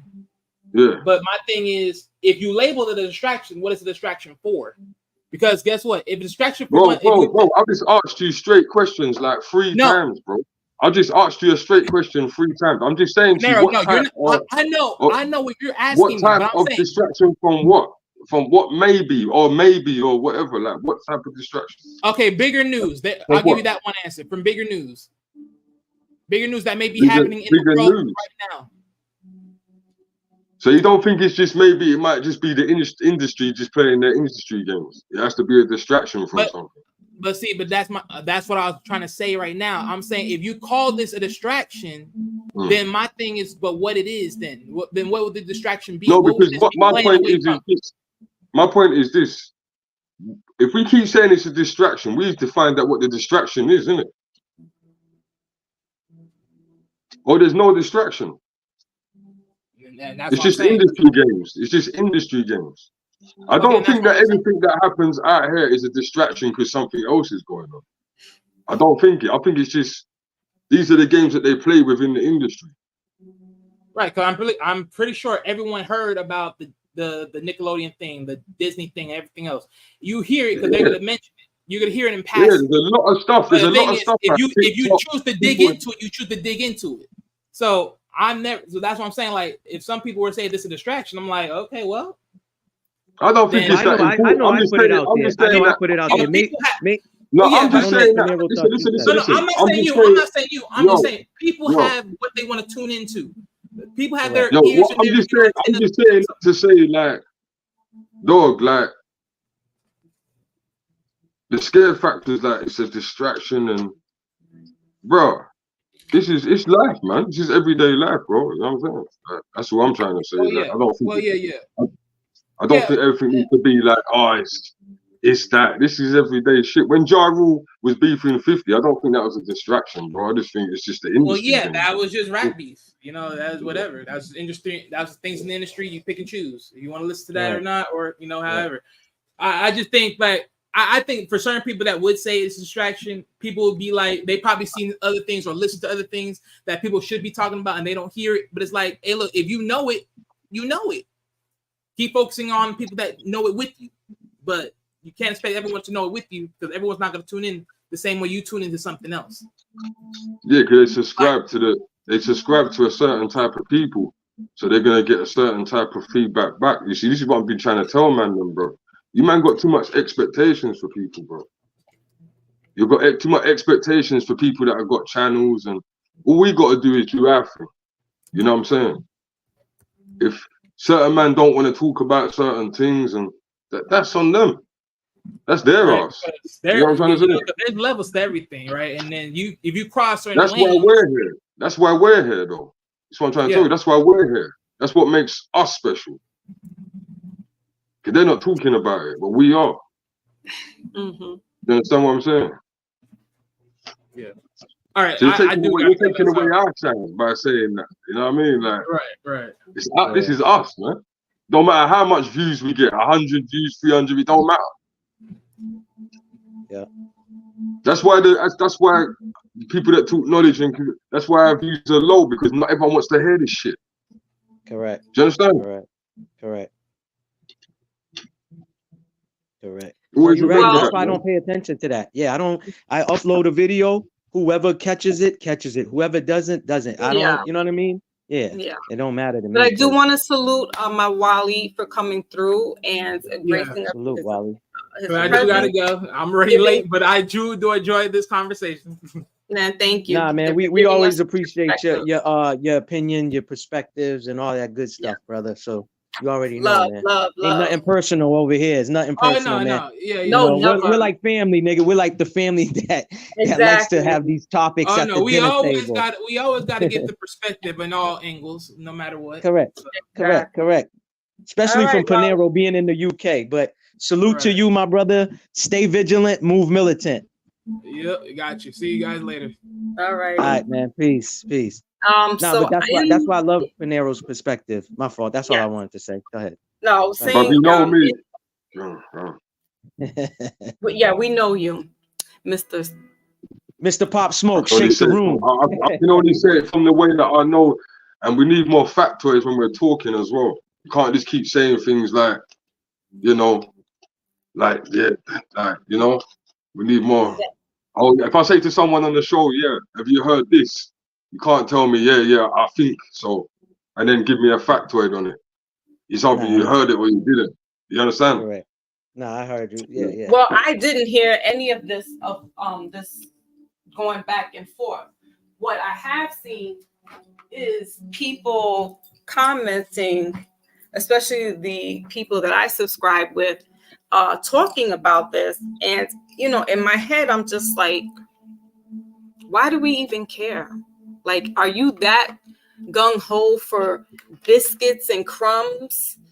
You know, this soothes your soul to hear that these guys are going back and forth. Like, who gives a rat's ass? That's my Foxy. point. That's my point. That's my point. It's like you turn on YouTube and you got like 20 content creators doing the same damn thing. I get it. I know Panero. It's not about me having expectations. It's just like me. I look at that and I said, damn, Disney got this going on.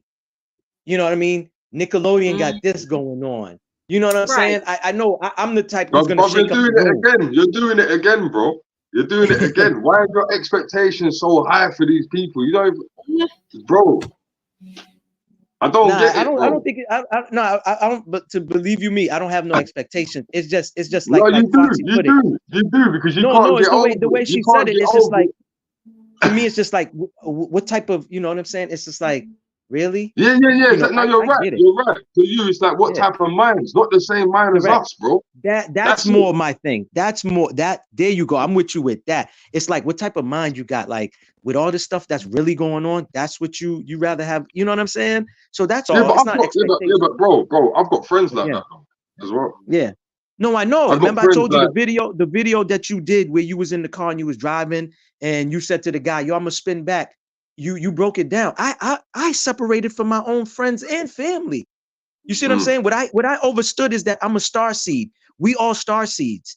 That's on these type of platforms. So when they was calling us weird and we started to believe that, that's because we wasn't there mentally. But as we grew up age-wise and mentally, we realized that we're star seeds. Yeah. You know, we're listen loners. to this, Mac, listen to this though. Let me tell you another reason why I haven't got no expectations of the people them sometimes. Yeah? Let me tell you why I say this as well. Well, you know, since like the lockdown thing, how much things have come out into the open that people like me and you've been speaking about for 15 years, bro. Correct. How many things have you seen? How much things have the people then woken up to? And like, oh my God, this, that, and that. Oh, man shouldn't have took the Jabbington, and the reason we was telling them the reason why in the first place, and then all the videos have come out now. But bro, let me tell you something about this, yeah. It don't matter how conscious we get, right, or how much knowledge we get, or how much knowledge that we share with these people. They will never ever give us our flowers, bro. Never. That's a fact. That's a fact. They will never give us our flowers, bro. Correct. No, you're right. You know, all these things that are coming out on TikTok, all these videos on TikTok, but it's like they went through my bloody archive and chopped up my whole channel and put it on TikTok. Yeah, right. Yeah. And people are seeing these things, even people that we both know. But don't you think it's sick when you got even personal friends, right?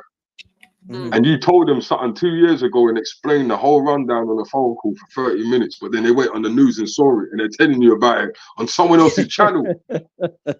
Yes, that's had happened to me, bro. Listen, I had people that, like how you said, right? Yeah, I was telling them 4 years ago, listen, this is what it is. This is what it's not. Don't watch the mainstream news. Now, you know what? Out of like 20, 25, 30, 3 of them has came and said, yo, bro, I apologize to you. I apologize. You know why? Because they have to go and wait. They have to wait until they see it on someone's channel that's got thousands of views for them to take it in. Correct. Or they got to go to a TikTok post. You know, the TikTok post, you get a lot of views because people just click anyway.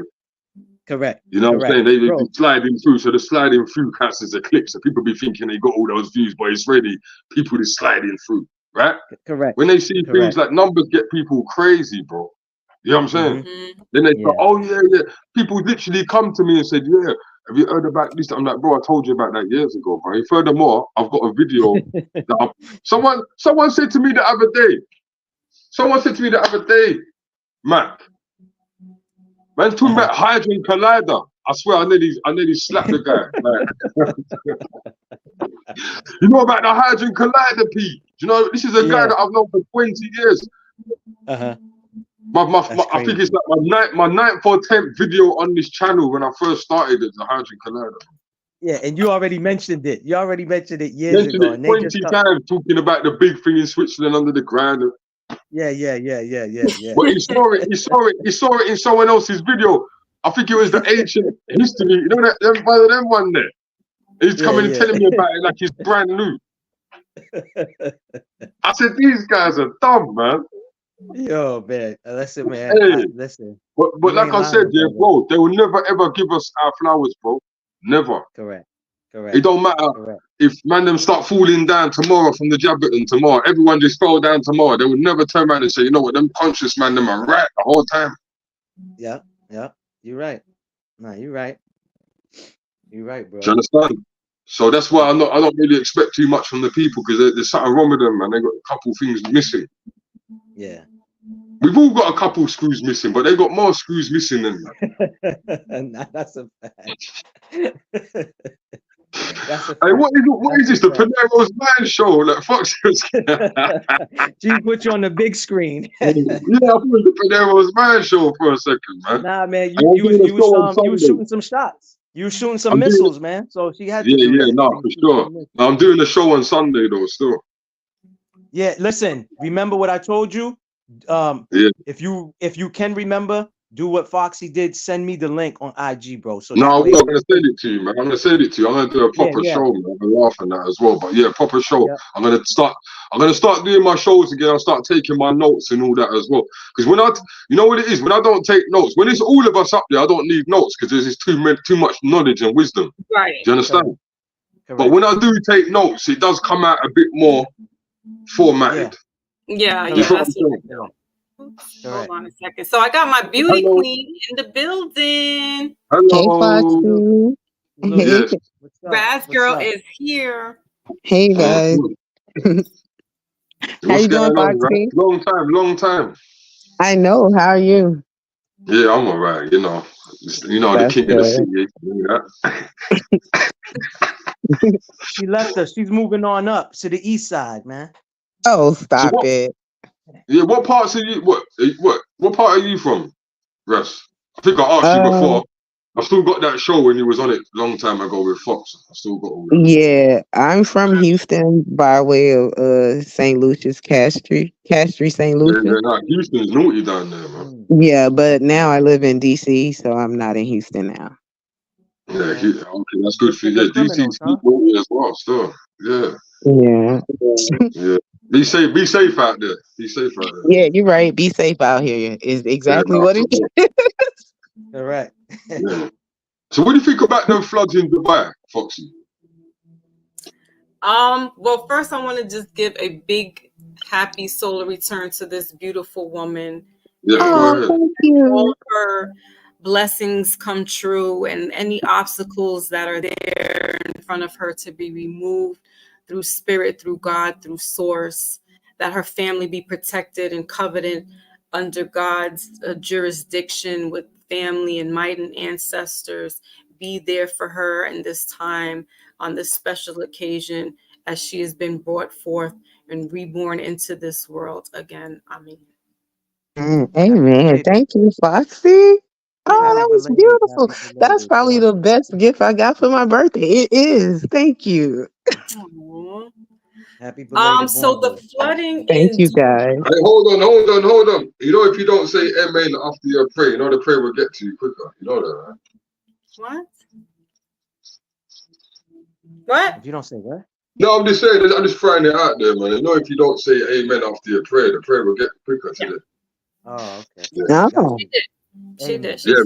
Men ain't got nothing to do with your prayer, man. Men ain't got nothing to do with it. But anyway, go ahead, Foxy. Go ahead. So the flooding in Dubai, I haven't really caught wind of it as much, but I did see on Instagram. I follow the AccuWeather, and I did see that, and I thought that was so bizarre. You know, and I don't want to equate all of what's been going on as biblical and things of that nature, but we know scientifically that the earth. Everything is shifting. Mother Earth, Gaia, I mean, she's spewing out some impurities. She's spewing out the parasites that are no longer needed. And yeah, they can be humans as well, because let's be for real, the humans have been destroying and attacking this beautiful piece of land, this world, if you will, because they are these narcissisms that think, oh, this is mine and I can do whatever the hell I feel like doing it with it. And so therefore, yeah, we're having a lot of shakeups. I just read also that we got another earthquake in New Jersey, not too far from where we had that first earthquake 2 weeks ago, but it was on a scale of a 2.9. So a lot of things are happening, and I found that that water gush, the overflowing there in the desert, was definitely a spooky thing. Yeah, definitely. I thought the same. I don't actually know what all was going on with the Dubai stuff, but it looked treacherous. The water was high. I think it was like the buildings were submerging and all of that. It was real terrible, I thought. Correct. And I They the definitely ones that thought doing about, it. yeah, I Yeah, thought they the about ones that spiritual doing and biblical things, though. I did.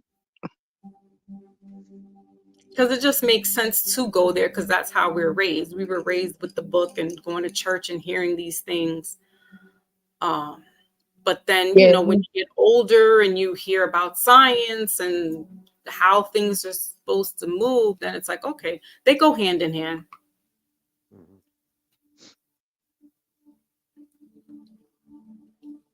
What about Panero? Why is that one to look? Okay, maybe I'll do that. Panero, you muted up. Probably doing something. All right, so Brother Maybach, what is your take then on those flooding? I think you know, it's them doing it because they already admitted to doing it. You know what I mean? They already admitted to it openly, you know, months ago. You know what I'm saying? So, and that's what it is. I even did a video I showed outside of here, just like how when I got on your live, it was super sunny, right? Then I started to see, you know, the little clouds in the air. Well, from the planes, you know, the little smoke, and then next thing you know, it's raining. It's raining real hard out here now, and it was super sunny. That's why I said when I got on your live and your husband was on there, it was sunny. There was blue skies, clear blue skies out. Then I saw the planes doing their little zigzagging in there, and now it's rain coming down and the skies is gray. So Wow. that, you know, without saying it, with saying it, you know what I mean? So yes, you know, that's what it is. And I already, you know, did a video where I actually went outside and showed the planes doing it, and then how it turned gray right after. So, you know. Have any one of you had any side effects from this solar eclipse? We did have a lunar eclipse a couple of weeks ago, but Yeah, I not me. didn't. Not me. you said you did, Beauty Queen? No, I didn't. I was going to say, like, what type of side effects were people supposed to experience? Well, I know Black Moses said that he had to go sit himself down and go lay down for 2 hours because he was out in that sun. He was looking up, and then he said he felt tired. He was getting a headache.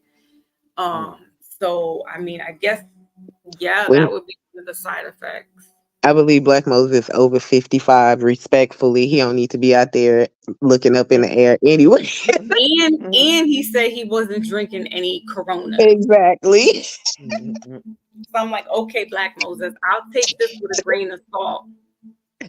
Yo, Razro, No. Yeah. didn't you have a show last night? Yo, you be late night, huh? With it? No, I usually have my show is actually tonight. I usually try to go on at 9 after I put my daughter to sleep. So that's usually how it is. Nah, because I woke up. What do you call rebroadcast was on? That's Yeah. why. Oh, That's what really? that was? Yeah. No, I think it was live. Wasn't you live at like 1 something in the morning? Oh no, not I. I'm asleep, sir. Oh. Okay. It might have had Premiere on it, which kind of looks like it's live and can act Okay. like it's live. But That's probably what it was then. And the chat was live, I think. When you premiered, the chat is live. Okay, all right. So then that's why. That's probably why then. because I was like, yo, I want to engage, but I was like, nah, man, this is, I'm getting old in age, man. You know what I mean? Oh, I was, stop, it was night please. night. Listen, man, we getting old. Listen, we getting old, Foxy. We're not getting old, my Listen, I'll be friends. 48. I'll be 48 this Yeah, year. I'll be 48 before you, though. So Yeah, I know. All right, so we in our prime. You want you? That's what you thank want. you. We're in our prime. All Thank right, you. we in our prime. I prefer It was that. night. It'd be night night for me in those times, Raz. It'd be night night. For me. So, what's your take, Beauty Queen, with this whole Kendrick and Drake and the whole that whole little clique with Rick Ross stepping in and J. Cole? Like, what Oh, are I am you? loving it. Oh, Yeah. okay, okay. I am loving it strictly for I love music and lyrics and all of that. So I love it just strictly for the music. I think that Kendrick Lamar is in a battle on his own.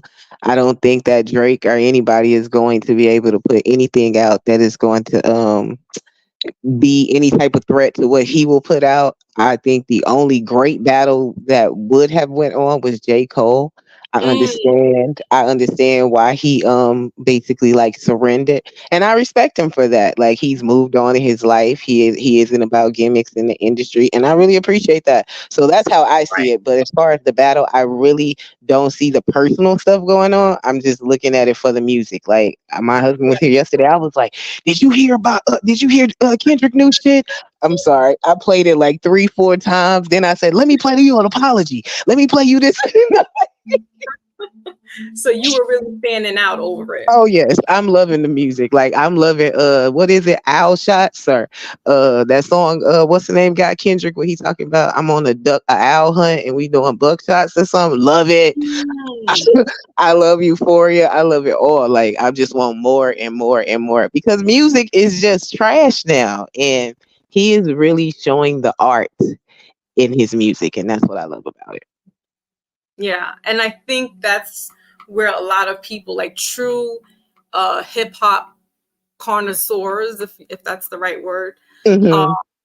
that's what they're looking for. They're wanting to sink their teeth back into the meat and potatoes of what we've listened to for the past 30 years. I'm not going to say 50 years because that type different hip hop was coming off the helms of uh, Yeah. disco, and Hmm. so it was a different form then. But I would say in the late 80s up until 2005 or so is pretty much the prime. And those are we miss that. We miss hearing the battling, and even if it's battling where it's like snapping on you to the worst. That's just what it is. That's how that's an interaction. And what I'm seeing in some people's chats are all like, oh, well, why he didn't have to go there and talk about him being white, and according to the Jewish, it's you are what your mother is, and it's just getting all so technical. And I'm just like, y'all are really missing Mm-mm. the point here. Yeah, Kendrick is cutting Drake up in that part about he not a father, and he was like, you not doing that, and you not about that. Oh, he kills him, Foxy. Have you heard it? Like, oh my God. I love it. So I probably every time I hear it, I hear a new lyric. And then the way he's talking about the Hovio boys, like all of them, like I don't even know them like that. But I went and searched who they were just for this battle. Like Okay, all right. Salute to Roz. She's digging it. yeah, I I think am. all of us that were on the panel kind of like skipped around on certain things, so we didn't hear the whole thing. We weren't really getting it. But I'm glad that you did, and you can give us a better perspective because you listened to it, pretty much word for word, and it Oh sounds like yeah. it's really, truly a hip hop song. It's a rap album that we need more. Yeah. Kendrick is holding no bars. He called him by his government. He called him Adonis. He called out his daddy. He speaks on his Caucasian mom, talks about his white daddy. I mean his black daddy. What's the name? Drake has a show or something that he produces that's named Euphoria. So to name the song Euphoria is like a shot right there. He imitated all their voices in the song. Like he is letting them know, like, yeah, he's cocky, and I love it. It's like, yeah, it's a big three, but I am the greatest right now, and he putting it out there, like, fight for your title. Good for Kendrick, Kenny. Good for him. Good for him. I did like him when he had the soundtrack to Black Panthers. There was a couple of songs on there that I really was digging. His words, Mhm. he's really a good wordsmith. I'm not gonna put him up there as the greatest up in those echelons, but he Yeah. definitely is a poet. When he Mhm. speaks, it's like he's a canvas drawer. Like Oh when he's, yes, you could see it being like broadened out. And yes, he does have, he does have big, he salutes up Pac and in that regards as well. Not to where he's gonna buy a ring like Fanboy did. yeah. Or put an AI out. He said, "You making Pac roll over in his grave." I was like, "Look at Kendrick, yo!" It was wonderful. I I'm need to loving look it. into it because and I was watching a clip on somebody had posted in a TikTok, and it was DMX going off, and they asked if he was at Hot 97. Oh no, he was at Hot 97, and Yeah. they said, I think it was Charlemagne. He was like, "Well, so what you think about Drake?" And DMX was like, "Who?" He was like, "Drake," and he was like, "I don't think nothing about him. I don't like the way he looks. I can't stand his face. I don't like the way that he speaks." Like, Yeah. oh my goodness, he was He just going.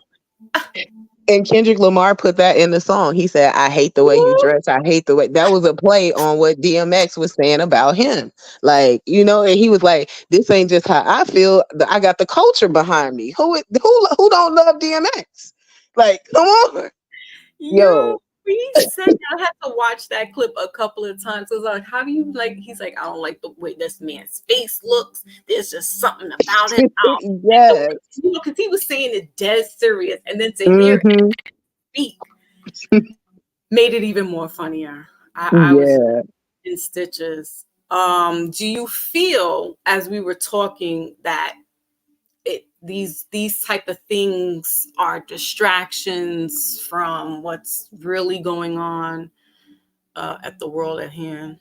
Uh, I I don't think this is a distraction from what's going on, because I don't think that the world is completely engrossed in this feud. I think that hip hop fans and people who love rap and people who love the art are really engrossed in this, and other people could care less about what's going on. I do think that Kendrick is advocating for those who can't advocate for themselves by speaking on the P. Diddy's and speaking on the nefarious acts that go on in the industry. He is saying all those things. So if we want to think about the presence for the Black community, we know now that one of our biggest stars and one of the men who have a lot of money in our community is going through a trial where half of the community is going to be silent and not speak up because they probably afraid of retaliation or anything. And I think that Kendrick is putting it out there, like, we know, and a lot of us in this industry don't partake in that. So I think he's putting light to all those things also in this battle that's going on. Mm, I could respect that perspective. Yeah. Because it's true. It's not overly, being saturated. I think whoever's looking for it is going to find it. um and is it a distraction for me to speak on? I don't necessarily think it's a distraction. I just think that some people, you give them crumbs and they're out here making a meal with it. Like, they get so caught up in the isms. Hmm. It's like, okay, but like, there's so much else going on, and then it's like, okay, well, what do you do? I mean, there's not much you can do, but just don't get caught up in the hype, and it's only for a moment. It's like having sex and you busting a nut for that quick minute. You know what I mean? Like, you're so Whoa. excited about the whole. Whoa. What are we talking about here? No, sir. I'm using this example as busting a nut. Well, Foxy, I don't want to compare it to Bustin' Nut, but I'm talking about a quickie then, Yeah. like I feel like people are more so they're getting their endorphins and everything, and as soon as they get what they want, it's like, Yeah, it's I will gone. say that. The thrill is over. What's next? Then they want to hear Rick Ross. Rick Ross, It's too old for this. in all of my honesty, needs to go sit his buckwheat alfalfa looking self down. I did like his diss though. I like the fact that he talked and dissed him. He was calling him white boy. I think that was super funny. It's comedy. I don't care what Rose says, because the fact is Rose was an ex-CO. Now, we know. sure, Yeah, how real can you take him? Exactly. and sure, do we want to change paths? And when we grow up and the job's not working for us, and we want to get into this, but this man just completely doned on the persona of the people that he has incarcerated. Yeah. Oh, Foxy, you are so right. You are so right.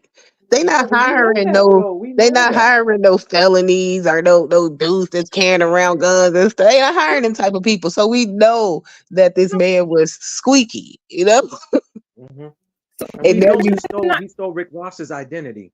The real yeah, Freeway Ricky. We know Exactly. that. And You know what I mean? I think Rick Ross had put out a cease and desist or something, but they worked it out or whatever.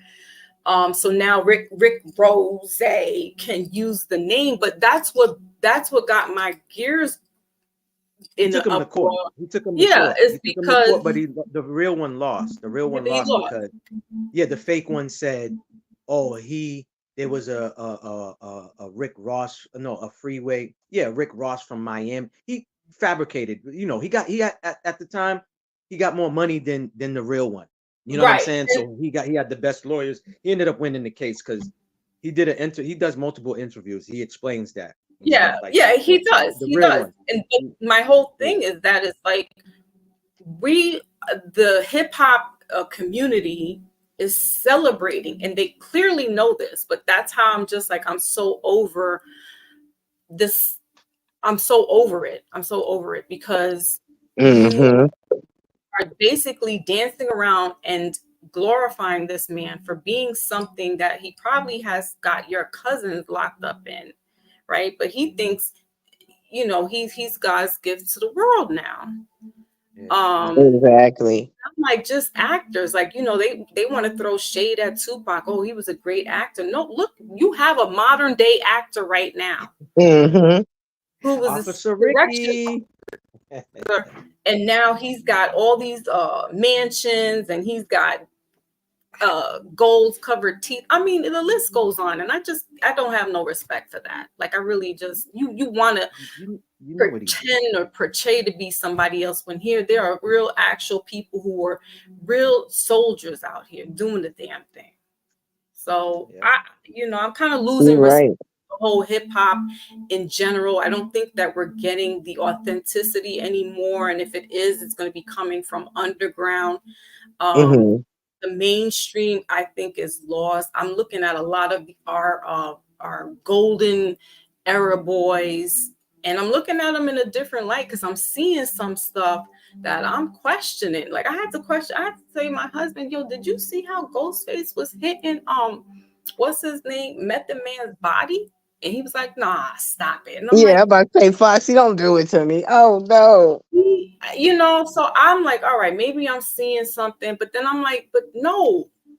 You know what I'm saying? Like, they two grown men.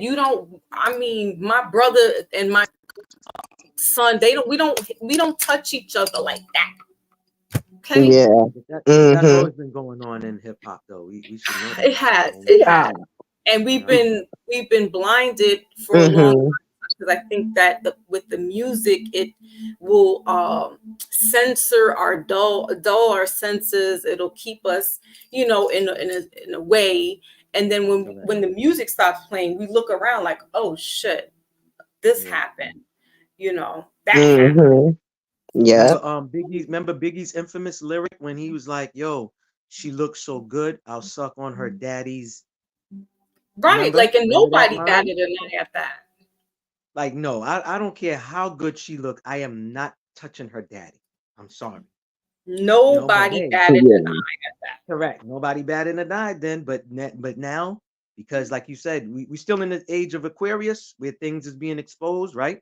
So they showed a video on the Juicy video where there's some Transformers at the beginning. Yeah, at the beginning, and P. Diddy standing right next to them. So Oh that's what I'm God. saying.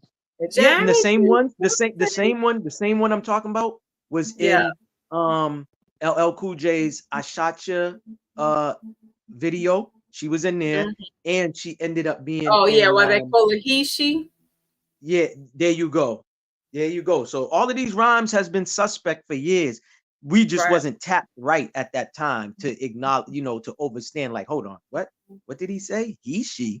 Who starts their Yeah. lyrics like that? You know what I mean? But come on, Right. so it is what So it is, man. salute to Jared Jaguar in the building. Hey, Salute. Jared. Also another questionable lyric, and we've caught it on live here while I was doing my readings, was by Belle Biv DeVoe, and the song was called "Do Me." And there's a part in there where he says, "Backstage, underage. Oh yeah. I knew where I you was think going with the that. girl is gonna do me." Oh wow. Baby's wild. Oh my So I had God. to rewind it back. Then I said, "Y'all heard that? Correct. Y'all heard that?" Then I had to Oh, but listen to it again. th- And I was Foxy, like, this "Did this they really plethora. say, Keep Sweat too. Keep Sweat had something similar too. I know you're young or something like that. So you may be young, but you're there you go. ready." There you go. So this is what I'm saying. This is exactly Excuse me, what I'm sir. talking about. What? Yeah. So it's Yeah. been going on. So It's it been has been going in on our face. forever. My fault. It Go ahead. has. It has. And it's not right. No, of course not. It doesn't, condone it. I think that now that we're becoming more aware of this, then we can move accordingly with our children, with our nieces, with our nephews, any young child, because, and now, that's even cautionary because they want everything so fluidless, so genderless, so you don't choose, so you could win an award even if you were the slowest one on the race. It's really gotten bananas. And but us parents have to still do our due diligence and correct them and let them know you're not going to be giving everything just because other people are giving out awards for participation of you showing up. No, you earn your rights. No, you're right. I'm sorry. No, go ahead. I was like, you're right, and I totally agree with that. I was just talking the other day, and I'm trying to choose a nanny for my daughter, and I was Mhm. having some issues. I was conflicted because oftentimes I'm trying to hire the ones that look like me and who are young and aspiring and in college, and hasn't been the best situations with them. Like they, do whatever they want to do and not the best. So Right. I've had to come to terms with that because some nannies have been, not like me, looking like me, and they're Yeah. really good. And the thing that holds me back from choosing them is just that they're not, you know. So I was talking about it last night and I was like, but I don't raise my daughter like that. I don't raise her to see color. I don't raise her to see prejudice and racism. So to Yeah. take pride in who she is as an individual, but I'm not raising her to see color. So that actually has helped me like shape my perception with trying to choose this because I also want to be somebody who walks and talks it too when I'm telling it to her so she can know that the words that I'm saying to her are true. So I'm kind of conflicted with that. But the only thing that I'm not conflicted with is when you speak of the genders and all that type of stuff. She came home one day talking about, oh, mom, it's Pride Month or something. They talked about it in school. And I was like, oh, no. Like, what do you look? It's only a man and a woman, girl and a boy. A girl grows up to be a woman. A boy grows up to be a man. That's it. Nothing different. I say respect people, call them by their name, and that's all we're gonna do. Right. But you see that, you see that though, what you just said though, because I had somewhat of an issue like that with my children at their school, and the teacher basically told me like when the children are at school, we even us the parent, that's why we have to sign out our children out of school. When they at school, Mm, they basically have control of your child. So you know what I mean? So and this is kind of like policy that was passed. Again, yeah, you you're know what I'm right. saying? So Yeah, I and they always tell basically her if they have a problem with it, tell them to call me. correct. So they told me like Right. basically if if Tyrone goes to school and Tyrone's acting like Tasha, they're going to treat Tyrone like a Tasha. And I said, so hold on, y'all are not gonna contact the parent? They was like, no, we don't have to contact the parent. And see, back in the days, they couldn't do that, whether you were in Catholic school or public school. They had to contact you. You get what I'm saying? But we're in a Right. day and age where people was pushing for this freedom type of thing for these people, but in all reality it Hmm. wasn't for the adults, it was an attack on our children because they Mhm. pushing this Yes, agenda on the children. So go this is ahead, what I'm make saying, that. like, yeah, so it's a lot going on, man. And that's what I was trying to say, Foxy, earlier, is like, why aren't we having these type of conversations? Why is two rappers who are puppets, we already know, why is that the Mhm. topic of you know what I'm saying, the topic of conversations? Like, let's talk about real stuff that Yeah, matters. because Like, it is, because you it know, is, and especially for us melanated people, it's food for fodder. But mhm, once we finish busting our nut, we can get back to having the real conversations. And yeah, like the music industry, it also is hand in hand with the education and the it's a pipeline fact. to prison. It's a So the fact. same Yes. people that have been generating um, derelict music for 30 plus years, not all, but Correct. specifically in the rap genre. Hmm. Well, yeah, it's showing that some of them are acting out with the music, some of them want to be like what they're hearing in the music, and Hmm. therefore what they're learning in school is not giving them what they see outside. And so now you're starting to move wayward, and it will eventually bring you down to jail. So yeah, the music industry, the entertainment industry, the education industry are all linked to a conglomerate that sits with other groups of um, agencies that are grouped with the alphabet boys, and these are Hmm. Correct. all by design. And so yeah, Correct. that's probably why we're hearing more about this Kendrick and stuff. Hmm. He wants to take the little young minds away and have this discussion when they should Correct. be doing their schoolwork and Right. getting, because they're almost out of school now, so they should be taking all these tests and not worried about who sounds the best at this moment. Correct. No, because you're Yeah, right. I can see that. Because statistics shows that 1 out of 3 melanated child that doesn't know how to read a third grade level gets incarcerated. So that these are all factual things, and that's why you know I can only parent the way I could parent. That's why I'm trying to hip my children to a lot of things, and we need to, in this era, we should be having certain conversations with our children. Mine are still young. Absolutely. Mine's are and 7 and and Yeah. 8. and as You long as know, they're age appropriate as well, because you don't want to correct, throw it in their faces, the kind of conversations that we're having, but you want to make it so that they're aware correct, as well, and that they correct, can carry themselves and move accordingly when they do go outside, correct. because they're dealing with something like we are, but their view is a little different from our view of things. Listen, man, they um change, and they so we change. we definitely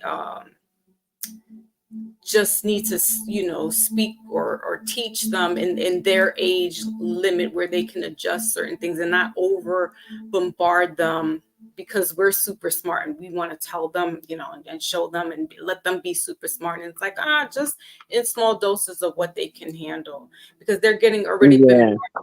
they're already being bombarded with stuff, social media already. So Yeah, yeah, go ahead. I just love a kid to be a kid. Like I feel like I mean like it's like an innocence that they should have, an innocence that some of us had growing up that with the induction of this technology and social media, kids no longer have because everything is at access to them, and us as parents have to be super visual and super on top of it so that they don't get to the things that we don't want them to be exposed to, but that the world freely puts out there for them to have at reach. And that's crazy. Correct. No, but see, that's why I took the initiative on without going to these people's, court system and Hmm. taking custody of my children. Me and homegirl just Mm, had a conversation. I said, "Hey, I live in a better area. I want my children to be raised a certain way. You know what I'm saying? I'll get them for 5 days. You get them on the weekends. We didn't have to go to nobody. Agreement. Dapped up, hugged up, kiss on the cheek. All right, yeah, works out good for you. Works out great for me. Because that's I limit awesome. all of that. Yeah, I That limit all of is that. You know what I'm saying? I limit. Okay, yeah, you want to be on the tablet? All right, but you're gonna be doing something educational on your tablet. And then there's a little, downtime. Yeah, go ahead, play your video game. I limit everything, and like you said, parental, the codes on the tablets and all of that. So there's only certain things they can see, and there's things that they can't see. So I control Hmm. all of that. But of course, I'm not with their moms, so it's two different households. When I get them back, it's like I gotta reprogram them, like you know what I mean. It's like soldiers that leave the military Yeah. and go into society, and then now they have to come back for basic training or whatever the case. I have to reprogram. Hey, you don't run at daddy's house. You do that all day at your mama's house. Run around, but not over here. So there's a right. lot of that. No, listen, man, I'm super militant with my children. I don't care. That's how me and my siblings was raised. You know what I'm saying? And we came out all fine. You know what I'm saying? So I use the Yeah. same teachings, but I add my own little to it. I was never told that I was loved. We knew we was loved, but we wasn't said, we wasn't told that. So I broke the cycle with my children, and my siblings did the same with their children. So I just use the old school with the new school teachings. That's all. You know what I mean? Right. But you know, but like you said, we still gotta let them, be kids, be children. Mhm. But this world, man, it's just it ain't the world we grew up in. I tell you that much. Shit is just weird. Yes. That love thing's important for real, man. Telling your kids you love them, man, it's important, boy. Correct. Mhm. Correct. Hmm. Trust me. Correct. Definitely is, man. West Indian parents.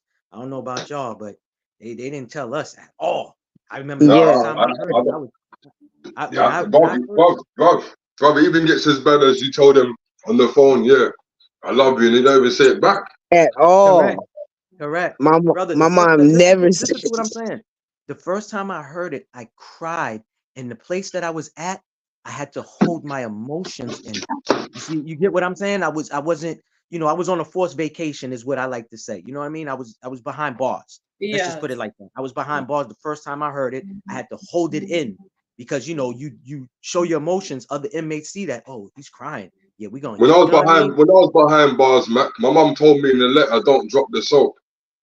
Oh, shit. I was laughing my head off. She said, she Yeah. said to me, I'm not coming down there to see ya, Uh-huh. but don't drop the soap. See you Yeah, soon. yeah, yeah, yeah, My mum yeah, thinks I'm invincible anyway, so she don't really care yeah, about those sort of things. So yeah, yeah. Shit, my second sister, I remember the first time she heard it. It was when she graduated nursing school. She was bawling yeah. out. You know what I mean? And I was there, and I was like, wow, like you know what I mean. So a lot of them old school, these Crazy. West Indians, man, You, they you you they know what's they gave crazy me that though, tough Matt? love. You know what's crazy? It's such an easy thing to say, like Right. to Correct, your kids. Your correct. kids. Yeah, I say it to yeah. my daughter and my son all the time. Like, I say it all the time. I Same say it in here. messages and all that. I say it too much. It gets on their nerves. Same here, bro. Yeah, My same to my daughter. My mom never yeah. said it.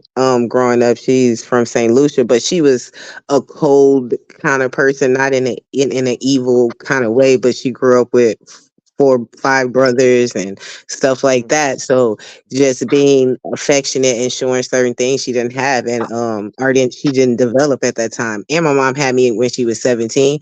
So as she was growing and learning the world, she was also learning how to be a parent. So, and I appreciate her and love her for that every single day. But the first time she told me that she loved me, I was like, oh my God, broke down and cried and was trying to hug her and everything because I had never heard it. And I was like 33 years old. I had just given birth to my daughter. And I knew in that moment that I was always going to tell my daughter that because of how great and secure it felt when I heard her finally say it. Yeah, that's real. Yeah. That's real.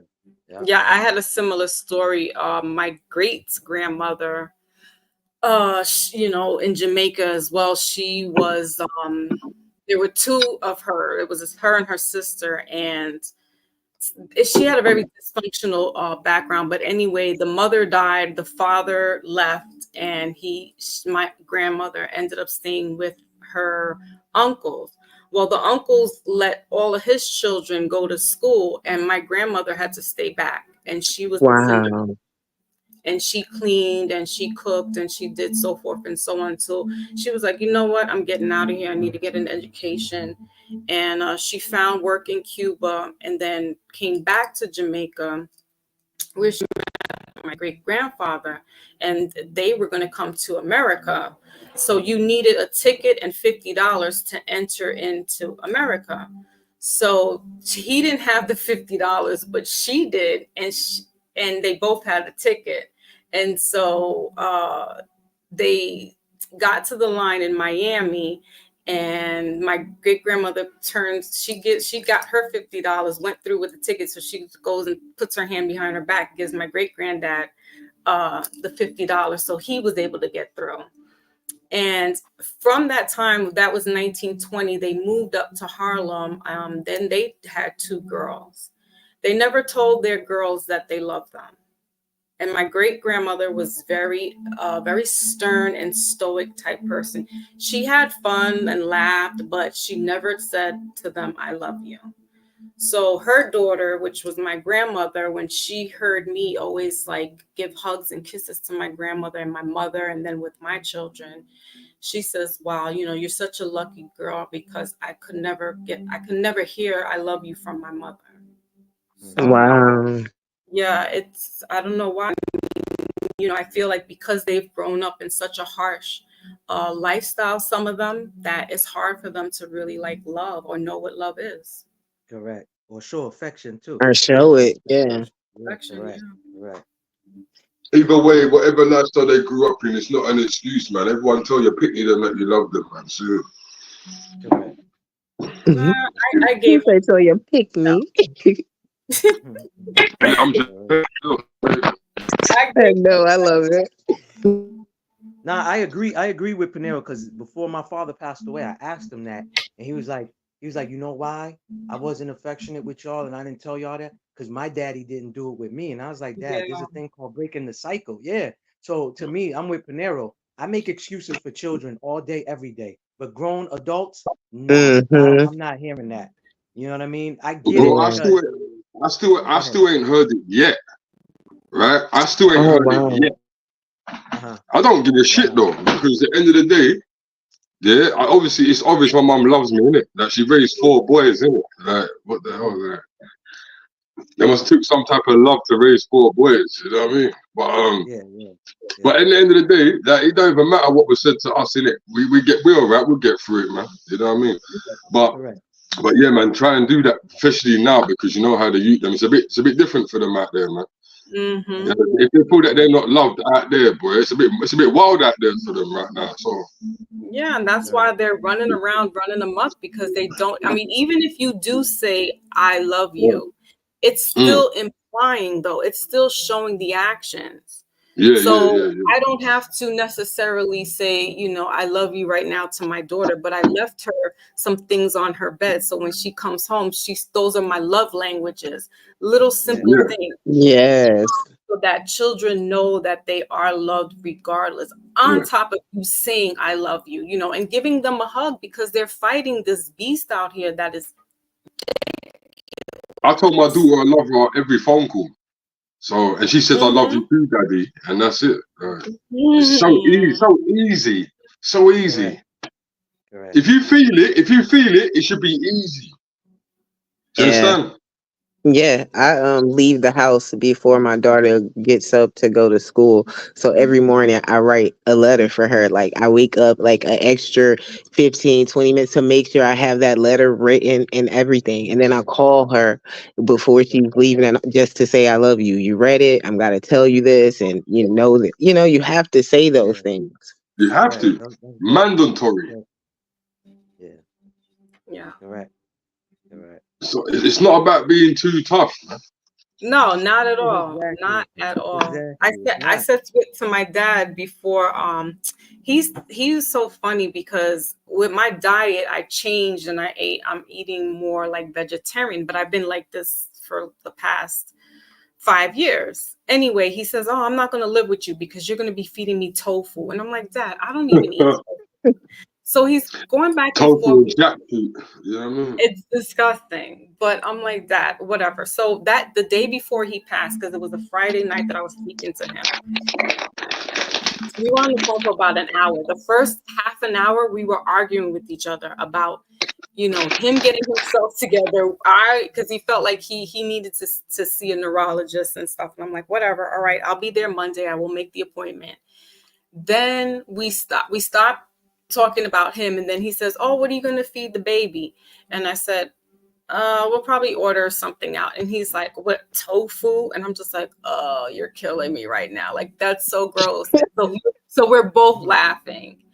And so he says, "All right, but I'm gonna see you on Monday." And I said, "Yeah, but I'm gonna call you Tuesday," because that weekend was raining. And I'm like, I don't even know now I know what possessed my father to leave the house. But I was like, that's all I kept saying. I was like, I don't know what would possess you to leave the house. And he left and he went to go eat. And with talking to somebody, he caught a heart attack. But before we got off the phone, we'll always be like, "Okay, bye. We'll blow kisses to each other. We're like, mwah, mwah. And then it's, "I love you, I love you." So we'll always blow kisses, and then it's, "I'll talk to you later." Yeah. Oh. Yeah, but that's it. Like, I'll say bye to my parents or my mom and stuff, but me and him, it's always mwah, these big kisses. Because that is the love of my life. Like he has done so much. He's one of the fathers that's why I say, if you get yourself a Pisces man, they're the sweetest. They care about their families. They're so intuitive that way as well. But yeah, no, like he My was dad's really a Pisces. see, so you know what I'm talking about. Yeah. And he actually was the one that showed me like how to groom myself, as far as like when you come out from the outside and playing, you need to go in there, go take your shower, go wash up. You smell like the streets. I'm like, dang, and my mom was just like the provider, but he was more like detailed with me. And yeah, and I miss him for that. I miss him for being like my best friend and just being in my corner through thick and thin, whether I'm wrong or right. He's there. And yeah, that's all I can. I don't know why I veered off with talking about my dad, but because we give each other kisses on the phone to say goodbye. So yeah.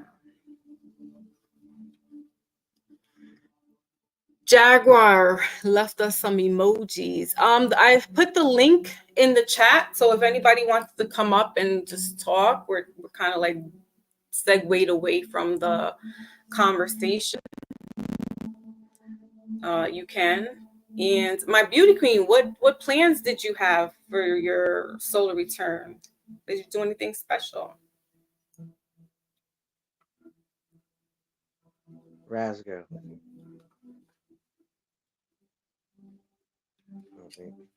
Probably. I had to rearrange my internet, innit? Yeah, why? What happened? My internet is it was on some real bullshit earlier. But I've got it in a good, because this is why, I'll be honest with you, Foxy, this is why I haven't been doing shows, because there's something wrong with the internet around there, but I think I might have fixed it. So you It's said you much want to do on what, Sunday? You said, or Friday? I'm doing one on Sunday now. Friday's too busy for me, man. Okay. You know what I mean? Sunday I should be available. And then next week I got a couple of days off. I'm gonna do a couple of daytime. Oh, excuse me. Yeah. Yeah, but I'm gonna do it like a news report. Oh, okay. Yeah, you know what? I'm back making videos still. We need those. We need that news reporting kind of because so many channels have just like gossiping or kind of repeating the same things, and it's not putting it in like the news format. Yeah, I had a little talk with Latoya, man, and she kind of like she told me that I got to go back to work, man. Okay. Go ahead on. Yeah, she told me I got to go back to work and stop playing games. So I just don't have the energy, man. I don't have the energy. Yeah, but I'm changing the name of my channel and all that as well. Okay. You are? Yeah, I'm changing the name of my channel, bro. You already got the name? Yeah, I got out of about 4. Yeah. When are you gonna launch it? Anytime. I might even do it tomorrow. I might do it. I don't know when. I might even do it for the next show. Yeah, I might. I'm changing the name to something a bit more easier for people to find. Because something's wrong with people these days. People WhatsApp message me, they can't even spell my flipping name. So that's why I know, right, that it's hard for people to find me on there. You understand? So, but you're gonna see. I'm gonna change it up. Obviously, you lot still know me as Panero. I'm sure everyone that's been on my channel knows me as Panero's man, didn't it? So it's not really a big deal. Like, you know what I mean?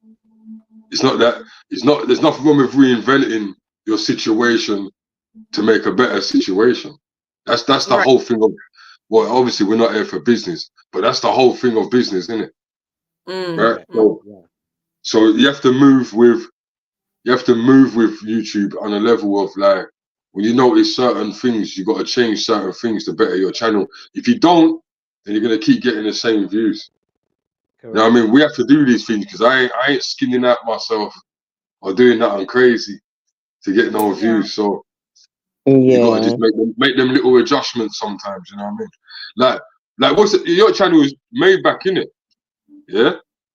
Mine? Yeah. It's my name. Yeah, that's what I'm saying. But your name's kind of easy to spell, bro. You know what I'm saying? Yeah. Like, yeah. I don't know why people can't spell my name. Like, I don't understand it. It's just like De Niro's, innit? But with a P. You understand what I'm saying? But, yeah, you know, I'm going to change up my name because I think my name on the algorithm is kind of, it's not good. It's not good. Okay. Yeah. It's not good. So I will be doing that sometime this week. Shift it up and change it up a little bit and see how it goes. Yeah, I'll just change it up, man. The name's not really that important, man. To have the channel, everyone knows my name. So. Correct. Yeah. It's more about the content. The content is what really, you know what I mean? It's the content that's what really counts. Yeah. Nah, but Raz girl, you back? You back, Raz? Maybe she went out again. Yeah, I'm here. Oh. Yeah, Foxy was asking if you did anything special for your born day. Oh, I'm sorry. Solar return. Let me say how she said it. Your solar return. Solar return. Your birthday. For my solar return, I made a lemon cake. I made rice and peas. I made some saltfish and Never say peas plantains. and rice. Never say peas and rice. It's always rice and peas. Rice and I said rice and peas. No, I know, but there's certain countries I love watching, cooking stuff, and they say certain countries they say. Oh yeah. Well, like if you're doing if you're making Spanish rice.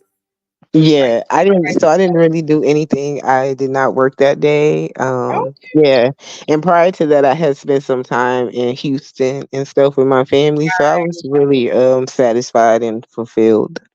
Oh, what frosting you put on that lemon cake? Cream cheese.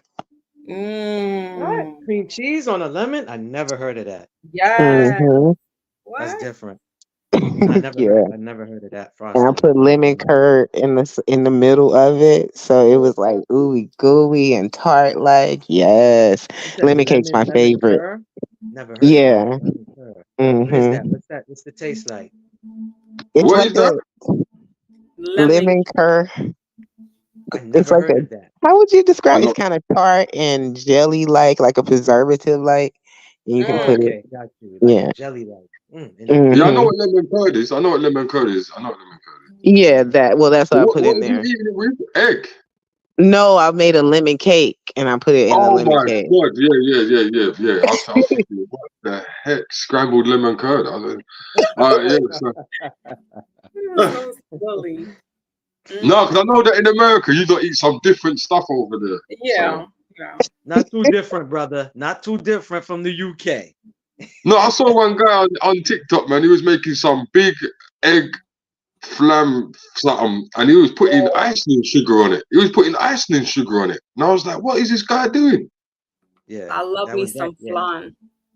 Mm. some No, but he flan. wasn't making. I thought he was making meringue, but he wasn't. He was. Oh, okay. Oh And then wow. half of it was pink, half of the egg was pink, and half of it was blue. Ew. Oh, Yeah, that's that was nasty. crazy. Yeah, Yeah, that was different. yeah. We know who you talking about making that type of stuff. Listen, this guy was on TikTok, man. He had about 5,000 people watching him, man. I was like, what is this? Mm. It ain't us that's making it like that. I tell you that Correct, much. correct. That's Yeah, my point. yeah. Yeah, that's my point. So, Beauty Queen, any special gifts that you got for your birthday? Um, I got some running shoes. I got some tickets to what's his name? The Marlon Wayne show. It's May 11th, so got Nice. some tickets for that. And I think that my boo thing is gonna take. I was about to say, if they're gonna take me to do something this weekend. He was telling me to keep my schedule open, so I don't really know yet. Mm, Hmm. I love it. Yeah. I didn't know you said Marlon Wayne. I didn't know he do stand up. Yeah, like, well, this will be the second stand up that I've seen him do, so I'm really excited about it. Okay, so he must I have been love good the like first time. yeah, I love stand up comedy, so we often go to watch comedy. Like about last month we went to see Lavelle Crawford and some more and all of them. So I'm gonna be right there with Marley. So you seen Skinny Lavelle. Yes, I saw Yeah, Skinny Lavelle. I haven't seen Skinny Lavelle in person, but I've seen Fat Lavelle before. Oh, He remind me of like I almost said Frank Lucas. The singer. What was the singer? Luther, the fat Luther and skinny Luther. I said, yeah, yeah. that's funny. I said Frank, but yeah. No, I love stand-up comedy too, and I love watching comedy movie as well too. So Hmm. that's one of my yeah, man. Laughing is great for the soul, man. For real. Oh, absolutely. Yes. You know, I've Next to seen singing. Cat and Dave Chappelle. Those are the two biggest comedians that I've seen like Mm. live do stand up. You know, I don't know if Martin will ever do a stand up. That's my what you call the thing like bucket list thing. Yeah, Bucket so list. Yeah. yeah, I Mm. want to see Martin. But last time I saw Martin talking at the awards, he didn't sound like he was himself. So I don't know what's going on. Yeah, I don't know Yeah. what's going on. I don't I know if want he to was see Chappelle. alcoholed up. Yeah, you said you like Dave Chappelle. Yeah, I want to see Dave Chappelle. He is my all-time favorite, at least now in this time. If I see him, I'm probably gonna be crying and all of that. Like Beyonce out for Dave Chappelle. Like I just Yeah, love Dave Chappelle. My gosh. yeah. Same I here. never My watched three. his skits or his show, but I've Uh-huh. always been into his comedy. Oh, Yeah. listen, you gotta catch because I think it's all over now on different platforms. If I'm not mistaken, what you call it, the Chappelle Show. You can get Hmm. into try to watch those because you know what's so funny. With me, it took me a bit for Dave to grow on me. You know what I'm saying? Yeah. I didn't get his type of um his jokes or whatever at one point. I didn't get it at all. Then I had to kind of like it's like researching and Hmm. learning whatever you're researching. Then the more and more I got it, I was like, okay, I get it. But yeah, that's one of my favorite is him, Cat, and Martin Lawrence are my three. You know, Oh. Oh, okay. Yeah. yeah. I, I never I seen I never got now go ahead. No, I felt the same way. Dave Chappelle, I love like what he stand for. So I never watched his show because I felt like it was always making a mockery of black people, and I couldn't see the comedy in it. It was Yeah. hard for me. So now I look at it every now and then because I think the shows are on Netflix, and I try to see it with different eyes now, and I try to understand where he was in his life then. But that was Right. the probably the biggest thing that pulled me away from him for a little bit because I wasn't down for the show for those reasons. All right, got you. Mhm. Yeah, that's what blew him up, man. Especially Yeah, it did. the Hmm. story with Love the Rick Chappelle James. show. Love the show. Yeah, And I met Marlon when we were teenagers because my mom worked Oh in, wow. yeah, she worked in a recreation center in the village where he lived in the projects called Chelsea Projects. And the maintenance slash bodybuilder who worked there, his son, they all hung out together, Marlon Wayans, and he was this little stick figure, tall, skinny string bean. So I'm hanging out with the body, the maintenance guy's son. And so they're introducing me to me and Marlon, and I was just like, oh hey, we're all like, what up, like whatever. And they're like, oh, let's play a game. We're in a basketball court, indoor basketball court. And so like he was acting like he didn't really want to play, like hang out with the girls. And it really was just me because it was another girl that was like kind of like running in and out and stuff. And I was just like, so I'm telling the boys, because it's me and all the boys. And he comes along and they know they know who Marlon is and stuff, the boys. And they're like, no, let's, let Bunny, because that's my nickname, my childhood nickname. They're like, no, let Bunny come play with us. And he's like, nah, no girls, no girls. And I was like, so I told the two main guys, I was like, listen, it's either me or nothing. Like, you're gonna have to stay here with me if y'all gonna play and do whatever. So eventually they incorporated him in, but it was really like um my say so, because I was like, he just came in and like he was just acting real like stink, like he didn't want to socialize, and he's just like, no girls. And I'm just like, ew. And Was he like a star then? no, but his brother was, because his brother used to do stand Oh. up. And let me see, I was about 12 or 13 around that time. He might have been like 16. So 16, 17-ish. Yeah. So just being a boy. But that was it. I mean, he was kind of cute. He was just so lanky, and he had like the old school paper boy hat, and like this long brown what did you match with the box how do you say those? Wasn't like a farmer's color shirt, but that's what he had on. And he had like little freckles, and not freckles, the pimples on his face and stuff. Typical teenager. Typical teenager. And I was just like, how dare he try to exclude me out of the group? And I am, even though these are his friends from the neighborhood, I'm like, I am here now. I am ruling this area. So he left eventually. Some of the boys wanted to go, and I was just like, no. Like, I'm going to tell your father you're leaving me. But yeah, Marlon, I always thought was very funny. I thought Sean is funny as well when they did, in Living Color, and when they did White Chicks.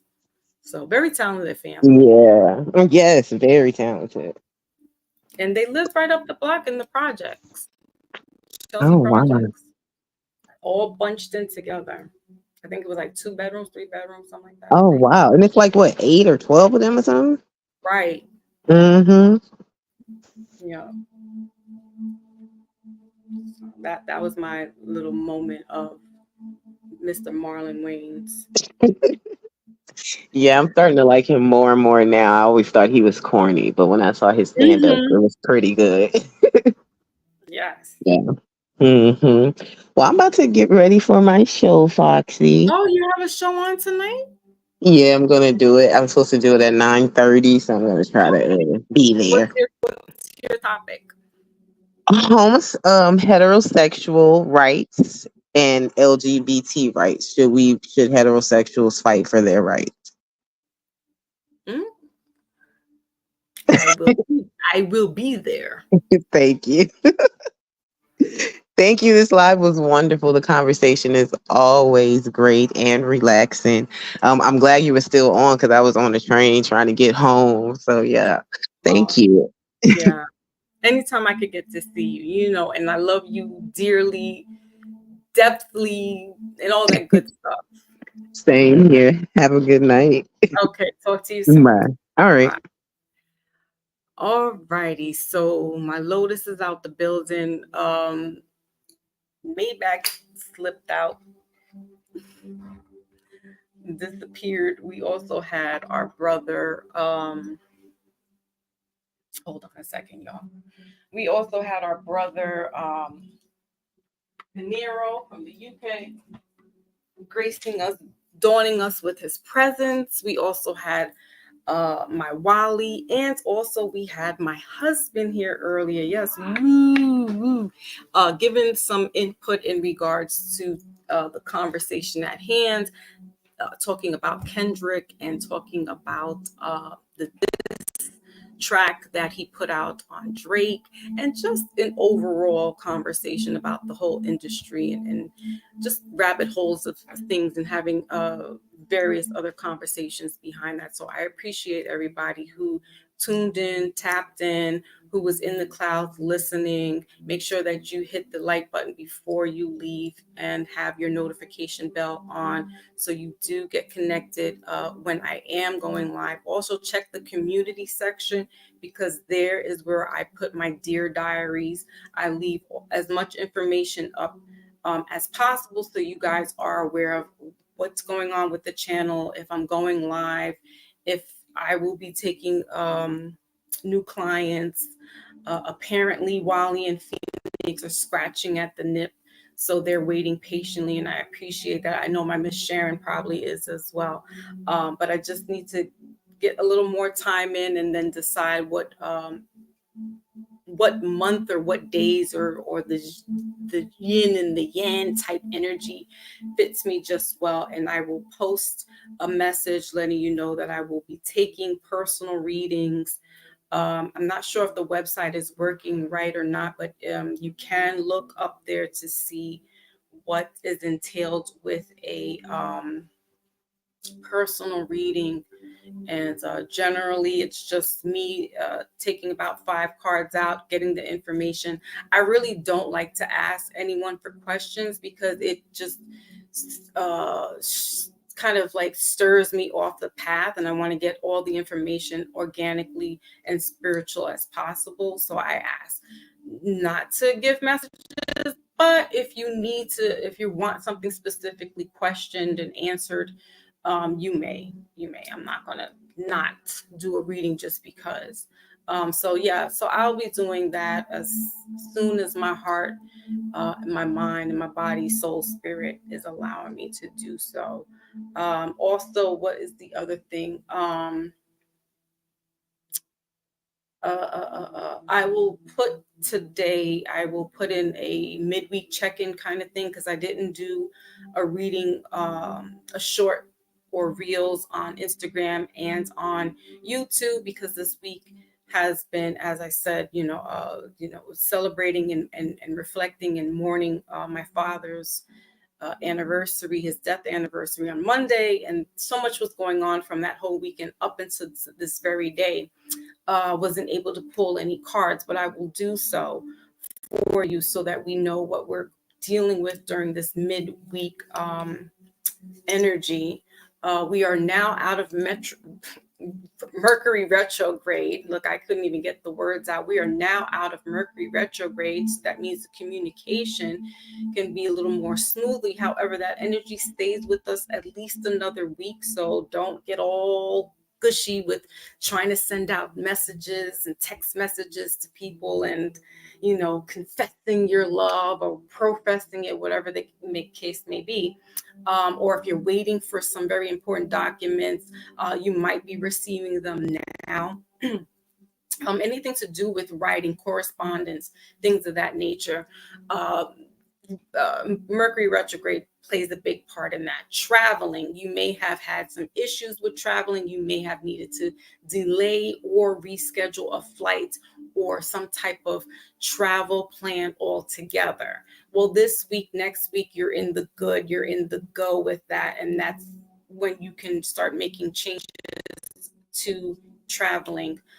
Technology, like I said, computers, your software on your phones, your tablets in your house, you know, if they've been acting a little wonky, then all of a sudden it goes miraculously back to perfect. That's most likely because of the Mercury retrograde. But I mean, if there's something seriously going on there with your laptops, phones, etc., definitely get it taken in and see what's going on. All right. So with that all being said, and again, yes, and I want to give a big shout out to everybody that came through into the chat.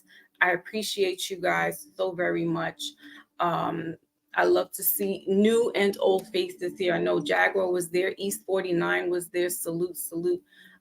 We also had my brother Ultra here, Maybach was there, Francine was in the building, my big lovely cat. I love my twin. Thank you for stopping in.